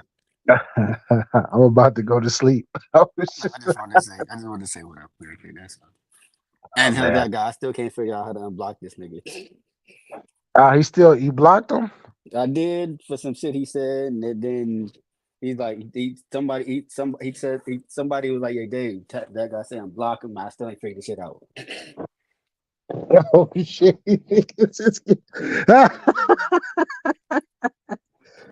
Yeah, you gotta tell that nigga. You gotta watch what he say, man. Gotta watch what you Look, say. I looked it up. It said go into your Google account, and then this shit show. But then when I went under there, it don't show nobody in there. So I don't know. You so you blocked him on YouTube. Yeah, from the live to be able to see his comments on the live chat. Yeah, you gotta go into your YouTube studio via your web browser. Okay. And once you go via your web browser, you gotta scroll all the way down into the to what you call it, the icon, fuck. The I settings forgot, but icon where it shows permissions yeah, and all that. exactly. Settings. Yeah, settings. And it's gonna be in Look one in of them there. I ain't see that tabs. nigga name in there. Okay, so you already I don't know what's up with that nigga then. If you ain't see his name, because that's where his name would be if you block him for comments or anything. Yeah. I don't Because know. it My gives you bad, the dog. option. A lot of you Sorry. niggas I got. Look, a lot of you niggas I got blocked right now. To be honest. He said a lot of them niggas. I'm like, shit, I might be blocked too. I was like, I'm sitting there trying to holler at Nachi earlier, and she ain't see No, none of my yeah, comments. nah, you She not didn't blocked. see. She just don't watch the comments like that. Yeah, I know. She don't. She said what's up to me. She did. She was nice. She said, yeah, everything good with you though, brethren. I'm chilling. I'm chilling. Trying to work on this new camera view when I go live now. That's all. Oh shit, new camera view, huh? I'm trying to make it so that I can have two camera views when I'm live. Oh shit. How you like? And you gonna like switch back and forth between like the Yep. views? Oh Mm-hmm. shit. Damn, yeah, you on some new era shit. For real, that's next level. That's next level. I thought about doing that I thought about doing that like doing like a edit, like doing some like type of special edit where I use two cameras because I actually have a it's not a GoPro, but it's a Dragon something where I can use. And I thought about like doing the back and forth thing, but only not live though. But you're talking about doing that shit live.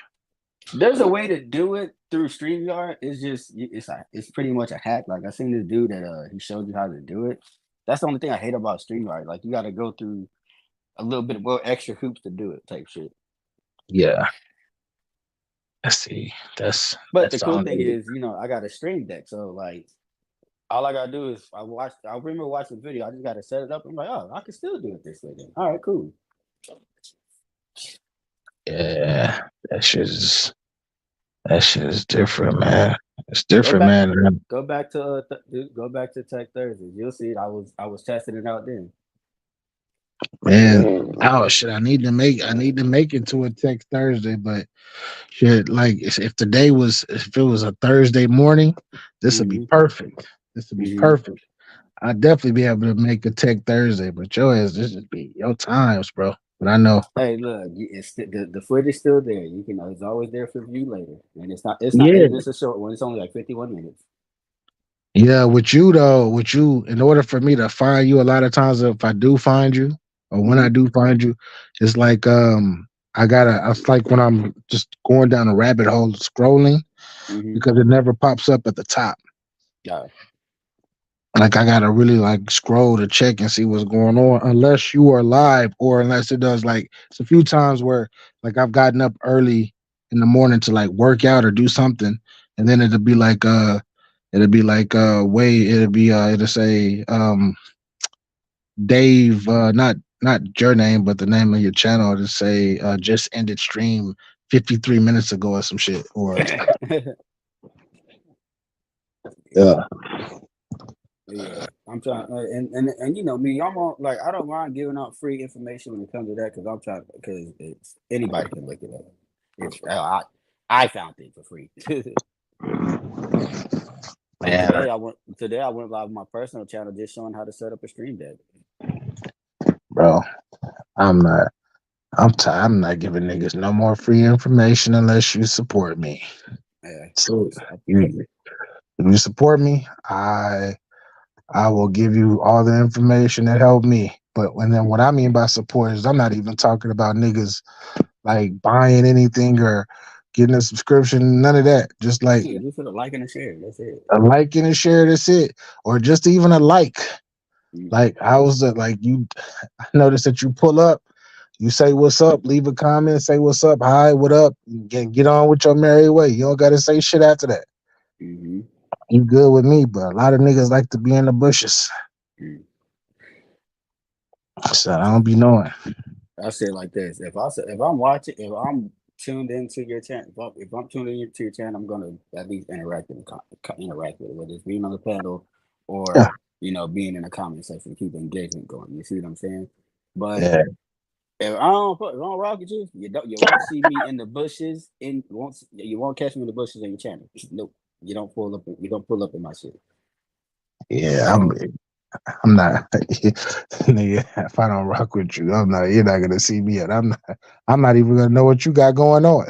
exactly, Like I I don't really, care. when I say I really like, and I think I've been doing a really great job of this, I really Mm-hmm. only been rocking with a very, very few people. Mm-hmm. Like literally, I'll say what's up to the people that I do rock with. Mm-hmm.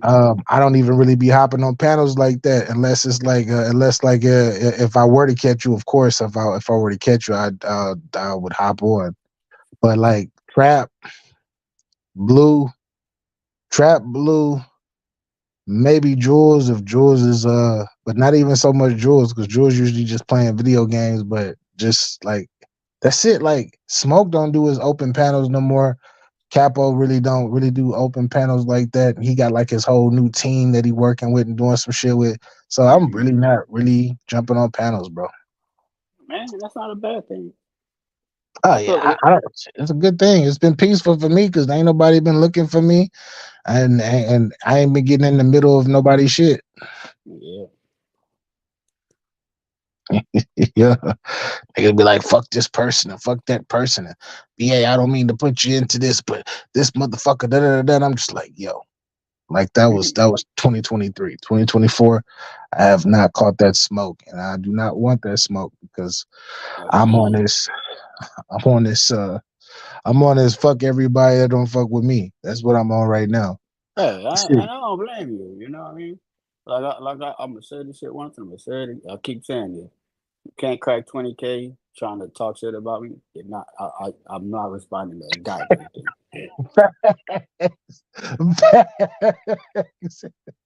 Yeah, yeah. I'm not responding to no fucking hell no. What I'm wasting my time going back to you and you only get like 20 views talking Or like crazy about me.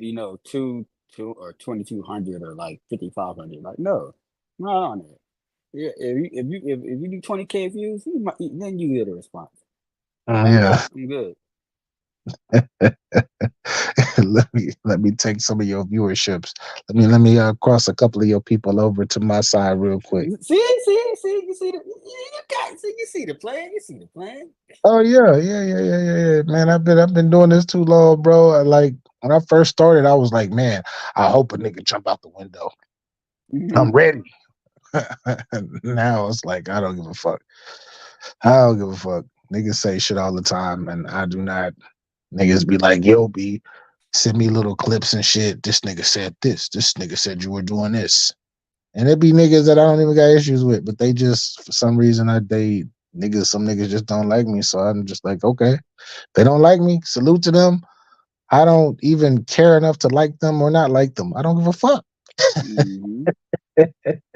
But it'd be funny though because it'd be like because sometimes it'd be niggas that support you, but be the ones that be sitting there actually talking about you behind your back or like Oh yeah. taking clips of you to try to hold for later to give the Hey, niggas that don't fuck with you and everything. It's like, bro, that's a, that's a, and they think that you don't know, but they be like, nigga, we know. yeah, a fact, bro. It's like I get like I don't like to say this, but it's true. Like, nigga, I got eyes every fucking where. Even when I don't Mm-hmm. want to have my eyes there, they're there. Just so they can like they want people be wanting me to jump out the window and go crazy. But you know me, I Mm-hmm. don't give a fuck about none of that shit. As long as you're not disrespecting me, like my family and all this other shit, and talking about anybody that just passed away, disrespecting the dead around me. I don't give a fuck about your internet problems or oh that nigga BA he fake or he that nigga buy views and he buy subscribers and that nigga just weak. Whatever the fuck he saw, whatever the fuck niggas think. I don't give a fuck, nigga. Think that. That's cool. Exactly. Do what the fuck you want to do. I'm still gonna. You ain't stopping nothing over here. I'm still gonna do me. You still gonna watch me most likely. Exactly. Sidebar. Shout out to battle rap though. You know what I'm saying? And the whole battle rap community, especially the YouTube online community. Scheme on them tunes found at 800 views and going. Like that's fire. Shout out to y'all. You said who? The Scheme on them two event. Scheme on. Oh yeah, yes. Salute to that. Hey, you said 800 views and 800. going. Yep. Oh shit. Yeah, it's gonna be at 1K. Let's get into 1K. And so that's the goal. Ah man, that shit gonna happen. I know that shit gonna happen, bro. And shit, it's another. Y'all got something else coming up though too. We do February. I figure you go ahead. Don't try to act like you don't know. You on the Bro, your I name is don't. I listed on the don't flyer. pay. Bro, I'm Dave. When I do shit like this, since I do this shit pro bono, My bad. I do it pro bono, so I don't pay attention until the day of. When I know that my niggas really need me in the clutch, I'm gonna be there, and I'm gonna support and do all of that. But as far as me, like not like now, I don't know. Like I remember a few of the names, but I'm I'm making sure that it's the right league because it's other leagues that be like, BA, show up, pull up. And I don't want to get no leagues No, mixed you up. got it. February 23rd, but EBL versus best of the best. Pretty much, EBL versus Jag. Two. I don't. Even though they say this the third time we faced them, I'm like, we don't know why they say that, but we just running with it. Aesthetically, Yeah. part three. So What's the name of that other? So Baz and DOA, right? Mhm. They got the goods versus fuck T-Rex. T-Rex, yeah. And Mhm. I'm supposed to like be a part of that shit too. You feel me? It's pay-per-view. So that's why it's like I'm making sure I got everything right. I'm Oh, making you sure stay busy. I don't try to be busy. I'm just too nice. One of these days I'll be like, I'm gonna say no. But if I can do it, I'm gonna do it. If I rock with you, I rock with you. If I don't rock with you, then I'm shit. Like I know Baz is good people. He good people. You feel me? And like I said, I fuck with who don't fuck with me. If I ever say no to you or to anybody that I fuck with, it's a genuine no because I must have something to do. But if I don't got nothing to do, why not? Mm-hmm. That nigga say bad rap dying. Yeah, yeah, bro. This shit is, shit. At the beginning of this video, I had like my little not rant, but I was just keeping it 100, and I was depicting. I was running the video with Smack talking with hip hop is real, and I was letting everybody know battle rap is not. It can never die. It's never gonna die. But right now, it's in a transitional phase. So if you are not about the culture, then most likely you're gonna switch and go somewhere else and then come back. But if you are about the culture and you just love to do what you do, whether it's blogging or battle rap, then nothing is gonna change. You're gonna continue to make your own lane and everything. So that's pretty much what it is now. If like the big leagues if you're a blogger and you're just trying to get money from battle rap blogging, this is right now is not a good time for you. Hell no. That it's a horrible time for you. So go ahead and switch up, do some other shit, fuck battle rap. But if you love to do what you do and you just love the blog and it's not about the bread, then shit ain't nothing changing. You gonna continue to talk your shit, fuck with smaller leagues, go virtual, go Discord, go anyway, cause you just love the fucking culture. all right, so shout out to Till and Carol there for the bars. Oh That's it. yes. Yes. I fuck with them. I fuck with them. At first, it's like I didn't know them, but I'm starting to get to know them more. Like I'm watching their content.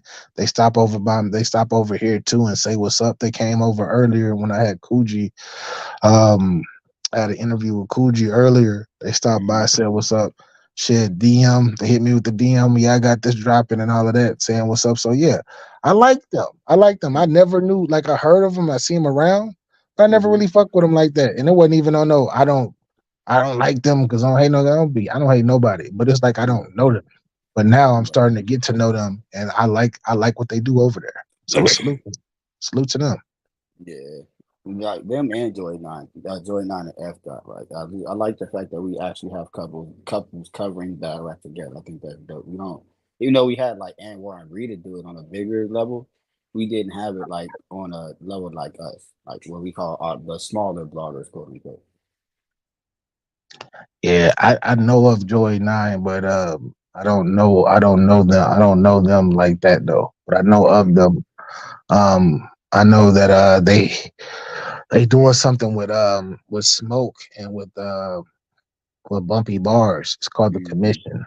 Yep. I know they're doing that. So I'm definitely gonna be there to support both of my brethren, Smoke and Bumpy whenever I can.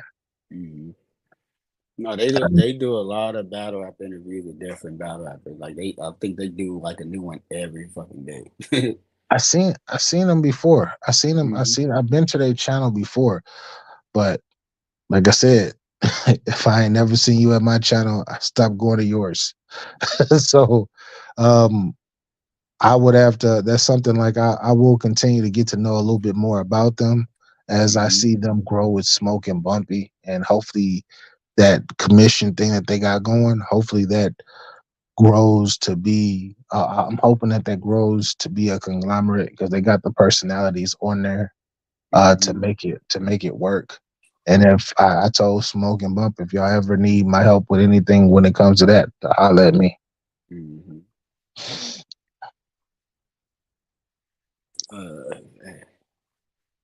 All right, but yeah, it's almost 5 o'clock. I know you ready to go to sleep.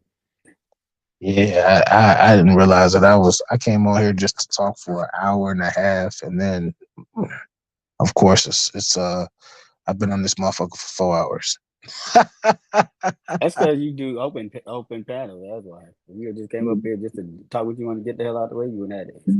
All right, man. I fucking like everybody's opinions. I don't like I if I'm gonna do my opinion, shit gonna be pre-recorded. Mm-hmm. I don't gotta go live to give my own fucking opinion. Well, people watch that shit, of course. But I like hearing people's opinion. Like if your ass would have been free, I would have been like, Dave, what you think? Mm-hmm. Like tell me what you think about this. Cause niggas know what I think. What you think. Yes, Just for that's fair. perspective. You know, perspective, bro, perspective. Cause it's a certain when people give perspective and I hear a different perspective, it might be something that you see that I don't see that makes like completely sense. And I'm willing to know because I'm not I'm if I'm wrong or if it's something that I don't see and you see something, I'm be like, oh shit, you right. Maybe like I need to relook that. I'm not gonna be like, oh no, fuck that, just to be objective. What the fuck? Nigga, no, I'm trying to grow. Right. But yeah, but anyways, you right, Dave. I appreciate you for popping up, bro. 100%, man. Hey man, I appreciate being over here always, B. Yeah, you know it, know it. That's, Let me go charge my phone so I can set up the second camera. my nigga already working, so I can get the second camera in. Do that, then, boy. That's literally what it is. The second camera is my phone, but because I have a tripod that I've had forever, I just never used the damn thing until Tech Thursday. Because I was trying to show the virtual battle rappers, like, look, turn your fucking camera sideways instead of damn up and down. Like, I hate that shit. Oh, they do. They still on that vertical shit. They still on that vertical. Yes. Yo, that shit get on my nerve. I can't stand it unless if it's professional shit. If I'm doing some professional shit, you better, dog. We ain't doing that vertical shit over here. Yeah, that's why I like. Look, that's why you notice when I'm at work, I just use my icon because I hate the vertical layout also. Like, you know what I mean? When I go on other people's panels, I see they on that vertical layout. I'm like, oh my God, I hate that shit. I rather I'd rather just be on the panel with my icon. That way, everything looks still congruent. Yeah. Fill the screen, bro. Fill the screen. I'm learning more about that. With vidIQ. vidIQ is showing me a whole bunch of different shit this year. Mm. But yeah, Dave, I don't know if you want to tell the people where to find you, but shit, just in case, I don't know, because it's late as fuck. I got you. Salute to everybody. This has been another fantastic episode of Get Your Bars Up Media. Salute to BA. Salute to Mo. Salute to Trap Butter for pulling up. You know what I mean? Make sure y'all go watch BA's latest story time where he was talking about Kimura Lee and everything. If you want to find me, you can find me on 2 channels. One would be Exclusive Battle League. That's EXCLUSIVE BATTLE AGUE. You know what I mean? Find me over there. Or you can find me on Wave and Dave Wave Radio. Sometimes I go live on there talk about other stuff. So, but with that being said, we are out in peace. Peace and love, y'all. Make sure y'all keep y'all bars up. Get them high, get them high, get them high. Holla. Appreciate you, Dave. What y'all think though, man? Y'all the OG media, man. Y'all got it. Come on, let's talk about it. Yo. All they talk about the boy. All they do is talk about the boy. Yeah. I hear him. Oh, word. Look, they want me dead. Heard some price on my head. Yeah, that's what they said. I come around and be dead. Thought you all wanted the bread, so go get the spread. You know where I be. Come and see me.